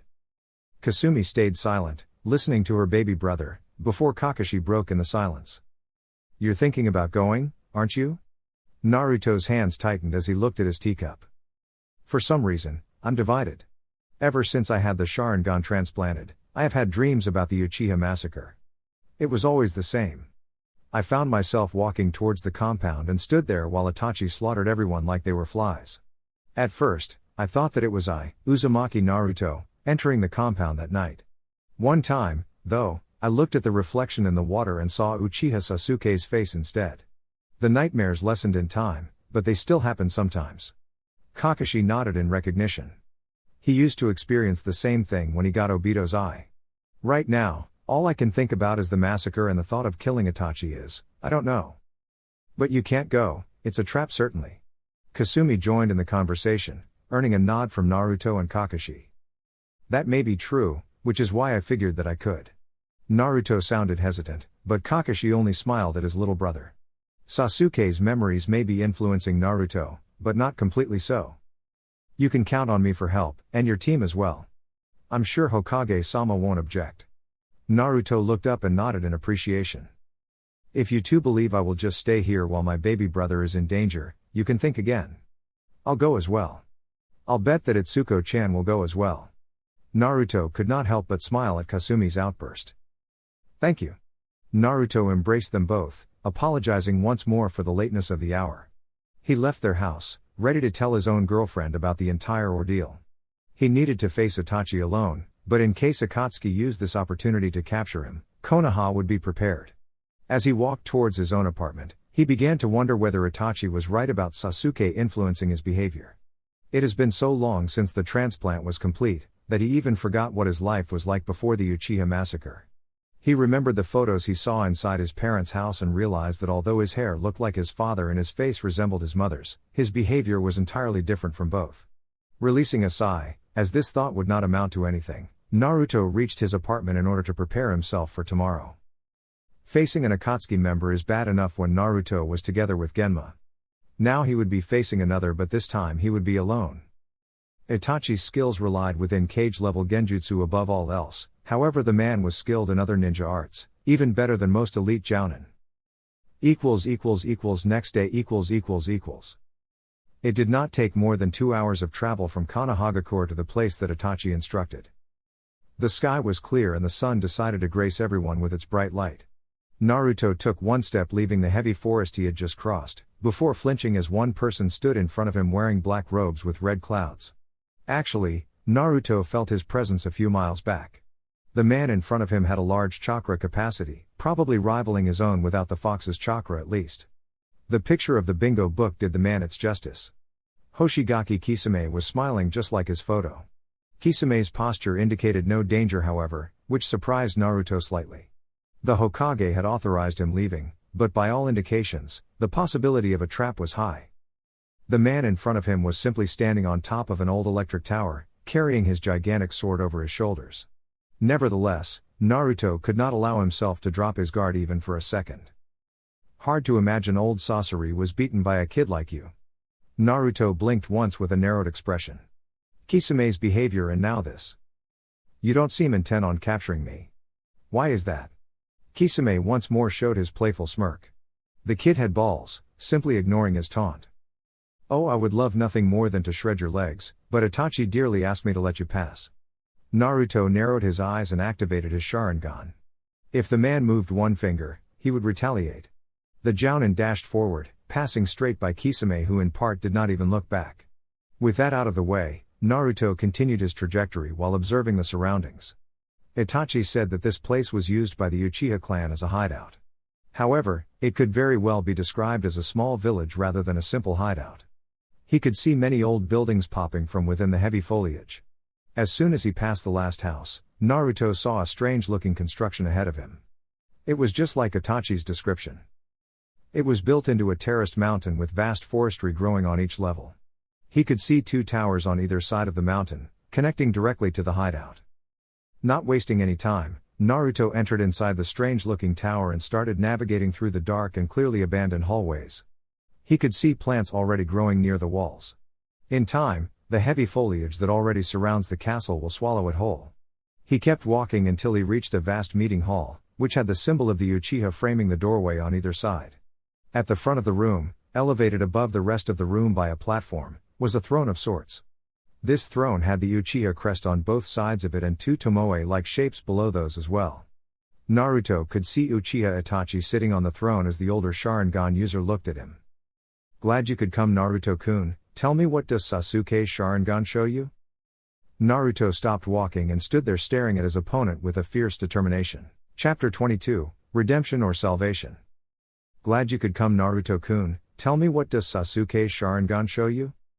Naruto looked at the man with his completely evolved Sharingan eyes, fully analyzing every amount of information presented before him. For some reason, I feel inclined towards unfathomable anger and blind hatred just by seeing you. However, I have come to realize that the Sharingan is an amazing tool, capable of even storing memory. Ever since the transplant, every night, I became assaulted by images of your actions against your clan.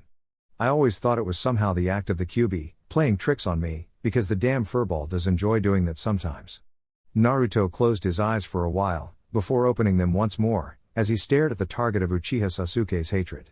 I now realized that it was these very eyes that transferred the information to me, hence why I could see the massacre.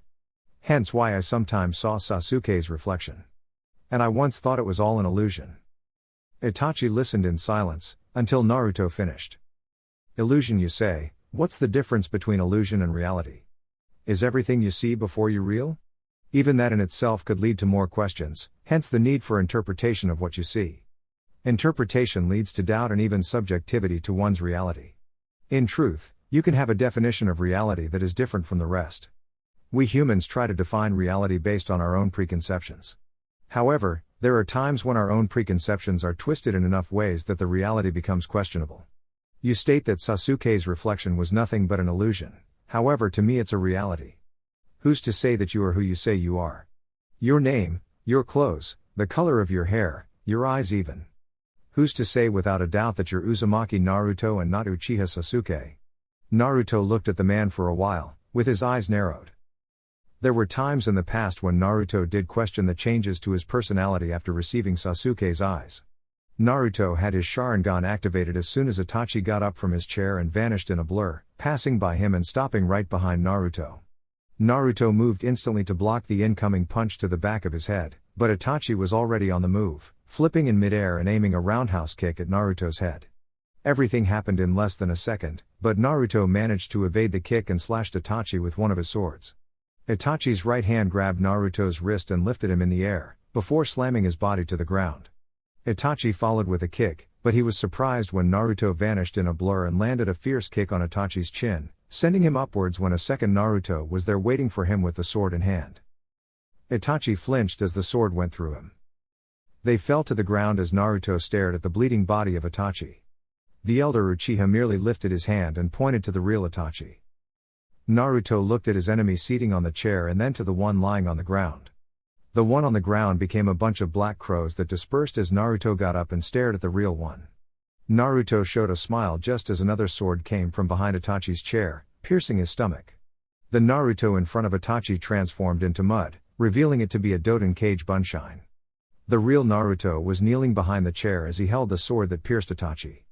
The man seemed not to mind the fact that Naruto's sword made a hole in his back. I fail to see the point you're making here, Itachi.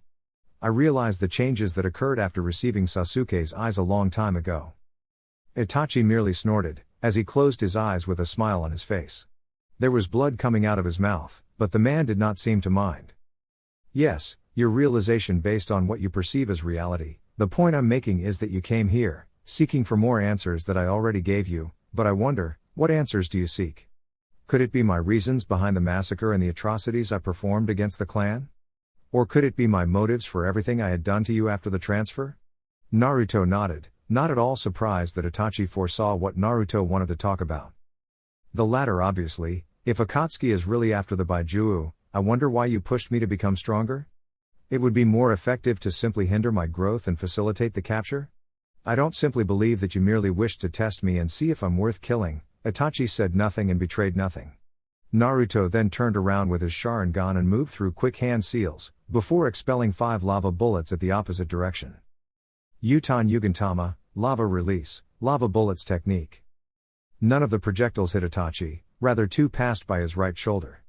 The next 2 passed by his left shoulder and the last one passed mere inches from Itachi's head. The chair that Naruto pierced with his sword vanished, as it was only an illusion in the end. If a third person appeared at the beginning of the fight, all he or she could see was that neither Naruto nor Itachi had moved from their previous position. Itachi was still sitting on the same chair and Naruto was still maintaining the same distance. Naruto did foresee that Itachi would favor genjutsu in this fight. He was not wrong. All in all, the conversation occurred between the two, while Itachi casted one genjutsu after another on Naruto. Before I answer your question, how familiar are you with Uchiha Madara? Naruto would have laughed at the question if the situation wasn't so dire. He betrayed nothing, however. Head of the Uchiha clan and founder of Konoha no Sato together with Hashirama Senju, that's about the extent of my knowledge. Itachi smirked at the answer. The brat was a fast learner, indeed. Itachi knew the boy had access to enough material about Madara to know a lot more. Well, any book could tell you that. However, there is a specific part of Madara's history that I would like to emphasize before explaining my intentions. You see, Uchiha Madara had a little brother Uchiha Izuna. Madara was hailed as the most powerful member of the Uchiha clan, but his brother came in a close second. They always trained together and got stronger by doing so. Within time, both of them acquired the Mangenkyo Sharingan. However, with time, Madara came to realize the one and only weakness came from using it for longer periods. His vision got worse each time he used it to the point that the man became blind because of it. Naruto knew enough about it, but waited as Itachi continued. More proof from Itachi that Naruto did read Madara's material. Aside from blindness, Madara became sick, terribly so. He had a disease that no doctor in the world was able to fix. Over time, the man became desperate. He extended his hand and reached for Izuna's eyes, plucking them away from his brother's sockets. Naruto's eyes widened at this point, as he did not know about this specific part. It became known that the disease and the blindness had only one cure. Merging Izuna's eyes with his own, Madara was the first Uchiha with the eternal Mangenkyo Sharingan. As soon as the history lesson ended, Naruto was truly at a loss for words. Since he had gotten access to Madara's material, he thought he understood who exactly Uchiha Madara was. To believe that he would sacrifice his own brother's eyes just to save his skin was mind-blowing. With that explained to you, it's time I explained my motives for everything I've done. Naruto was surprised once more as Itachi's tone changed dramatically. I shall take your eyes away and become the next bearer of the eternal Mangenkyo Sharingan. Naruto. That's precisely why I honed your skills, your eyes are now like mine, the Mangenkyo Sharingan, you've grown powerful and now I shall take back my investment. Naruto saw as the man's face morphed from completely stoic to unbelievable madness. It was as if someone had possessed the elder Uchiha. Naruto tensed as Itachi got up from his chair once more and attacked him, with superior speed. Naruto, however, managed to follow the movement and block the incoming kick with his arms. He was ill-equipped to handle a second Itachi coming from the first shadow, who kicked Naruto's stomach, sending him towards the wall with great force, drawing blood from the blonde. Before Naruto could recuperate, Itachi appeared by his side holding his wrist in a way that Naruto could not move unless he wanted his wrist to break. Itachi's only free hand moved to grab Naruto's right Sharingan eye. Naruto heard the word sorry coming from Itachi, before unimaginable pain came just as his right eye came out of its socket. Itachi was about to pull the other one out, when Naruto damned his wrist to hell and twisted his body ruthlessly, throwing Itachi off balance. Ignoring the pain in his wrist, Naruto opened his own Mangenkyo Sharingan and forced loads of chakra through it. Once more, everything happened inside the world of illusions as neither Sharingan user ever moved from their spots. Zetsu appeared from the ceiling and watched everything in anticipation. Itachi was a master of genjutsu and no one was ever able to escape upon entering the world of Tsukuyomi. The plant-like shinobi looked as Naruto kneeled on the ground next and came to the apparent conclusion that Itachi had won the fight. When he saw Itachi coughing up blood and covering his eye in pain, Zetsu looked shocked. Naruto opened both eyes as he looked at Itachi, breathing hard. Fighting against Itachi and genjutsu left him winded. The last illusion, in particular, was almost impossible to break. Naruto needed his own Mangenkyo to fight Itachi's illusion. His eyes reverted to the regular Sharingan as he remembered Madara's journal as well as Itachi's story. Looking at the elder Uchiha, he saw blood on the ground and wondered about it. He could sense Itachi's chakra capacity and it didn't have the potency he was expecting from an S-rank shinobi. Something was terribly wrong here, he reasoned. Despite it all, Itachi was still considered an S-rank shinobi and had 2 times the same experience as Naruto. Even with such chakra irregularity, the man had the task of capturing Jinchuriki. The young Sharingan user stood ready as Itachi rose from the ground, still holding his left eye. You managed to break my Tsukuyomi with your own Mangenkyo. Indeed, Sasuke's eyes benefited you greatly. It seems that genjutsu will not work on you. The man once more vanished in thin air and quickly passed by Naruto. Getting used to the speed, Naruto unleashed his sword once more and parried a kunai strike to his back. Naruto followed with a frontal assault kick, but Itachi evaded, following with a great jump backwards while going through hand seals. Naruto's Sharingan saw it and already began his own series of hand seals. Cat and Housenkut Sumabeni, Fire Release, Mythical Fire Phoenix Nails Technique. Doten Doryuki, Earth Release, Mud Wall Technique. From Itachi's mouth, hundreds of fire shurikens flew at Naruto, who immediately spat mud on the ground. The wall blocked the fire shurikens, but Itachi was already on the move, throwing a windmill shuriken at Naruto. The boy looked at the projectile for a while and was surprised to see a second shuriken appearing from the first shadow. Using a fast shunshine, Naruto appeared next to Itachi with his sword about to strike, but Itachi moved faster than Naruto and blocked the sword with a kunai. Itachi also jumped away from a second Naruto that appeared from the ground, before performing a long series of hand seals. He gathered air inside his lungs and exhaled. Katengukaku no Jutsu, Fire Release, Grand Fireball Technique. Naruto saw the deadly ball of fire approaching and quickly sank below ground. He was surprised when a column of fire rose up from Itachi's location and traveled towards his location. Katen Katahi Ryuki, Fire Release, Rising Fire Cutter Technique. The column of fire forced Naruto out of his hiding place. He quickly emerged from below ground and evaded the fire technique. As soon as he landed, he went through a new series of hand seals. Itachi saw dozens of earth spikes emerging around his position, ready to skewer him in multiple places. The spikes, however, moved in slow motion for a Sharingan and he jumped with ease. He was ill-equipped, however, to handle the next attack. Katen Shiroi Hidan, Fire Release, White Fire Projectile Technique. Naruto watched Itachi getting hit by his attack and allowed himself some time to breathe. He turned to his left only to see Itachi's fist meeting his face. Momentarily dizzy, Naruto managed to control his path and flipped in the air, sliding on the ground. He looked at Itachi and saw that his black robe was no more. Also, his arms had a few burn marks as well from Naruto's technique. From what he could perceive, Itachi didn't have time to evade the technique completely. The two observed each other for a while, neither making any more whatsoever. Naruto could see that Itachi's chakra had diminished somewhat, but in no way could he underestimate the S-rank shinobi. He wondered, however, why Itachi had his right eye closed. "You've gotten strong, Naruto-kun. Taijutsu, ninjutsu, genjutsu, kenjutsu, truly, you've become a complete shinobi." Naruto narrowed his eyes at the comment. "Now, you managed to break my strongest genjutsu. Let us see how you fare against my strongest ninjutsu." Naruto immediately tensed when he saw Itachi forming a hand seal. Seconds before Itachi opened his right eye, Naruto was able to see a great load of chakra being focused on Itachi's right eye. 2 seconds later, a torrent of black flames emerged from Itachi's eyes and charged straight at Naruto, who, acting quickly and desperately, went through quick hand seals. Katen Gukakyu no Jutsu, Fire Release, Grand Fireball Technique. Naruto's flames met the black flames of Amaterasu. It managed to hold its ground for a bit more than 5 seconds, however, it soon proved to be inefficient against it.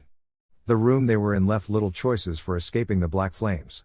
Seeing only one way of escaping, Naruto redirected his own fireball towards the ceiling. Wasting no time, right after the explosion, he charged towards the hole, just as the flames reached his sandals. As soon as he stepped on the ceiling, Naruto was shocked to see that the flames surrounded the entire castle, burning everything upon mere touch. Itachi followed him and Naruto immediately went on the run, so that Itachi could not hit him. Still, the older Uchiha was relentless in sending new black flames inches from where Naruto once stood. At one point, Naruto was running and looking at the black flames closing in on his position. If he didn't do anything, he would be burned into a crisp, no doubt about it. Seeing no other alternative, Naruto activated his main Jinkaiyu Sharingan and instantly used the door directly behind Itachi. The man didn't need to turn to know that Naruto was behind him. "It's quite the ability you now possess, Naruto-kun.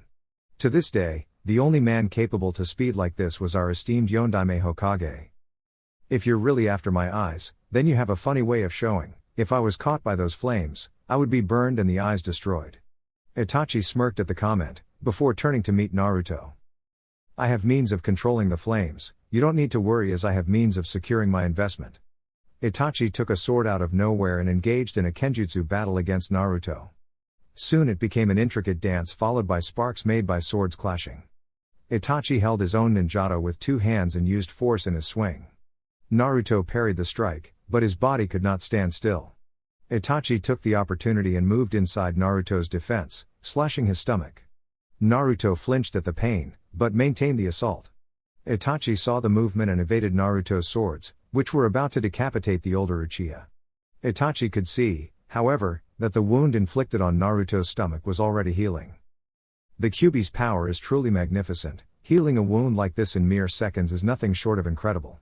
Naruto narrowed his eyes and initiated the attack once more, using chakra for agility.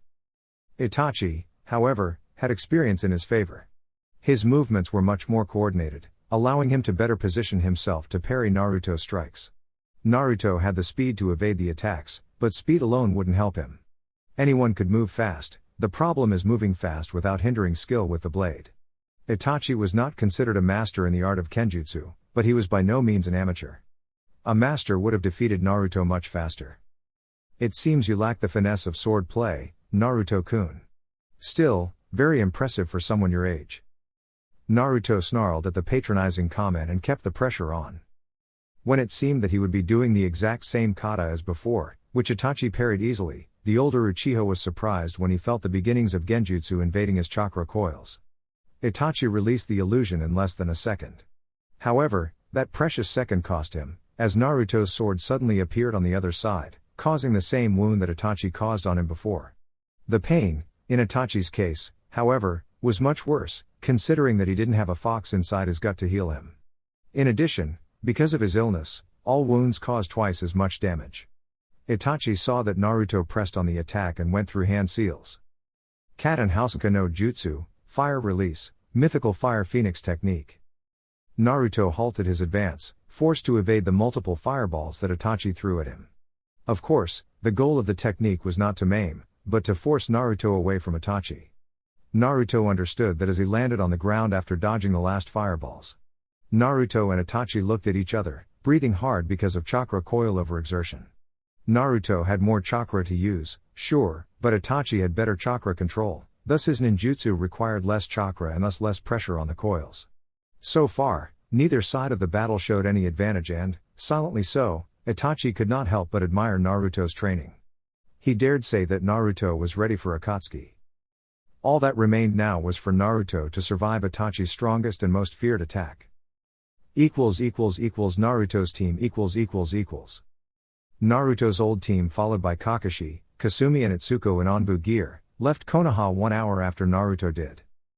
Kakashi needed less than a minute to convince the Hokage into forming this team to help Naruto. Tsunade wouldn't allow Akatsuki to capture him, after all.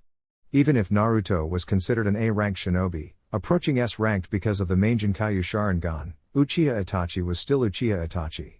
Kakashi did not believe Itachi would lure Naruto into a trap, and even if Itachi acted in favor of Konoha from the shadows, he could not control the entire organization. Who's to say, with all certainty, that Itachi will be alone when facing Naruto? With that in mind, the team marched from Konoha at high speeds, towards the location of the fight. Kakashi, being the senior shinobi, was elected as leader of the mission. As they moved through the heavy foliage, he took his time to observe his subordinates' reactions. It was clear to him how affected they all were on a personal level with their assignment. That in itself, at least to Jounin/Anbu standards, was frowned upon. Kotetsu and Izumo pushed their speeds to maximum, and both of them wished to slaughter Itachi if he harmed Naruto. Genma looked aloof, but Kakashi knew enough about the man to see that he was worried for his subordinate. As for Itsuko and Kasumi, Kakashi didn't need to ponder much. The first was Naruto's girlfriend, and the second considered Naruto like her younger brother figure. Pretty much all of them were connected to Naruto and emotionally attached to the assignment in hand. Not that he himself was the exception to the rule, he mused. Like Kasumi, Kakashi also considered Naruto as a younger brother. Furthermore, he couldn't allow Sensei's legacy to be captured by Akatsuki. Kakashi, we are approaching the area in 10 minutes. Kakashi nodded. His girlfriend had her Byakugan activated. What can you tell us, Kasumi? The woman in question hesitated a bit. She had hoped that everything was going to be all right in the end. The castle structure is in complete ruins. The structure seems to be surrounded by a strong flame. Kakashi widened his eyes at the information. Itachi used a Mitarasu on Naruto. Naruto was known for his varied set of skills, and therefore the boy knew enough ways to avoid dangerous situations. He could feel every member on his team tense up. He was waiting for Kasumi to report about Naruto. It was their mission after all. There, Itachi and Naruto are on top of the castle, fighting in Kenjutsu. Naruto looks unharmed and Itachi isn't wearing the Akatsuki outfit. Itsuko and Kotetsu both smirked at that, knowing how skilled their teammate was. Naruto, no doubt, forced Itachi's hand and made him lose the rope. Kakashi nodded at Izumo's comment, though he didn't share his enthusiasm, at least not until they came back to the village with Naruto. Kakashi, a powerful presence is approaching our position. Kakashi became alert instantly. He looked in front of them only to see a path of dust coming at them at great speeds. The entire team halted their advance as they spotted what appeared to be a shark's dorsal fin, but wrapped in bandages. The copycat narrowed his eyes as from below the ground emerged one Hoshigaki Kisame, holding his gigantic sword over his shoulder and showing a sharp teeth smile. Oh, I do remember Itachi telling Naruto-kun to come alone. I do appreciate you all coming here to entertain me though. It was getting boring here. All members of Konoha tensed upon seeing Kisame in front of them. Kakashi, In particular, realized that facing an S-ranked opponent such as Kisame was a bad call to make as team member. He didn't need time to analyze the situation and consider his odds. His team didn't have much experience against Akatsuki, aside from Genma who faced Sasori with Naruto. Hardening his resolve, Kakashi returned to where most of the members stood. He was sure no one would question his decisions, seeing as the ultimate objective was to rescue Naruto from Itachi. The others maintained their stare directed at the major threat and a member of the Seven Swordsmen of the Mist. We can't afford to face him in direct combat, at least not all of us. Genma, myself and Kasumi will remain and face him. The rest will proceed and go for Naruto. The team all nodded as Itsuko, Izumo and Kotetsu charged straight past Kisame. Whoever told you that I would allow you to pass? Kisame was about to perform hand seals, when he had to evade Kakashi's Reikiri from piercing his heart. Your fight is with us. Kisame's smile never left his face. Even if half the party left, it was still a party in his book.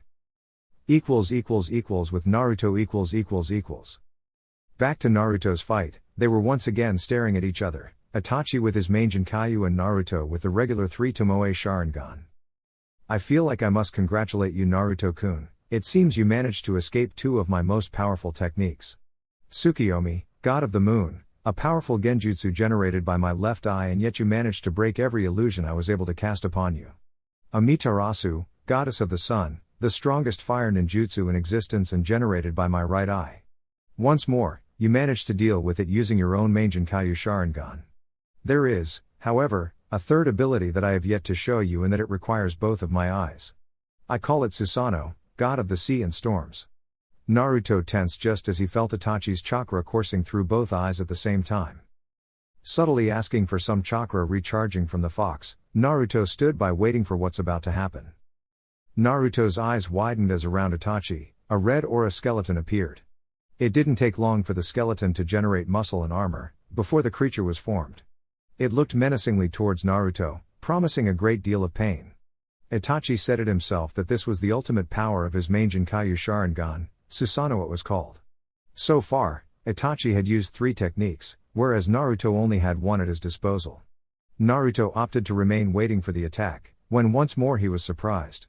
Itachi, from within the menacing creature, gagged and started coughing uncontrollably. In no time, he was kneeling on the ground, in deep pain. Taking advantage of the situation, Naruto went through a series of hand seals.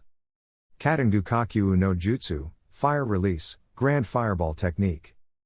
Itachi was still on the ground coughing as the fire meteor approached his position. Naruto saw the creature named Susanoo placing a shield of sorts in front of Itachi, completely blocking the attack.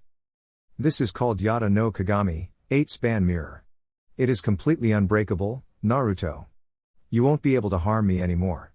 The man had stopped coughing and got up. You had chosen to initiate the attack and failed.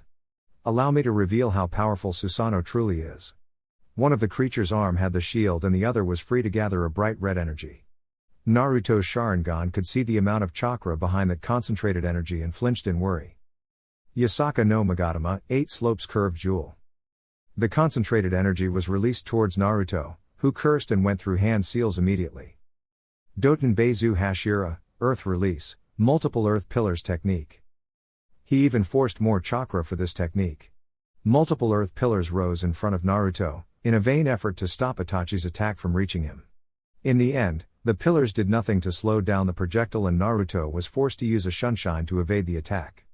He flinched in deep pain as he couldn't evade the technique completely. His top clothes were ripped to shreds instantly and his body had an incredible amount of lacerations.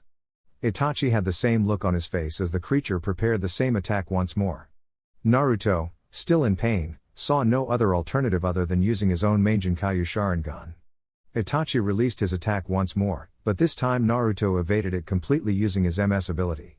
The elder Uchiha then bombarded Naruto with more, forcing the blonde to continuously use his ability. This time, he appeared a few meters behind Itachi and concentrated on his right hand, with the help of a shadow clone. Udama Rasengan, Big Ball Spiral Sphere. The shield came to Itachi's aid and blocked the attack. However, Naruto could see that Itachi felt the impact as the elder Uchiha flinched in pain because of it. Despite it all, the shield managed to hold. A valid effort, but futile Naruto-kun. Naruto dodged Itachi's attack once more with his own main Jinkaiyu Sharingan. At this time, however, he flinched at the sudden pain in his eyes from overusing it. He was running out of ideas here and he had only one alternative left. It was impossible for him to dodge Itachi's attack without his Mangenkyo Sharingan. Once more, he would have to resort to his most powerful arsenal, hence Uchiha Madara's personal ninjutsu. Ignoring the pain in his eyes, Naruto did the same strategy, using MS to dodge Itachi's attack, this time appearing a considerable distance behind the creature. He went through a long series of hand seals. Katenguka Makayaku, Fire Release, Great Fire Majestic Removal Technique. Soon after Naruto exhaled the thin layer of fire, it soon transformed into a flaming inferno, deeply expanding in size. Itachi's eyes widened at such power and moved the shield to block it. As soon as the impact occurred, he flinched in pain, but managed to hold his own despite it all. Said control, however, lasted as much as the first cracks that appeared on the shield. From that point on, multiple cracks appeared until it became impossible to hold on. Susanoo vanished and Itachi's body became completely burned from Naruto's technique. He was sent flying just as Naruto kneeled on the ground from the amount of chakra he poured through the technique. Just as Itachi fell on the ground, a heavy rain started bombarding the area. Whereas before the fight between Sharingan users made the earth tremble, now the only noise were the thunders that echoed with all its majesty. Holding his body with his arms on the ground, Uzumaki Naruto's top clothes were ripped to shreds. Having trouble breathing properly, both from exhaustion and from the pain all over his body, he stared at the unmoving body of his enemy. Throughout the fight, Itachi had provided a great number of threats to Naruto's life. Now, as he stared at the man in front of him, Naruto found himself at a loss as to what was going on here. Itachi's chakra was completely depleted. Hell, the blonde wondered why Itachi was not dead yet. However, for some reason, as Naruto looked at his face expression, he was surprised to see a relieved expression. "You are truly remarkable, Naruto-kun, able to defend against everything I could throw at you. In the end I believe my investment paid off." Again with the investment crap, Naruto snarled in his mind. "What are you talking about? Your chakra is completely depleted, there is no way you could even stand let alone attempt to take my eyes." Surprisingly so, the smile remained. "My real intention was not to capture your eyes, but rather to test you, for the enemies are still too many and too powerful to face." Naruto looked at the man, blinking twice with pure question marks. Itachi, however, continued, now rather focused on his own personal life than worrying about Naruto's future. "I had made many mistakes in my life, but what I did to Sasuke was by far the worst. It was never my intention and to this day it kills me to look at his eyes. It was my hope that he would come to me one day and avenge our clan by killing me, I would be redeemed finally. I suppose that meeting my end by your hands is equally fitting, after all, part of Sasuke's life is in you, Naruto-kun." It was hard to process it all, to be fed so many lies and realize that everything was not real, was an illusion. Naruto couldn't help but snort at the irony of it all. "But, why go through all this? If what you're saying is true, then why?" The Uchiha clan's traitorous actions could only be covered by something even worse. Just imagine how Konoha's and the clan's reputation would be tarnished if the clan actually went through with what they were planning. In addition, the village just could not allow the truth to become known. It was easier to place the blame on the man who performed the genocide, calling him an S-ranked criminal. After that, there was no way for me to be redeemed by the village, because that would mean that the clan would be at fault. In truth, Naruto was speechless. He had no reason to believe that Itachi was lying. Itachi didn't have much time left, his chakra was entirely depleted. Naruto just could not imagine someone that would do what Itachi did, and worst of all, he knew the risks, he knew what would happen, he knew what everyone would think of him, and still he accepted it all. The first tear that fell from his eyes reverberated through the field, despite the heavy rain that bombarded them. Naruto didn't know if the tears were his own or Sasuke's. "Naruto-kun, I wish to ask one last wish from you. I know that I have asked too much already, but please bear with me." The man was so humble even in death. He could only nod in acceptance. "Ever since Sasuke's death, I longed for the day where we could be together once more. I don't know if I'll ever see him, so all that I ask is for you to accept my eyes." Without even waiting for Naruto's answer, Itachi plucked out both of his eyes and held it to Naruto, shocking the boy to his very core. "Wah, your eyes, By merging my eyes with Sasuke's, you'll possess the eternal Mangenkyo Sharingan. Also, a part of me will always be with my baby brother." Naruto picked Itachi's bloody eyes with his trembling hands and placed them inside a vial for storage. He didn't even register Itachi's fingers poking his forehead protector nor the sudden appearance of the group that came to rescue him. "Naruto-kun, forgive me for everything I've done, and thank you." Those were the last words of the person who Naruto now respected the most. Chapter 23, Eternal Mangekyo Sharingan. The heavy rain bombarded the hidden village in the leaves at night, no doubt reflecting the somber mood of everyone now residing inside the Hokage's office. Senju Tsunade simply stood quiet as she heard everyone reporting on the events that occurred.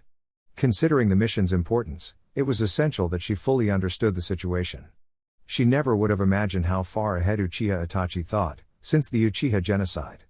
It was still hard to believe that the man did everything with this specific goal in mind. After all, Akatsuki had only S-ranked criminals as associates. To believe that Itachi, as skilled as he was, managed to fool the entire organization into believing that he was one of them was nothing short of amazing.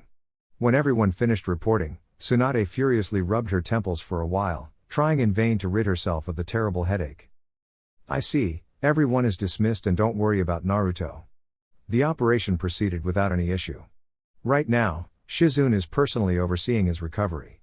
As soon as the group returned to Konoha, Naruto began to feel his sight become somewhat blurry. Naruto remembered about Itachi's explanation regarding the Mangekyo Sharingan's curse. In the end, the boy had to resort to implanting Itachi's set of eyes, in order to restore his sight. The surgery began as soon as they arrived at the hospital, overseen by Shizune. The group nodded, leaving only Kakashi and Kasumi inside. Itsuko had to return to her Anbu duties. "What is it, Kakashi?" It was Kasumi instead who started talking. "Tsunade-sama, if possible, I would like to remain by Naruto-kun's side while he recovers." Before Tsunade could retort, the woman explained her reasoning. "I know that there must be an Anbu unit responsible for his protection alongside Shizune, but I personally believe that my Byakugan can better aid in his protection." Tsunade pondered on the woman's comment. She no doubt knew that Kasumi thought of Naruto as her younger brother, but the Anbu unit she had chosen would no doubt protect him. "Kasumi, I understand your concern, but I hand-picked the Anbu unit myself." The Hyuga member, however, would not hear it. "I mean no disrespect, Tsunade-sama, but Itachi appeared in Naruto's apartment quite easily, without anyone being aware. If Itachi's intentions were any different, Naruto-kun would have been captured instead.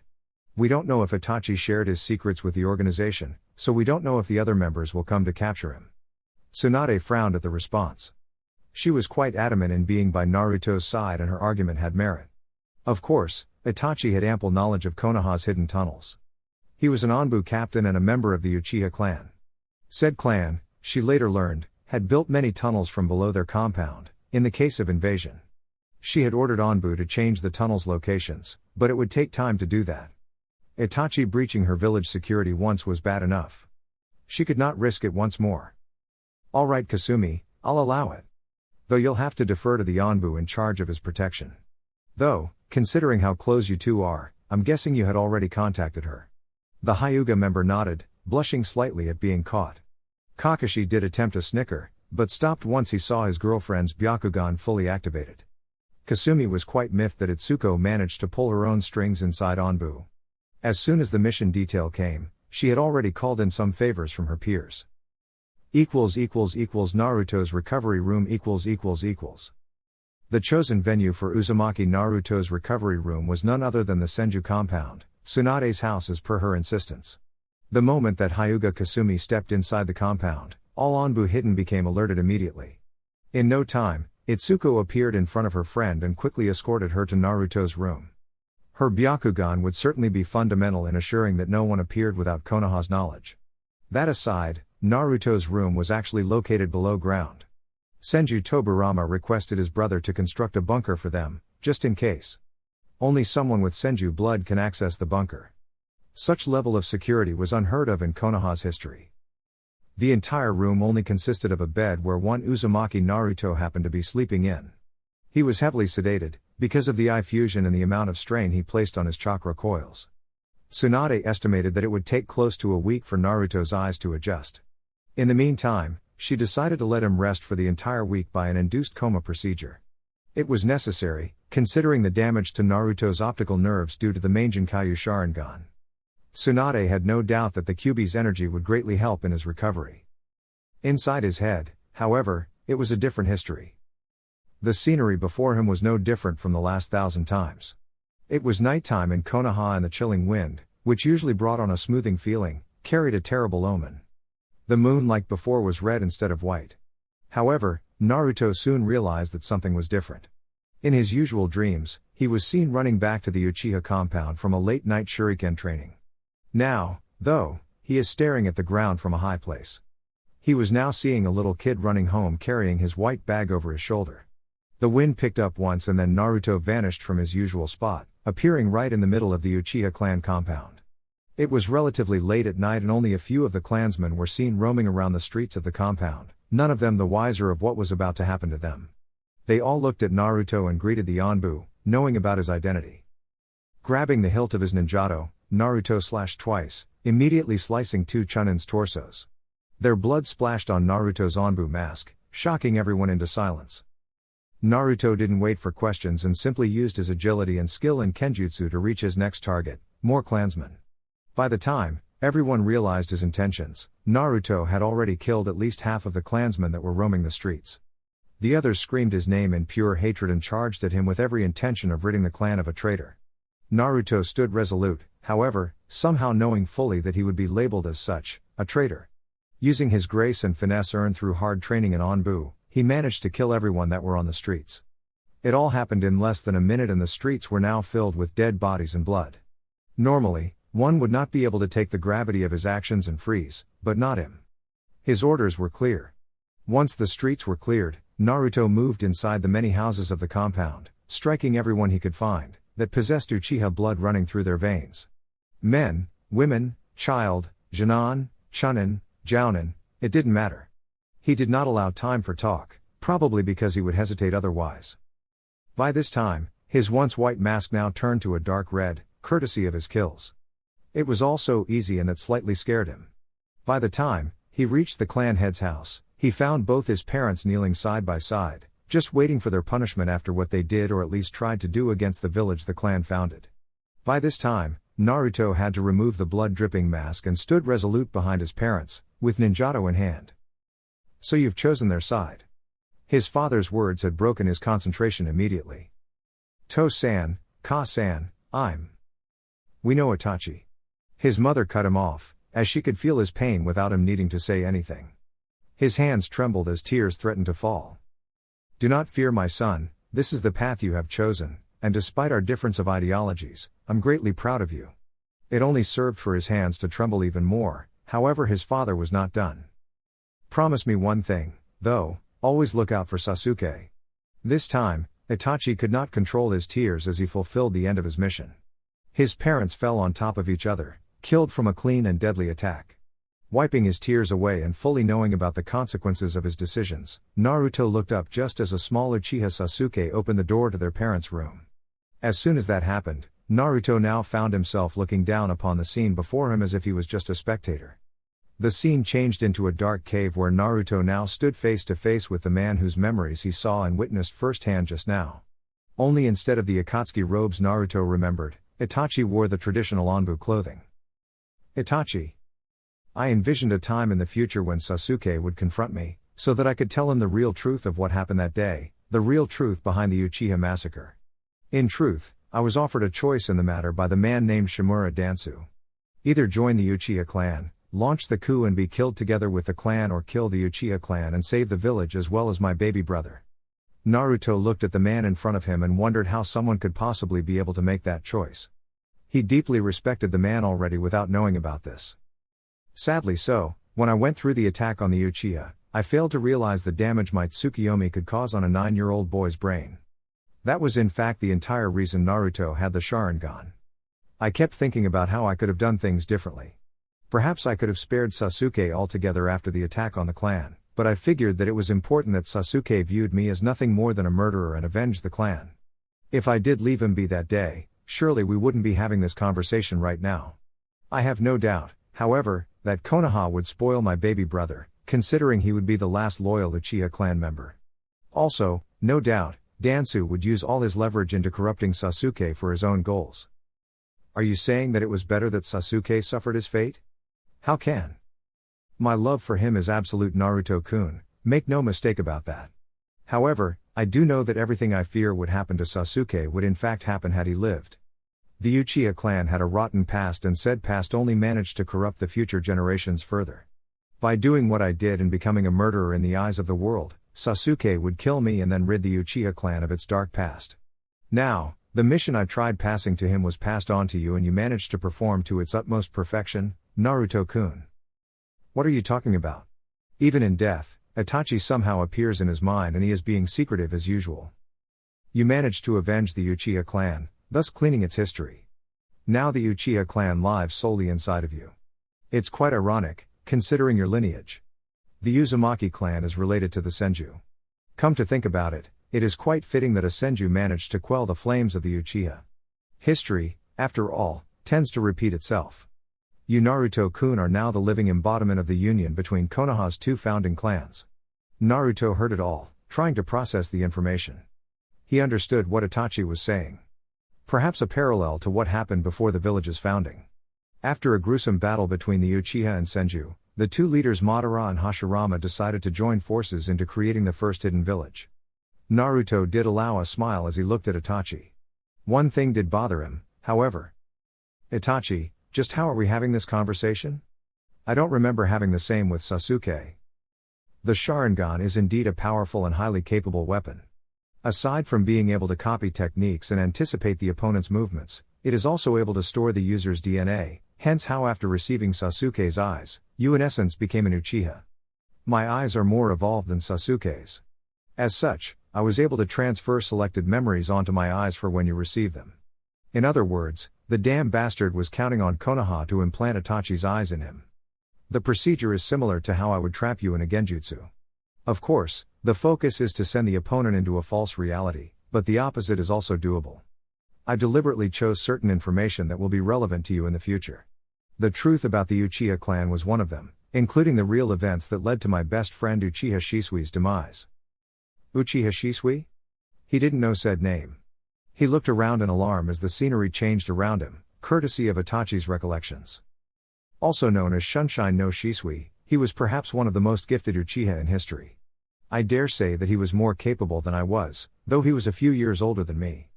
He became a competent Jounin prior to the time when I moved against the Uchiha.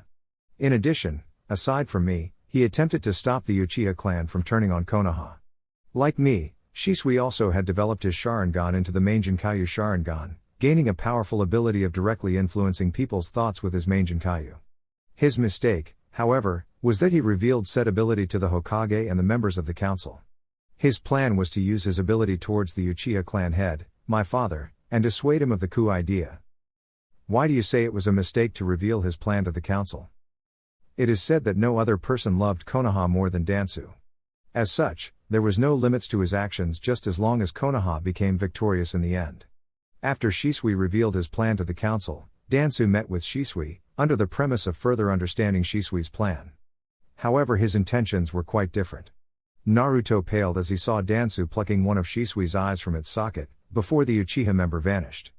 Dansu didn't like the idea of someone using this ability other than him. Therefore, he took measures into stealing Shisui's ability, all for the greater good of Konoha in his opinion. The scene changed and Naruto now saw Itachi talking with Shisui about what happened after the meeting Shisui had with Dansu. Naruto listened to the conversation between Itachi and Shisui that ended with Shisui giving his remaining Sharingan to Itachi, before committing suicide by jumping off a cliff into the Naka River. Naruto also saw Itachi's eyes morphing into his Mangenkyo Sharingan as soon as Shisui jumped to his death. The scenery returned to the same dark cave as Naruto could see Itachi's look of sorrow and resignation. All of this was quite overwhelming and Naruto observed it all as a spectator. Itachi was the one caught up in the middle of it all. So what happened to Shisui's eye? I already explained to you about the method I used to observe you from afar, correct? Naruto nodded. The Black Crow. Indeed, that Black Crow carries Shisui's Sharingan eye. As soon as Itachi said so, the crow landed on Naruto's shoulder. The blonde looked at the animal and saw a different Sharingan staring at him. With you having my eyes, you inherit my skills, and the crow summoning contract. The crows are not fighters, as you are aware, so your own summoning contract will not raise much of an objection, I assume. I chose them, so that Dansu could not get his hands on Shisui's left eye. However, that does not mean that Dansu cannot use the same power, even if limited. I assume that Dansu chose to implant Shisui's eye in his own sockets to use as advantage in his dealings. At this time, Itachi recanted everything he could at Naruto, who was busy processing it all. "Could you stop vomiting information for a while? I'm getting dizzy already." A smile was Itachi's answer, though Naruto did not know if he was hallucinating or not. Itachi never smiled. "It's already assimilated into your brain as we speak, Naruto-kun. Also, as I explained about Dansu, I think it's prudent to tell you about Uchiha Madara as well." Scene change Naruto was now in a completely different scenario. He was inside the Uchiha compound as he recognized the clan symbol on the compound's walls. Whereas before he would see nothing but death and decay, now he saw the complete opposite. He felt completely calm as if nothing could disturb him as he listened to the soothing sound of the small stream inside the compound. He could also hear people laughing and talking throughout the compound. His precise location was the clan head's house as he was standing at the door that led to the house garden, which happened to be filled with green and life. He was facing the back of two individuals, both sitting by the porch. The first one was Itachi, though this time he was wearing a different set of clothing. Instead of the Anbu set, he now wore a simple blue high-collar shirt and Anbu-style pants. The other person was much smaller than Itachi, though it looked similar like him. It was Sasuke. They seemed to be talking with one another and feeling at ease sharing each other's company. "I suppose that I have memorized this scene, hence why you're seeing it now." Naruto looked to his right and saw another Itachi approaching with his arms crossed. Naruto could see that Itachi's eyes fixed on the scene before him. Everything Itachi had done was for Sasuke, and in the end, it was all for naught. Naruto could see both joy and sadness coming from Itachi's look.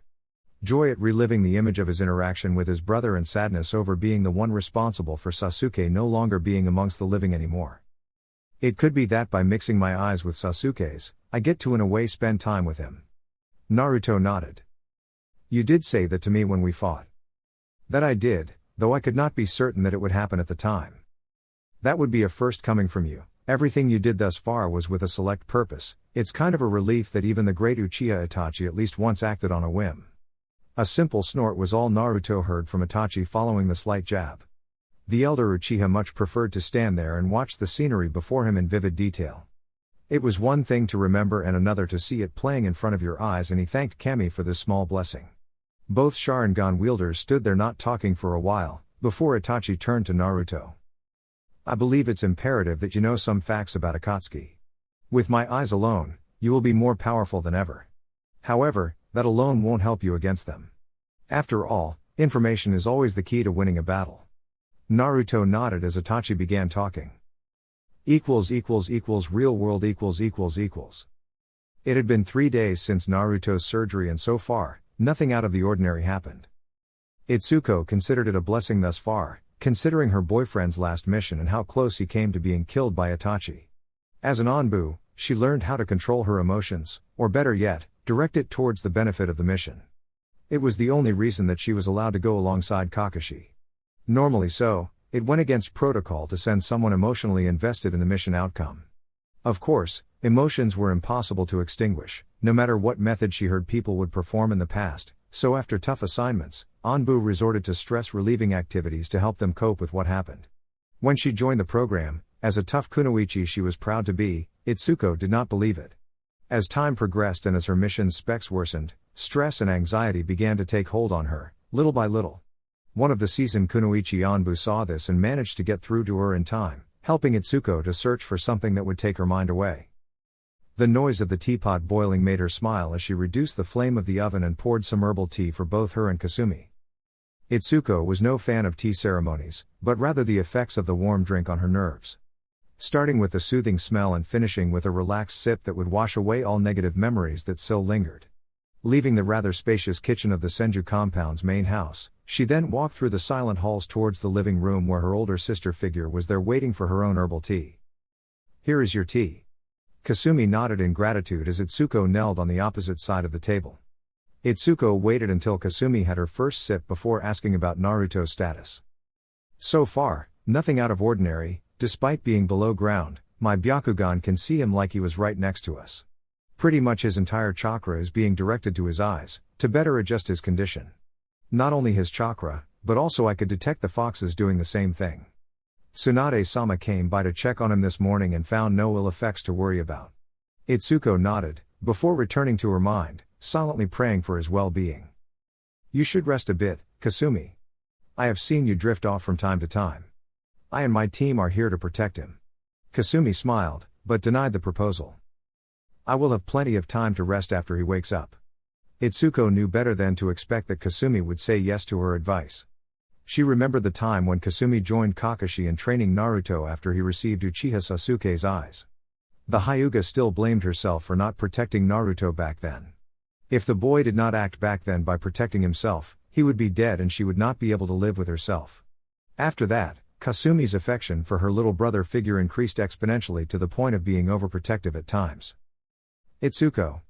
The Anbu in question stopped wondering as the Hyuga spoke. I never understood why anyone would risk their lives so readily without question. I remember when Kakashi-kun first joined Anbu. Everyone considered him a prodigy and thus everyone placed a huge burden on him at the time, saying that he had to fulfill his duty to the village, to Konoha. He was 13 years old for cry out loud. I know that my boyfriend carried out his duties like no other in the Anbu, but he should not have to. I know that we were in tough relations with everyone, but it was not fair to place such burden on a 13-year-old kid, no matter how talented he already was at the time. Then Uchiha Itachi came into the picture, following in the same footsteps as Kakashi, receiving perhaps a much heavier burden because of his clan. We all know what happened afterward.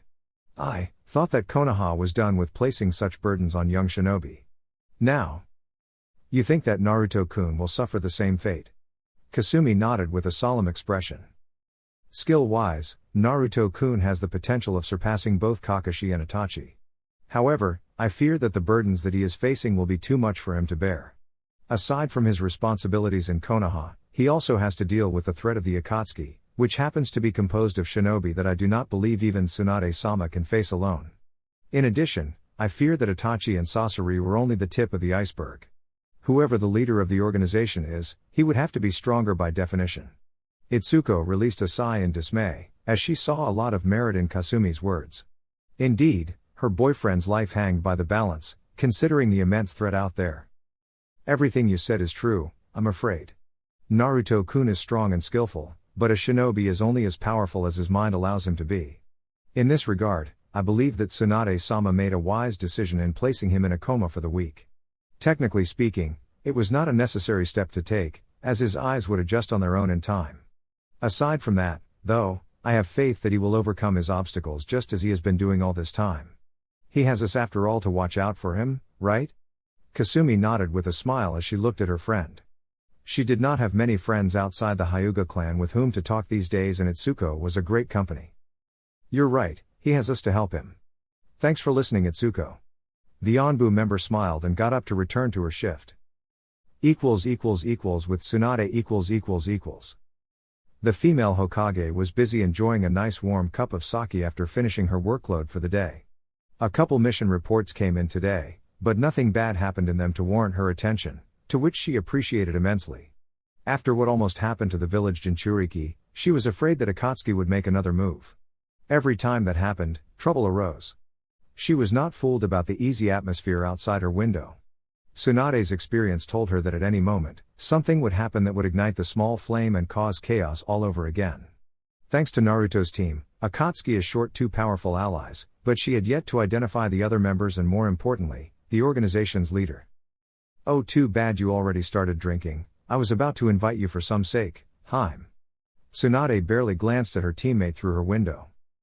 Jiraiya, I'm the Hokage of this village, I can't go out to drink just like that. Jiraiya only smirked at that comment.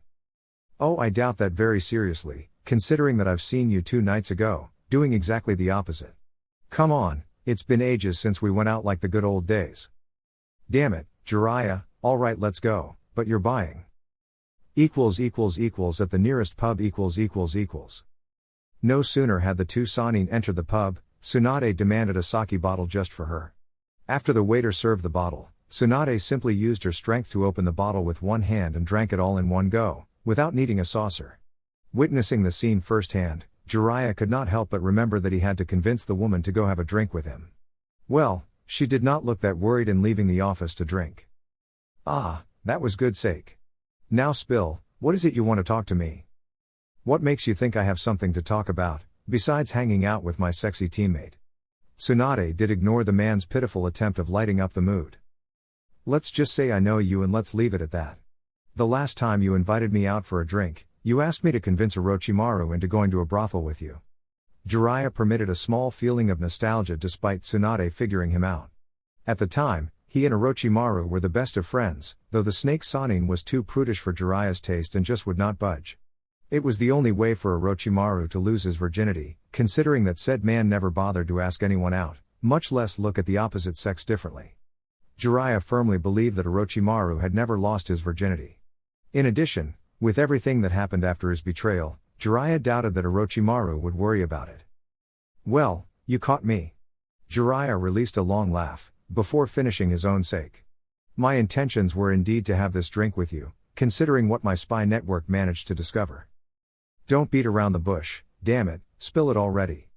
Jiraiya had to hold Tsunade's hand while the woman was threatening to bonk him with the sake bottle. Alright, easy there, I have found the location of the leader of the Akatsuki. Tsunade's eyes widened at the revelation. My sources told me that the leader is somewhere around Mangekyo. Ame? Immediately, the image of Salamander Hanzo came to mind. However, it would not make sense. Hanzo never displayed any interest in the Baijiu in the past. I plan to infiltrate Ame and search for the man myself. Tsunade became alarmed instantly by the revelation. If what you say is true, then I cannot allow you to go. If the leader is in fact in Mangekyo, then you'll be in danger. I'm both touched and insulted, Haim. Touched to see you do care about me and insulted that you would immediately think so little of my power. I'm a Sannin, you know. Jiraiya's tone was playful, but it was perceived as an insult to Tsunade and the level of experience both of them have. The man attempted to ease the situation, but Tsunade would not have any of it. She did not need for her teammate to sugarcoat anything. Jiraiya did know how Tsunade thought, though he always tried putting a smile on her face. Sorry about that, Haim, but I still need to go. Why? I can send another shinobi for reconnaissance. No one you think of is better than me in infiltration and you know that. The conversation stopped soon after as Tsunade began to worry even more. It was a similar feeling to when she lost her brother and her lover. Obviously, the situation was dear these days and Tsunade could not afford to lose him. However, at the same time, this would be their only chance of finding out more about the organization and there is no better than Jiraiya to infiltrate the village. She released a sigh in dismay, finishing the last zip of sake. You're right, no one is better than you in infiltration. However, I'm not comfortable in sending you there alone without at least some sort of backup. The pervert grunted but realized that she would not budge anymore. Okay, Haim, what do you have in mind? I know for a fact that you will use the toads to assist you and infiltrate Mangekyo. I wish for you to leave one messenger toad with me, one that will warn me the minute that something happens to you. Your mission is to obtain information, Jiraiya, and nothing more.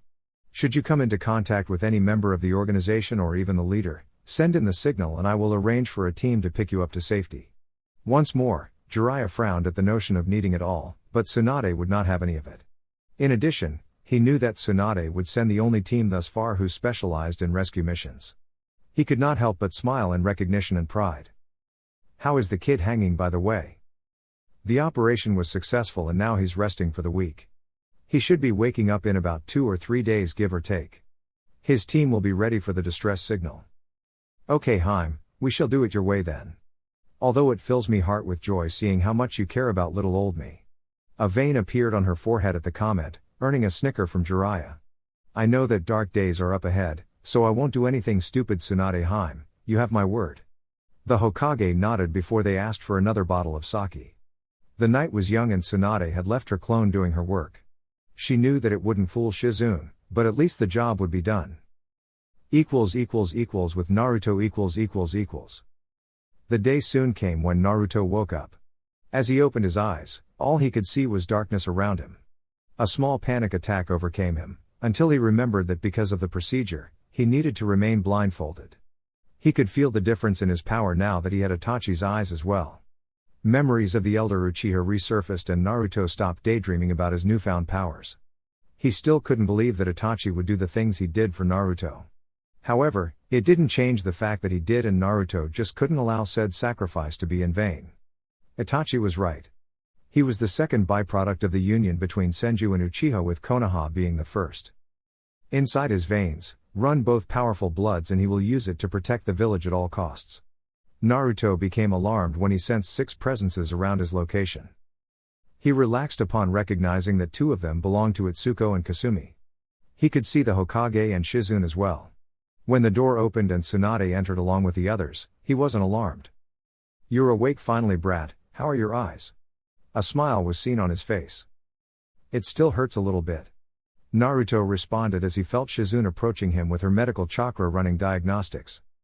"Since there is no light down here, it's already safe to remove the binds. However, you are to remain here one more night. By tomorrow, your eyes will have adjusted properly." Naruto nodded as Shizune released the binds. Naruto's eyes were closed during the removal. As soon as the fabric was gone, he opened them slowly, so as not to sting. The women inside the room saw the different set of eyes and gasped in slight fear at the look. It was indeed menacing. The design was similar to his old Mangenkyo Sharingan, except that now it had a small black shuriken inside. Kasumi activated her Byakugan and gasped at the immensity of her little brother's chakra. Itsuko came forward and caressed her lover's face kindly. "I'm glad you're okay, Naruto-kun. You gave us quite a scare." At this point, Naruto deactivated his eternal Mangenkyo Sharingan and smiled at his girlfriend, before sharing a hug with her, saying it was alright now. "Try to relax and eat something, Naruto. Tomorrow, Shizune will come and take you out of here." Naruto nodded at Tsunade's words, before being alone in the room with Itsuko and Kasumi, chatting.